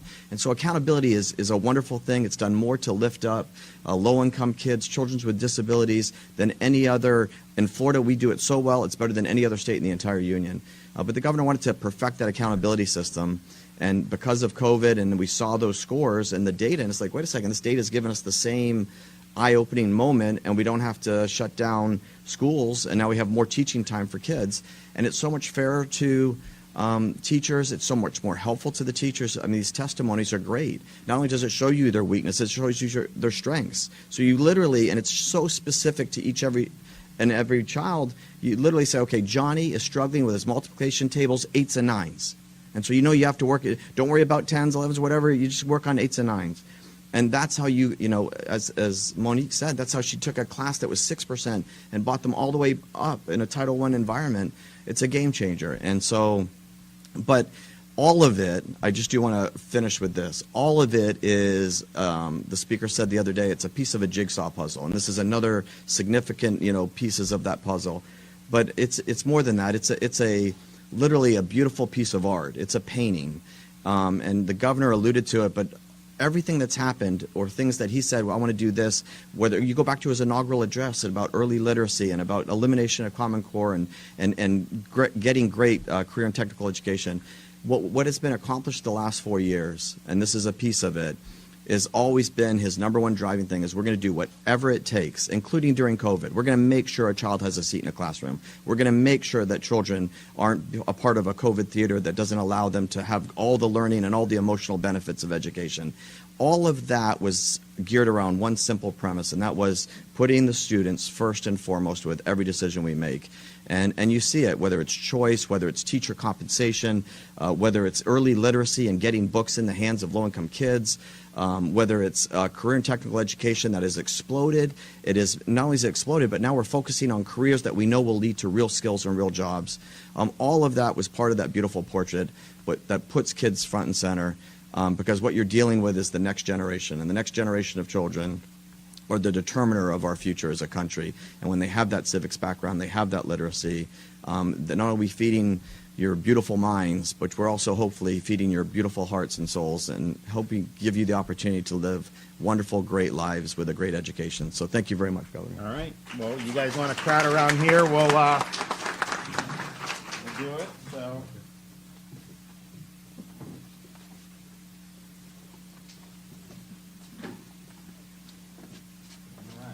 We were here 6 months ago, said we'd do it.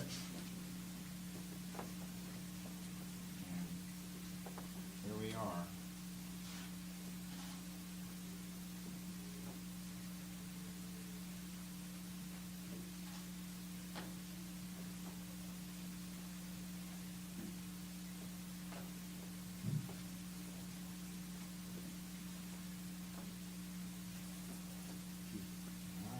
Guys, who wants one? You want one? Sure. You want one? Roxton, you want one? All right. There we go. Promises made, promises kept. All right. You want to get the kids and do a photo? You guys want to come do a photo?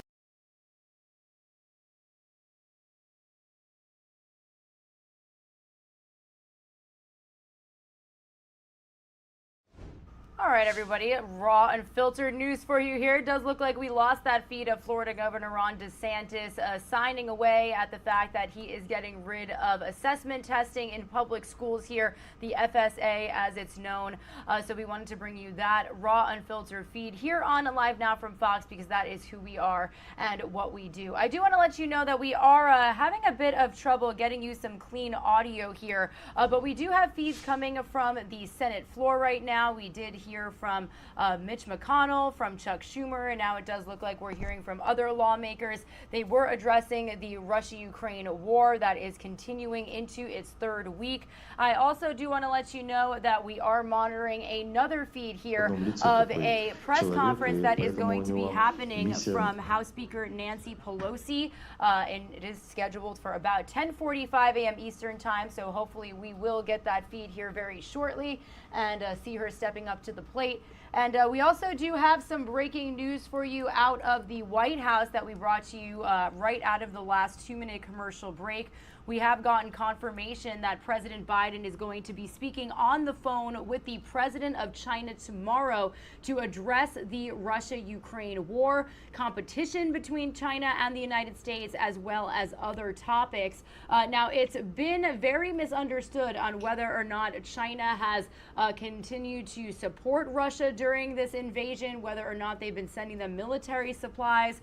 They had not condemned the invasion officially, although we did hear from the ambassador to Ukraine from China that he said they do stand with Ukraine during this very tough time. So we wanted to bring that information to you here on Live Now from Fox, as we just got word that this phone call would be happening minutes ago. Some of you are going to see a quick break. We'll be right back with some more nonstop news.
it should be just a base.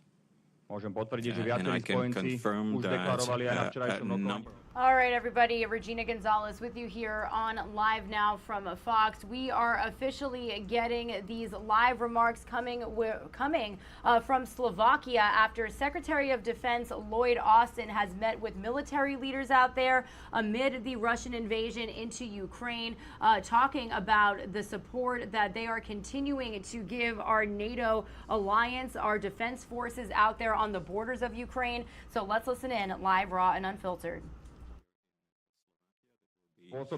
Created in the upcoming days. The capabilities that they will provide is something that we are lacking here in Slovakia, and they will strengthen our defense, and they'll strengthen it in a significant way.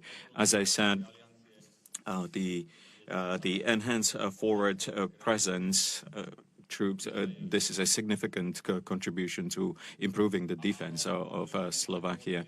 And yes, we talked also about the modernization of the Slovak armed forces. We discussed the need to fulfill our obligations and to achieve capabilities. That means to build the mechanized brigade and other capabilities. We also talked about the fact that we have some heritage here in the form of old Russian or Soviet defense systems such as S-3 missile system or MiG-29 fighter jets. We were discussing various options of how to fill in this gap if we decided not to use MiG-29s anymore. We should receive F-16 sometimes in 2024. Secretary, thank you very much for very fruitful discussion and also for your visit, which is a clear signal of our friendship, our alliance, and also extending relationships that we have been building, especially recently. Okay, thank you. Dear Secretary of Defense, now the floor is yours. Allies. On this visit, I'm also grateful for the opportunity to discuss our shared security interests with President Chaputova and Prime Minister Hager. Now, as NATO allies, we stand united in support of Ukraine and its right to defend its sovereign territory. We're committed to help. I don't have that easy to give you. It's okay, you know. And we're working urgently with our partners in the Ukrainian armed forces to further strengthen their capabilities to defend themselves.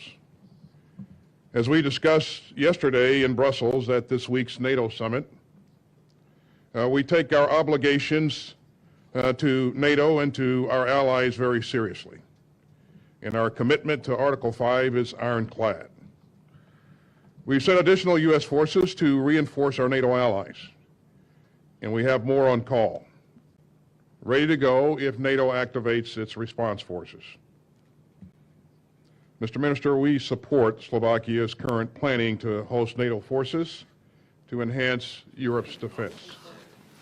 And I commend Slovakia for its contributions to NATO, for the humanitarian and military assistance that you provided to Ukraine, and for the generosity that you've shown to the innocent refugees fleeing Putin's war of choice. Your actions speak volumes. So the United States deeply values its bilateral cooperation with Slovakia. We stand together with Slovakia as a valued member of NATO, and we'll stand together with you to defend our values and our common security. Thank you, and we'll take your questions now. Ďakujeme veľmi pekne za vaše vyhlásenia. Môžeme v tejto chvíli prejsť na vaše otázky. Začneme do... Thank you. Now the question. Now I would like to pass the floor to Andrej Balint from Slovak National TV. the question for Mr. Austin. The Ukrainian President Zielinski called again and again for a no-fly zone over Ukraine. At the level of NATO, there were discussions about that at the NATO level, and if yes, what was the conclusion? Perspective, our President Biden, has been clear that we would not have U.S. forces fighting in Ukraine. Having said that, we'll do everything within our power to support Ukraine in their efforts to defend their territory. We've also stated that enforcing a no-fly zone actually means that you're in combat. You're in a fight with Russia, and that's one of the things that we have said that our president has said that we weren't going to do, get in a fight with Russia. So what this really means is that in order to control the skies, you have to shut down the air defenses that are on the ground, and some of those air defense systems are in Russia, and so again, there's no easy or simple a way to do this. There's no such thing as a no-fly zone light. A no-fly zone means that you're in a conflict with Russia. So from a U.S. perspective, again, our position remains that we're not going to do that. So. Ďakujem, nech sa páči. Tlačová agentúra Slovenskej republiky Katarína Bačová. Dobrý deň, Bačová, TASR. Mrs. Bachova from TASR. I would like to ask about the option of using S-300 missile system to Ukraine. Will the U.S. help us in any way to provide us with some replacement? And if we decide to do that, then wouldn't it be as we becoming a member of the conflict? Thank you. Well, thanks for the question. That question's for me, I guess, huh? So yes, what has been successful for the Ukrainian forces is that they've been able to really prevent Russia from establishing air supremacy.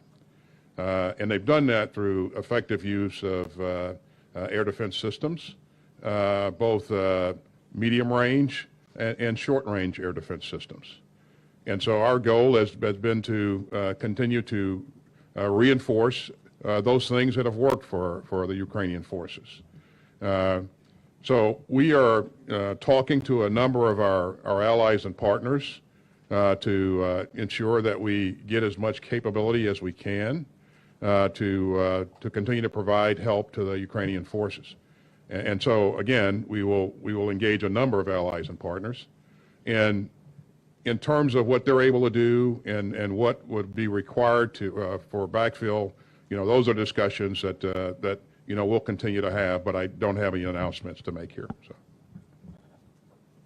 Ďakujeme veľmi pekne. Môžeme prejsť na zahraničné médiá za agentúru AP. Okay, now we can go to the international media, AP, Robert Burns. Thank you. I have a question for each, if I may.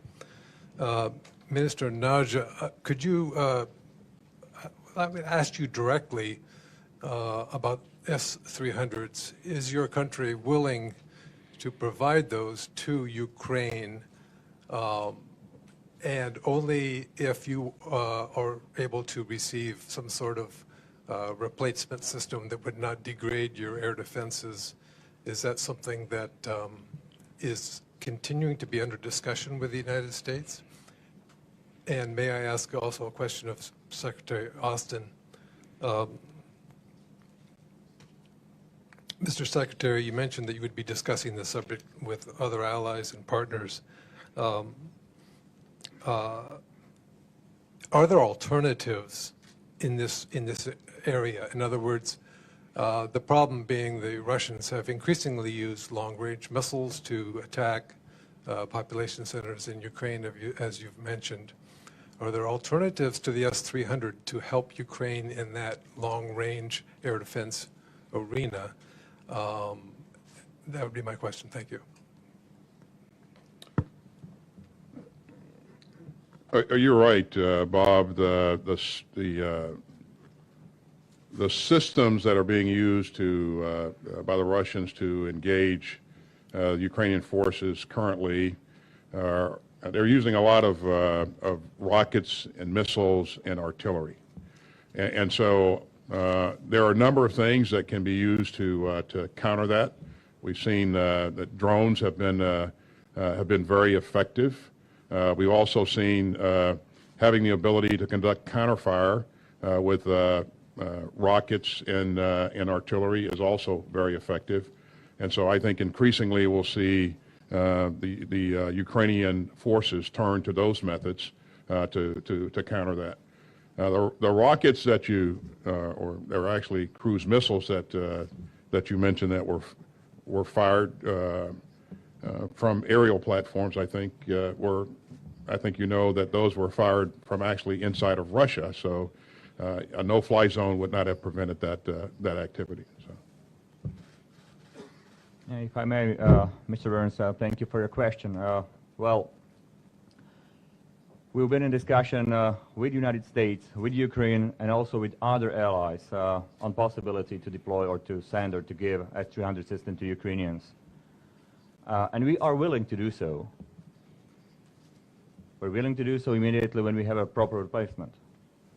The only strategic air defense system that we have in Slovakia is S-300 system. So what would happen immediately when we decide to give it to Ukrainians is that we actually create a gap, a security gap in NATO. So, and first of all, I'm the defense minister of Slovakia. My first responsibility is to to do everything I am capable of to guarantee defense and security of our people and our territory. So, yes, we've been in discussion. We are in discussion. There are no further comments to make as of now. But yes, should there be a situation that we have a proper replacement or that we have a capability guaranteed for a certain period of time, then we would be willing to discuss the future of S-300 system. May I ask a quick follow-up of Secretary Austin? Secretary Austin, in light of the minister's comments there about requiring some sort of replacement, is the U.S. military in position to provide any either Patriots or other replacement air defense systems? Thanks, Bob. Again, I don't have any announcements for you this afternoon. These are things that we will continue to work with all of our allies on, and certainly this is not just a U.S. issue, it's a NATO issue. Vďaka za NBC, teraz vystúpi Moshe Gaines. Thank you both for doing this. Mr. Secretary, we've all seen the increasing attacks, especially against population centers, that Russia continues to carry out in Ukraine. Are these war crimes, and does this warrant a change in posture for U.S. involvement? Well, certainly we've all been shocked by the brutality that we continue to witness day in and day out. And these attacks that we've seen most recently appear to be focused directly on civilians. And of course, that, if you attack civilians purposely, target civilians purposely, then that is a crime. So these actions, civilians purposely, then that is a crime. So these actions are under review by our State Department, and of course there'll be there's a process that we'll go through to review all of this. But we call upon Mr. Putin to cease these horrible actions. Again, these are civilians and not combatants, and so they should not be targeted. Ďakujem veľmi pekne, to bola zároveň posledná otázka. Ak sa pani teda... Thank you. This was the last question, unless the gentlemen decide otherwise. Okay. So I would like to thank you for your presence, and gentlemen, thank you for your answers, and we wish you a pleasant afternoon. Thank you. You're watching Live Now from Fox there as we had the Defense Secretary Austin there talking about the commitment to NATO as well as what we are seeing there in the Russia-Ukraine war. You're watching Live Now from Fox, everybody. We appreciate you joining us here live. Look at the White House right outside of the Oval Office. You got the Marine there, so President Biden is in the Oval Office at this time. We'll be hearing some remarks from him a little bit later right here on Live Now from Fox. Here's what we got coming up in the next hour. Speaker of the House, Nancy Pelosi, is set to do her news conference there. You got the media members all waiting for that moment. We'll bring it to you as soon as it happens. We got another live event here, though. Let's go out to the Senate floor where we do have senators speaking right now. Championship. Instead of celebrating the many hardworking women who earned their spot in the championship, I expect much of the media attention to be around a singular competitor, a transgender athlete who competed as a male as recently as 2019. But the discussion should not be about inclusivity. It should be about fairness. I've spoken about this issue before, and last March actually forced a vote on the amendment that would have prevented federal funds from going to educational institutions that allowed biological males to compete in women's athletics. Unfortunately, my colleagues on the left were more interested in pandering to the far left than they were in protecting the ability for girls and women to participate in fair, and I repeat, fair competition. They refused to support my amendment. Now, I would argue that by allowing biological males to compete in women's athletics, Democrats have set serious efforts for women's equality back by decades. And ultimately, this will have the effect of discouraging many, many, many young women from participating in sports. In a recent article, two parents of a current collegiate athlete said, quote, "I think the NCAA needs to change its policies and find a way to include transgender women without trampling all over biological women." I agree. Well, the NCAA has been silent. They have failed to take decisive action in ensuring a level playing field for all of women. And so now Congress must act to do so. This is why I joined Senator Mike Lee and 16 fellow colleagues in introducing the Protection of Women and Girls in Sports Act of 2021. This is critical legislation that would make a violation of Title IX for a recipient of related federal funds to permit a biological male from participating in an athletic program or activity designated for women and girls. The bill would also establish the definition of sex in Title IX as based solely on a person's reproductive biology and genetics at birth. It is impressive and imperative for Congress to act so that an entire generation of women aren't discouraged from pursuing their athletic dreams, whether on the field, whether on the court, or whether in the swimming pool.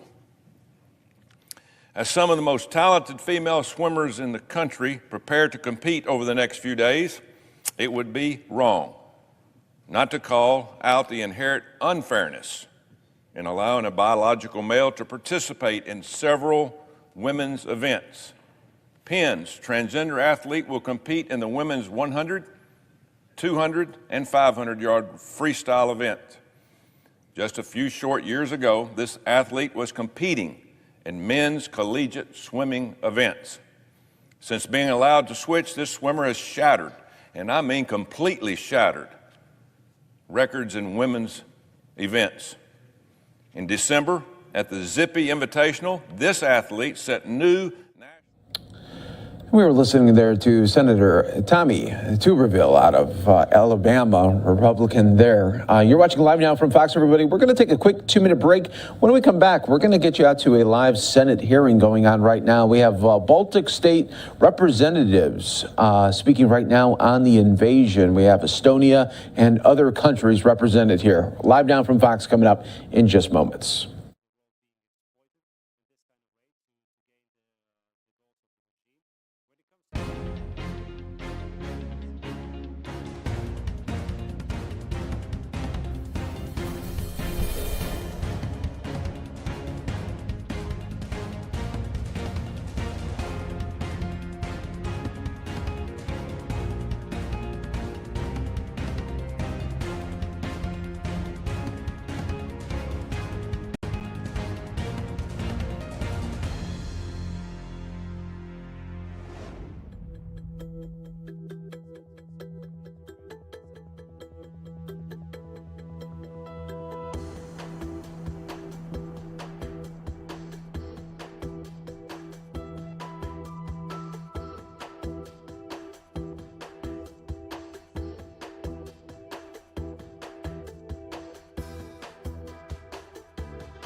Live look right now where we do have a Senate hearing talking about the Russian invasion here. This is representatives of Baltic countries. You're watching Live Now from Fox. Let's listen to get a little insight right here. It's coming from the sources you as a government or parliament cannot entirely control. But what we have done throughout the last 30 years, we have first and foremost recognized the issue and sensitivity of that matter. And the number one priority for us always has been that never mind what language or what the distance where our residents or citizens are, they must feel in Estonia safe and well. And this is why our reforms, economic, social, healthcare, educational reforms have directed on that, exactly how what you said about the feeling. Do they feel that really that Estonia is their home, and they would like to support the idea that the home must be stable and secure? Of course, number one question today is how to handle this massive warmongering propaganda. Estonia cut off all the propaganda channels of Russian national or federal TV stations, which actually we can call them not as the journalistic units or TV stations, but as a kind of formation of Russian army, as a propaganda unit who actually fight for hearts and minds in the countries. They have sort of aggressive attempts, and this is not only in the neighboring countries of Russia, but it's also countries like the United States and others, where they had an opportunity to disseminate through Russia Today and other channels the completely different narratives which are against our interest as a democratic nations. Thank you. Just to make an observation, I was part of the OSCE mission that came into Estonia in the early 1990s to deal with the handling of the Russian-speaking communities, and I think Estonia was the model country in how to handle minority communities after the fall of the Soviet Union. So I just compliment the manner in which you have engaged all communities within Estonia and protected their rights. Mr. Representative Cohn.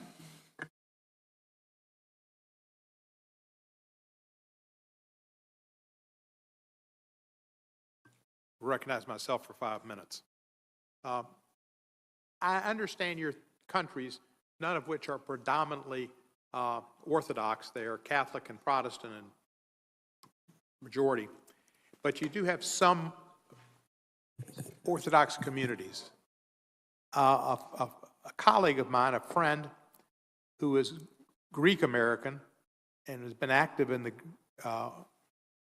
Greek Orthodox Church in Memphis, has a belief that Patriarch Bartholomew could have an influence on Patriarch Kirill in getting him to start to espouse more of the values that Patriarch Bartholomew has about ecumenism and peace and human rights. Do any of you think that there are people in your countries that are involved with the church that might have an opportunity or a thought if this is a possible way to move Putin? I know that the Russian Orthodox Church and Putin have a political alliance, and it'll be hard to break, but is there any possibility that pressure through the religious sphere could have an influence on Putin? Maybe start with Estonia. You've got probably the largest Russian population. Maybe Latvia does, I don't know. I think the kind of the idea behind your question is very noble, and obviously we should not completely not to take this into account that there exists some sort of possibility that for religious communities there is a kind of hope to work for peace, not for war. But from recent statements of Patriarch Kirill and others in Russia, in Moscow Patriarchy of Orthodox Church, unfortunately tell us that this alliance between Putin and Moscow Patriarchy is rock solid. And unfortunately, they are supporting in their open and public statements currently this aggression, not only against Ukraine, but more wider possible aggression against democratic nations. Thank you. Yeah, just maybe a few comments. I think, well, Russia is not a secular country. It's obvious, and there's numerous analysis, and experts have written articles on the Orthodox Church, interlinkage with the regime, and how each of them complements each other. And well, right now in Latvia, of course, there was a high expectation within a society, not even a community that belongs to the Orthodox Church, but overall in general public, what the Orthodox Church in Latvia will say about Russia's war in Ukraine. And there was, a long period of silence right now. I mean, long period, I mean several days. But then the leadership of Orthodox Church in Latvia spoke out and condemning the Russian aggression on Ukraine. So, but in the meantime, we see that the leadership of the Orthodox Church in Russia are actually echoing the opposite. That, when speaking about the Russia's war on Ukraine, again, a special operation, liberating, and that is almost, a same war that Russia is conducting towards Ukraine. But in the same time, also, when it's referencing to Baltic states, well, what's going to await Baltic states, as they call it, Pribaltika. So that indicates that the Orthodox Church is very much echoing that the narratives that Putin regime is posing both to their population but also towards those who are outside of Russia as well. Yes, ma'am. If you allow me, I would like to reply to the previous question. Is it okay? Yes. Thank you. Russian minority in Lithuania is relatively small. It's between 6 and 7%. No public actions in support of Russia's aggression against Ukraine so far. Quite opposite. Our citizens of Russian descent, they are part of united stance of our citizens in support of Ukraine. Ukraine fighting against the aggression. And I am very proud that people in Lithuania, whatever mother tongue they speak, they donated 19 million USD during first week of the Russian aggression against Ukraine. So a lot of sympathy, a lot of support, and ordinary people pledged thousands of vehicles and their houses and apartments for the refugees coming from Ukraine. Finally, democratic opposition from Belarus and Russia are seeking a shelter in Lithuania, and they are provided that shelter. Thank you. We met with the Belarusian dissidents when we were there. It was quite an honor to meet with them and saw what Lithuania was doing as a friendly neighbor.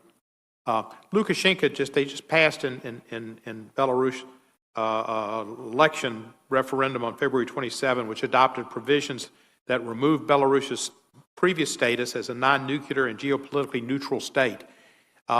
You think they came straight from Putin and Moscow, and is that to indicate a danger to the world?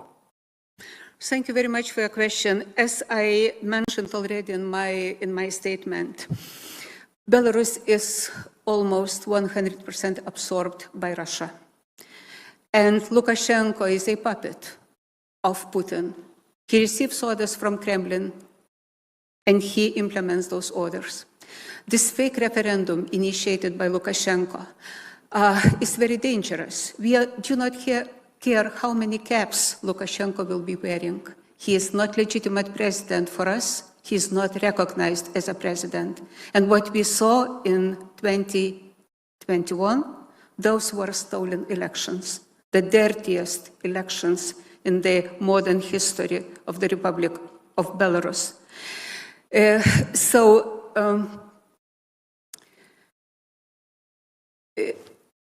He could call him the president of Belarus, he could call him chairman of the People's Assembly, but what is really dangerous, that they deleted very important paragraphs from the constitution about neutrality of Belarus, plus nuclear weapons could be displaced on Belarusian soil, in addition to unprecedented number of Russian troops in Belarus. So that is really dangerous, and that is a game changer for us, looking from our perspective. Thank you. Thank you. One last question, and I'm going to yield to Mr. Wilson. We know Putin's a liar, and he talks about the Russian-speaking people in Ukraine and in Estonia and in Latvia and wherever. We do know that that's a consistent theme in Russia over the years has been Russian people, their heritage, the church, the language, authoritarian leader, the Tsar, and now Tsar Putin. But do you think he really cares about that, or is that just like denazification, just verbiage he uses to make the Russians think he's trying to do something for the Russian people? Because we see what he's doing in Ukraine is he needed a port on the Black Sea, and that's why he wanted Crimea, and now he wants a highway between Crimea and the eastern provinces there, eastern section of Ukraine, which will become his new breakaway Russian republic. He wants access to the sea, and he'd want the same thing in Kaliningrad, that access that the Suwalki Gap would give him. And in Ukraine, he wants minerals. So has he just used the Russian language as a way to build up his support within the Russian people, or to make it sound like he's doing something for the Russian people, and really all he wants is access to the sea and economic power and minerals? Yes, sir. Yes, if I may, to answer to this question. The way how Mr. Putin is caring about Russian people, we see today what is happening in Mariupol, what is happening in Kharkiv, in many other cities of Ukraine. There are thousands of innocent people that are perished by Russian brutal aggression, bombings. This is how Putin is building a Russian world. They don't care about Russian speaking population or Russians. They only care about this idea of reshaping world by force. And as we all know, Putin and others have declared that the biggest geopolitical catastrophe of 20th century was a breakup of Soviet Union. And this is exactly an idea not only to rebuild Soviet Union, but Russian Empire. And that's where human lives doesn't matter, are their own citizens or the others. And this is where we have to stand as democracy strongly against this right now and do everything what is possible that Ukrainians can win this war, because this war is our war as well for democracy and freedom in our world. Thank you, sir. I'm going to yield. My time is kind of up, and Mr. Wilson is my co-chair, and I'd like to recognize him for the theoretical 5 minutes. Thank you very much, Co-Chair Cohen. And hey, it's a dream come true for me, parliamentarians, to be with you. When I was in college, I was an intern right in this building, and I had a dream because as a follower of Senator Barry Goldwater, a supporter of him, he believed, why not victory? I have a little book behind my desk when you visit the office, and everybody from Lithuania, Latvia, and Estonia are invited to come by. We'll even get a picture with the dome of the Capitol over your shoulder. But when you come by, I have a book, Why Not Victory? And what that meant was a liberation of the Baltic republics. And so it's just been an inspiration of mine. And then, of course, it was Barry Goldwater that provided for the ultimate election of the great liberator, Ronald Reagan, with Margaret Thatcher and Pope John Paul II. And so, it's just a dream come true to be here with you. And indeed, the Ukrainian, I call it Putin's war. Putin's war is a world war. And the people of the Baltic republics can make a real difference. People of the republics have friends, family, all across Russia. They need to hear from you the message of President Zielinski, where he called for the surrender of Russian troops. Now, that would be somewhat bizarre, except we're talking about conscripts, 18 and 20-year-old young persons who were told they were going on a training mission. And then they were told they'd be greeted. Yeah, they were greeted all right with grandmothers saying, stop, go home. And so we have an opportunity, and again, the people across Russia need to know that, again, Putin's done something that I didn't know could occur. He has unified Democrats and Republicans like I haven't seen us unified. And that's why we have legislation pending that would provide for refugee status for patriotic Russian military defectors, that they would receive refugee status immediately to the United States, and whatever equipment that they brought over would be to the Ukrainians. They could be paid up to $100,000. And so this is real. And then later the day, other legislation will be providing for members of the Duma, for diplomats, for government personnel of the Russian Federation with their defection, patriotic defection against a dictatorship, authoritarian rule. And it's quite personal to Congressman Galeo, because there was a member of the Russian Duma. Can you believe that when he and I were in Kyiv, that he made a presentation on television, and a member of the Russian Duma publicly threatened to have this wonderful fellow here kidnapped, brought to Moscow, and put on trial. So, hey, we have real interest. We want people from Duma to come here, but to be welcomed as refugees. With that in mind, Chair Andriy Kainai of Lithuania, I want to thank Lithuania, the courage you have of standing up for the people of Taiwan. 23 million people who could suffer the same consequences we've seen with mass murder in Ukraine. But you're standing with the people of Taiwan, and that's just such a positive indication. I would like to get an observation from you with the extraordinary, bizarre statements by Putin about possible nuclear escalation. What do you see as the potential for that, and how should this be addressed? Thank you very much. First of all, for your kind words with regard to our position on Taiwan. And as I already said, Lithuania is not going to step backwards. We will move forward. We will open our Trade and Economic Representative Office in Taiwan. And of course, we count on your solidarity and on your support.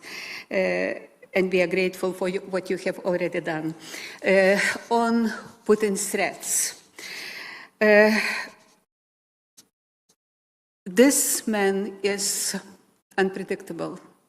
Before the 24th of February, even seeing those, Russia's build-up along Ukrainian border and in Ukraine, not many people in the world believed that Putin will give an order for a massive military aggression against Ukraine. And I have to say that our intelligence also, that was, miscalculated. There were, informations that Russian army will be in Kiev in 48 hours since the beginning of the military attack. This does not happen.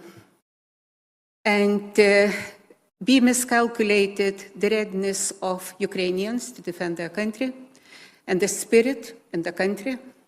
We also miscalculated the strengths of the Russian army. And we miscalculated the position of the European Union on this. Not many politicians and political leaders expected this dramatic change of the position of Germany and some other countries. And that changed the situation dramatically. What I understand, that Putin is targeting not only Ukraine, is targeting our security architecture in Europe. If Putin remains in power after this war, we will not have peace.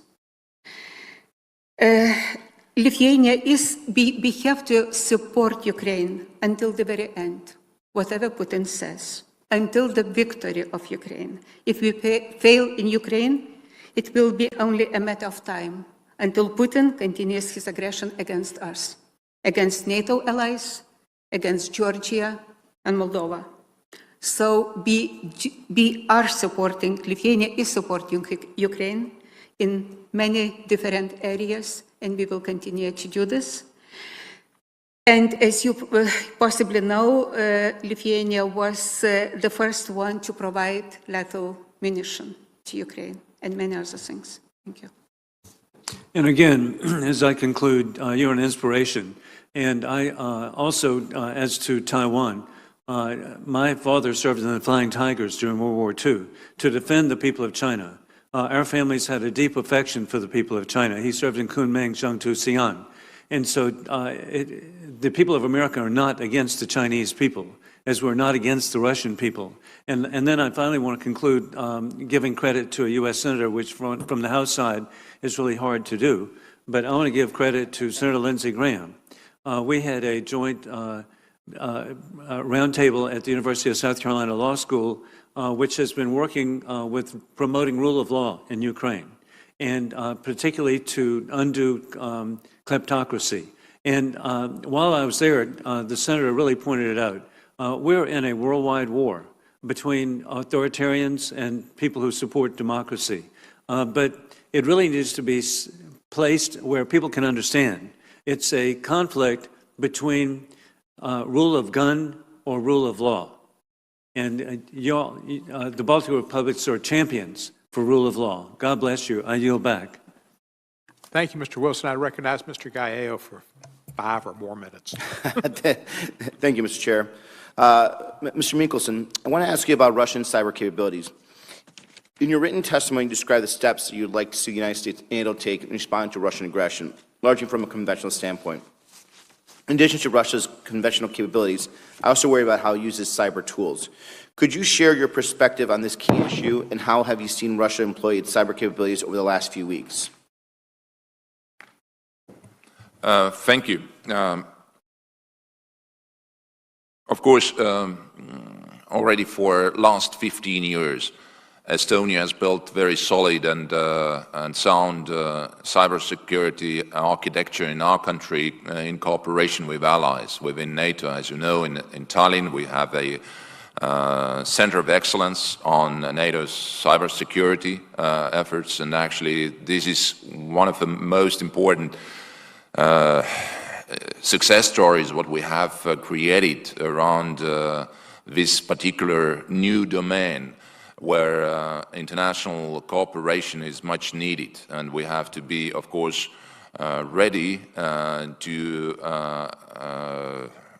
address upcoming risks. As we have seen throughout last several weeks, cyber domain in regard of Russian aggression against Ukraine has been present, but has not been present as much perhaps we all anticipated in terms of cutting off vital infrastructure or some other areas. So main focus for this aggression has been using conventional weaponry and means like we have seen during World War II.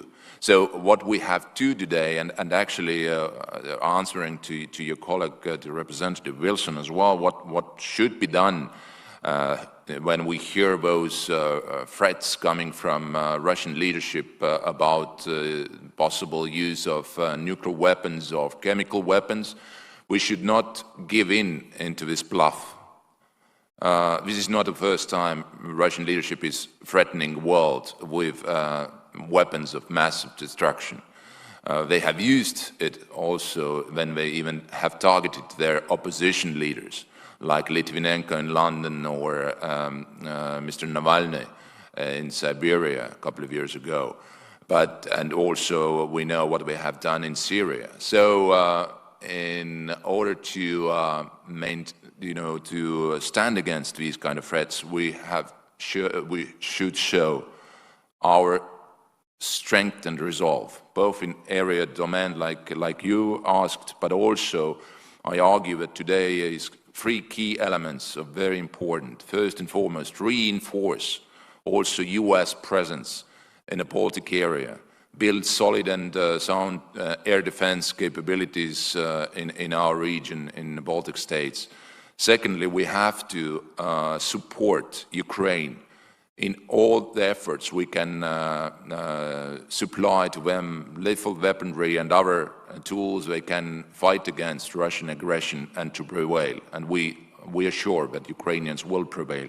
And last but not least, we have to build strategy how to deal with Russia evolving from this war. And it is unimaginable that we can stick still to Russia-NATO Founding Act, which was concluded in 1997. I think so it should go into dustbin. Thank you. Mr. Coles, I appreciate the detail you shared regarding your perspective on Russian information operations, because I'm increasingly concerned about the threat that Russia poses, especially in the gray zone. As I mentioned in my opening remarks, we draw any lessons from the ongoing war in Ukraine so that we need to ensure our allies and partners are too prickly for an adversary or competitor to swallow. That's why regular warfare is so crucial. Recognizing that we're in an unclassified setting, are there any insights you can share about how Latvia is approaching this challenge? Are there particular steps your government is taking to bolster irregular warfare capabilities? Yes, thank you very much, Representative Gallego, on the question. Well, we have introduced, and now the question is the practical implementation of total defense concept. That is, top down, bottom up, horizontal, vertical, all dimensions, where the capabilities, resilience are developed across the society, across the public institutions. And that is also what I mentioned, what is critical to invest in education, be it media literacy, be it the assessment of consuming the information, because that is, where the pre-orchestrated activities are being conducted by Russia. It's not just, they decided suddenly we are going to intervene or interfere or attack one or another sovereign country. There's a preparation going on, and usually the preparation is through these domains, through information space, through compatriots abroad as well, NGO sectors, and etc. And I would invite as well another area to focus, at least for the U.S. Congress and administration, is to look at the entities that have been working closely or being representing the institution called the Россотрудничество or the Foundation Ruski Mir. The tentacles are wide and deep across the world, and that should be identified and cut off. Last but not least, on the cybersecurity domain, as my colleague Marko Mikkelsen mentioned, I think what we need to do within the NATO establish not only security defense policies, but also think on counteroffensive measures that we can actually take and implement. Because clearly, in 21st century, the wars and cyber domain will become more and more. And that also includes the critical... Very interesting hearing as we continue to bring this to you right here on Live Now from Fox, really getting some insight from these Baltic countries that know Putin's antics a little bit more better than right here in the West. You're watching Live Now from Fox, everybody. Let's take another quick 2-minute break and we'll come back. At least, so I think that is also an area where we have to really focus and at least establish the guidelines for NATO member states, what to be followed. I'm pleased for the Baltic countries to be also the signatories of the memorandum of the 5G technology development together with the US. I think this is a way forward, and this is where we have to deepen our cooperation and expand it as well. Thank you. Thank you. And for my magic 5 minutes, last question is for Dr. Adrakin. Thank you again for your testimony, especially regarding Lithuania's very courageous stance against Chinese aggression when it comes to economic space. What more could the United States and the EU be doing to support Lithuania's efforts? Thank you very much, Representative Gallego. As we all know, Lithuania has been experiencing the worst of China's economic coercion, not just bilaterally, but also through secondary sanctions on global supply chains. All multinational companies in China are being pressurized to cut their ties to Lithuania, stop manufacturing and sourcing goods in Lithuania in exchange for their access to China market. So China's measures against Lithuania are a clear case of economic coercion. It's in violation of the WTO rules, and we appreciate your support in the WTO, standing with the European Union, with us and by us. So what we are asking for, first of all, China-free supply chains. We are de facto, building those China-free supply chains. We do not have any other option.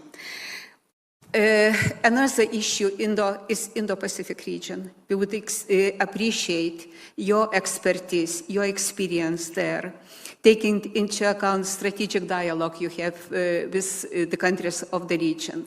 Because we are looking for we have to have this diversification of our export markets. And until now, we were focusing on China and Chinese market. Our expectations were not met. And we are looking for new markets in that region. So your support there would be highly appreciated. Thank you. Thank you. Now you're back. You're very welcome, sir. And recognize the gentleman from Alabama, Mr. Adderholt. Thank you. Thank you each for being here today. It's great to have you in Washington and a chance to share a little bit about some of these issues that we have worked on. One thing that has been interesting to see the dichotomy of the way that different people, especially how even in Russia, how Ukraine, Russian speakers and some that are sympathetic to Russia, even if they are in Ukraine. And of course, the Russian-speaking population in the Baltics are certainly a target for propaganda outlets, I would assume. And of course, the Kremlin has persistently accused your governments of mistreatment and discrimination against this group. And their rationale, of course, to protect the Russian, ethnic Russians and Russian speakers. Question, and I'll just open it up to whoever would like to answer. Are there many avid consumers of Russia state media in the Baltics? Well, thank you very much. Well, as we know, Russia is not only right now an authoritarian country, dictatorship, it's totalitarian state. Particularly knowing the last week's new laws adopted that are actually aimed at prosecuting any ordinary people who are expressing their criticism of the regime and etc., and facing almost potentially 15 years imprisonment. And that also applies to the laws of labeling democratic liberal media as the external extremist organizations. So that has, of course, silenced a lot of independent media outlets in Russia. But what the Baltics are doing, and Latvia in particular, we are offering to relocate their activities into Latvia. Like we have Meduza, one of the most well-known media outlets. Right now they are broadcasting from Latvia. They also TV Rain, the TV Dožd. We also, I understand, the Radio Free Europe will be opening their branch in Latvia and work towards the Russian audience from the Baltic countries. So this is a lot of what we are doing. It's just trying to provide any additional alternative information source for Russian people that are residing within Russia. But of course, we know it's becoming more and more limited for any Russian residing people to find any alternative information whatsoever. We see, the alternative internet concept is being introduced, the VPN channels are being blocked, and this is something where at least those who know the bypassing avenues in Russia can work freely and without the threats of their, workings in the Baltic countries. That we also have set the Baltic Media Center for Excellence that provides, and that was prior to February 24th, both the Russian, the Ukrainian, Georgian, Belarus journalists education on the media pluralism and expertise. So there's a lot of what we are contributing towards a liberal and democratic media to be still functioning even outside Russia. But on the contrary, with the propaganda channels, this is what we've been raising alarm since we regained our independence in 1990. We've been exposed to Russia disinformation since day one, and different intensity of the levels for the certain periods. But at least, of course, we are sorry that the West has somewhat lost the pink eyeglasses in the past 5 years. But it's good that direction is there. But we encourage and we call do more to tackle and to take down the propaganda channels, be it on the classical media outlets or be it on the internet area as well. We are continuing to do that. I don't think very soon there will be any Russian propaganda channels streamed via internet or TV or radio in the Baltic countries as well. But of course, in the meantime, we have to look how we can provide truthful and legible information for the Russian-speaking population in Latvia and the Baltic countries as well. If I may, just a few words on top of that, what my colleague, Mr. Kohl, said. In Estonia, we already for several years, actually since 2015, we have a public broadcasting channel, TV in Russian language, and also for many years radio channels. And actually the popularity of those broadcasting units growing significantly during the last several months, actually. Of course, how do we deal with this Russian aggressive propaganda tools in like TV outlets or tools in internet? But another area which is extremely important is also education, the education system, specifically when we talk about teaching history and what what is all related to that, how once democratic society is built up. And in Estonia we have succeeded quite a well, but more dramatic change we need, we see that this is one of the key elements why the Russians today in Russia and Russian Federation overwhelmingly support aggression against an independent nation like Ukraine right now. It is connected that they are manipulated massively by lies disseminated by propaganda channels, but also the other area, which is critical, has a critical importance. They live in a completely different world than we speak about history and how do we understand what has happened specifically during World War II and later on as well, how they do recognize the repressions of Stalin regime, for instance, and many other issues. So that's a very complicated situation, and this actually tells us that we have to be ready for very long-term confrontation with Russia. And don't please make also mistake. There are very many Russians who support Putin's aggression today. This is not only Putin. In addition to what has been said, in addition to EU sanctions, Lithuania implemented additional national sanctions against Russia. We suspended broadcasting of 8 TV channels from Russia. We suspended sale of Russian and Belarusian printed media outlets. We suspended visas, and we also suspended certificates of Russian and Belarusian services and products. I would like to remind you that Lithuania took legal international action outside the scope of the European Union and NATO framework.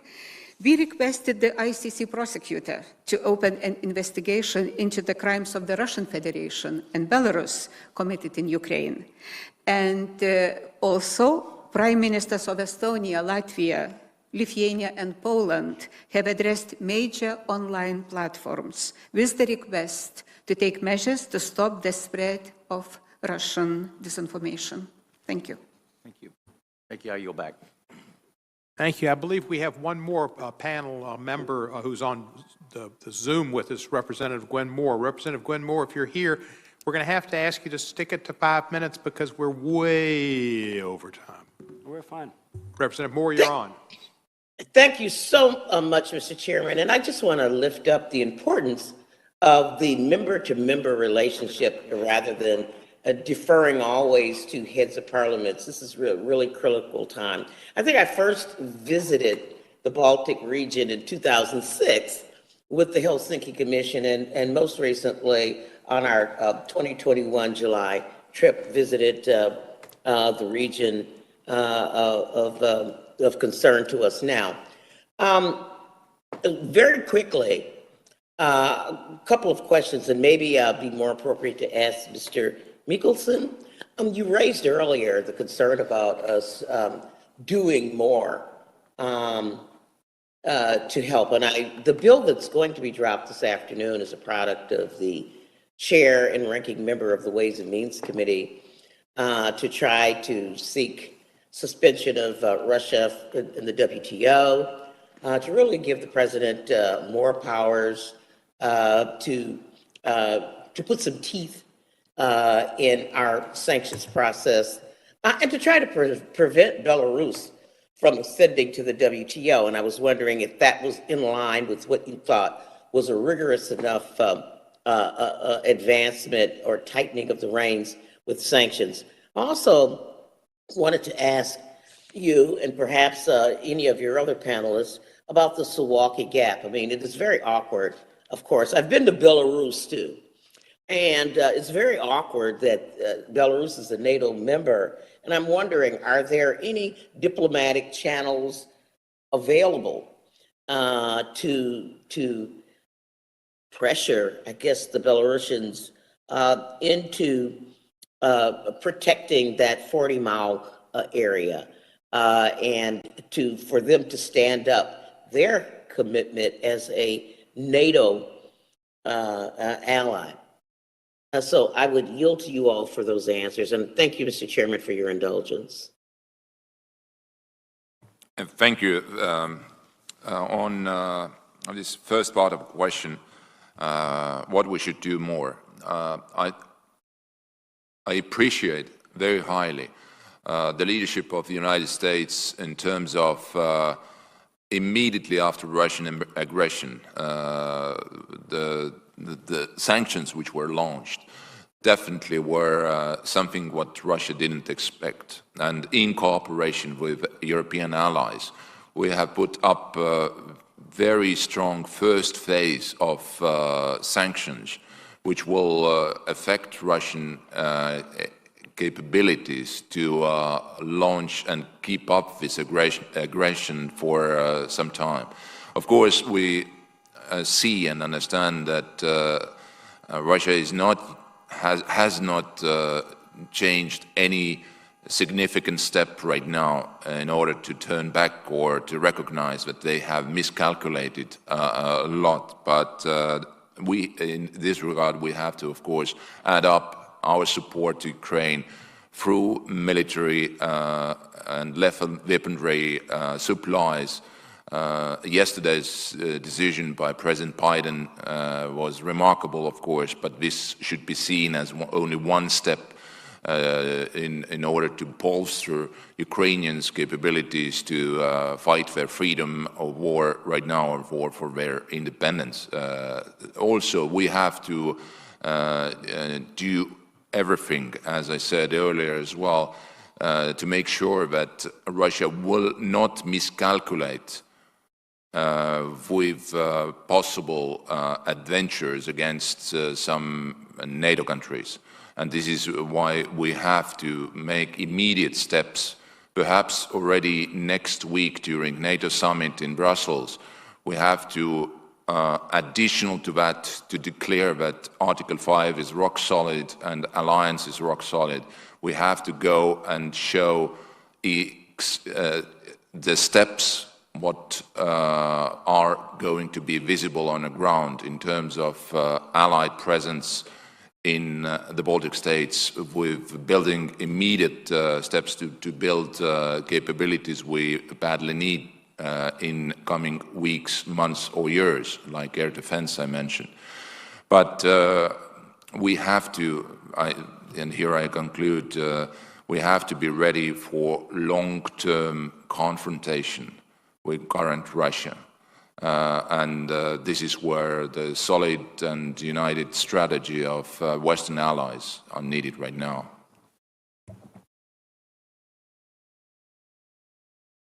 Thank you very much. Would you like to respond, sir? Maybe just a few comments, because it was also addressed on the Suwalki gap and the dimensions and the threats. Well, of course, we all realize that Kaliningrad Oblast is I think, the most militarized land in the world. And that also requires appropriate response from NATO, allocating, as we were calling, air defense systems, be it both in the Baltics and in Poland in particular. Because as we know, Putin has been claimed that for his ultimatums put forward in December, that NATO is militarizing the eastern flank inappropriately, and that needs to pull its troops away and equipment as well. Well, we know just recently, 2019, Russia deployed Iskander ballistic missiles in Kaliningrad with potential tactical nuclear warheads installed on them as well. This is, of course, a challenge, but I do believe in the expertise and skills of NATO military commanders to actually find the solutions that actually secures the region, and particularly the Suwalki gap as well. So therefore, the importance is the rapid response, also within NATO, and mobility, particularly in our region as well. I mean, we know we have in past approved the 30x4, but as Chair Mikkelsen mentioned, we already need to review our adapted recently plans, be it the Baltic Defense Plan or wider defense plan across the NATO alliance, because it's totally different security dimension that we are facing right now. Thank you. Thank you very much, and thank you, Congressman Moore. If you're okay, we will now recognize Congressman Cleaver, former mayor of Kansas City, Missouri, a city second only to Memphis in its barbecue, and a great American city and a great congressman, Congressman Emanuel Cleaver. I take exception to the last comment, but I've been listening to the meeting, and I would yield back the balance of my time in interest of time. Thank you so much. Thank you, Representative Cleaver, and I do like your barbecue too. Let me just ask briefly to the two gentlemen and the three panelists and our lady here. American news media have been reporting that there is progress made between Russia and Ukraine in the talks for peace, and that they've gotten closer and closer, and et cetera, et cetera, et cetera. I find that kind of hard to believe. I heard this morning that there was a ship or ships which had left the eastern Russia, gone through the Japanese Straits, which will take a while to get to Ukraine if they can come through Turkey. That doesn't seem like a long trip like that with a bunch of troops you wouldn't plan such a trip if you were looking like you were close to having peace. Any of y'all think we're anywhere near peace? And if not, what do you think could possibly get Putin to agree to a ceasefire and a peace? If I may quickly, there is no reason to believe that we are anything close to even to ceasefire right now, because Russia has violated already during last few weeks their own agreements to allow peaceful citizens to leave some places like Mariupol or Irpin or some other places. Instead, they shelled evacuees and killed children and women and others. I think that we have to be ready for more serious fights to be seen on the ground. And Russia, I hardly believe that they are ready to capitulate at the moment, because capitulation by Russia is probably the option what Ukrainians are seeking right now, definitely to free their territories which are occupied currently, including perhaps also Donbas and Crimea. Thank you. Thank you. Any other comments? Thank you. Just one comment. I think when you talk about the peace talks, I think what the West needs to avoid is to actually by any cost to find to be as intermediaries as to ones that will settle the two sides together. I think it's exclusively right, only up to Ukraine and Zielinski office in what will be the negotiations or talks and what will be agreed or not agreed. I think it's, I will not applaud to these attempts that, European leaders calling 5-6 times to Putin, God knows talking about what, for 1.5 hours, and then each time getting a slap in the face again and again and again. That is, it's just gaining time for Putin to remaneuver, to rethink, and so on. So therefore, the true talks, if they're even taking place, is exclusively up to Ukrainians and Russians that are conducted, I don't know, it's right now the 4th time, and it's only for them to determine, are they ready for any concrete proposals to already being implemented. All rest is just empty noise, unfortunately, from Russia's sides in particular, because you cannot talk about peace while you're bombing civilian objects in Ukraine. Thank you. Very briefly, Yes, ma'am. very briefly. Please. Composition of the Russia's negotiating team speaks for itself. The head of this delegation is former Minister of Culture. And everybody understands that this delegation is not the one who takes decisions. There were reports that they managed to agree on humanitarian corridors, from at least for the civilians from Mariupol. But even those agreements, so-called agreements, failed. So what could help in reality is our unified position.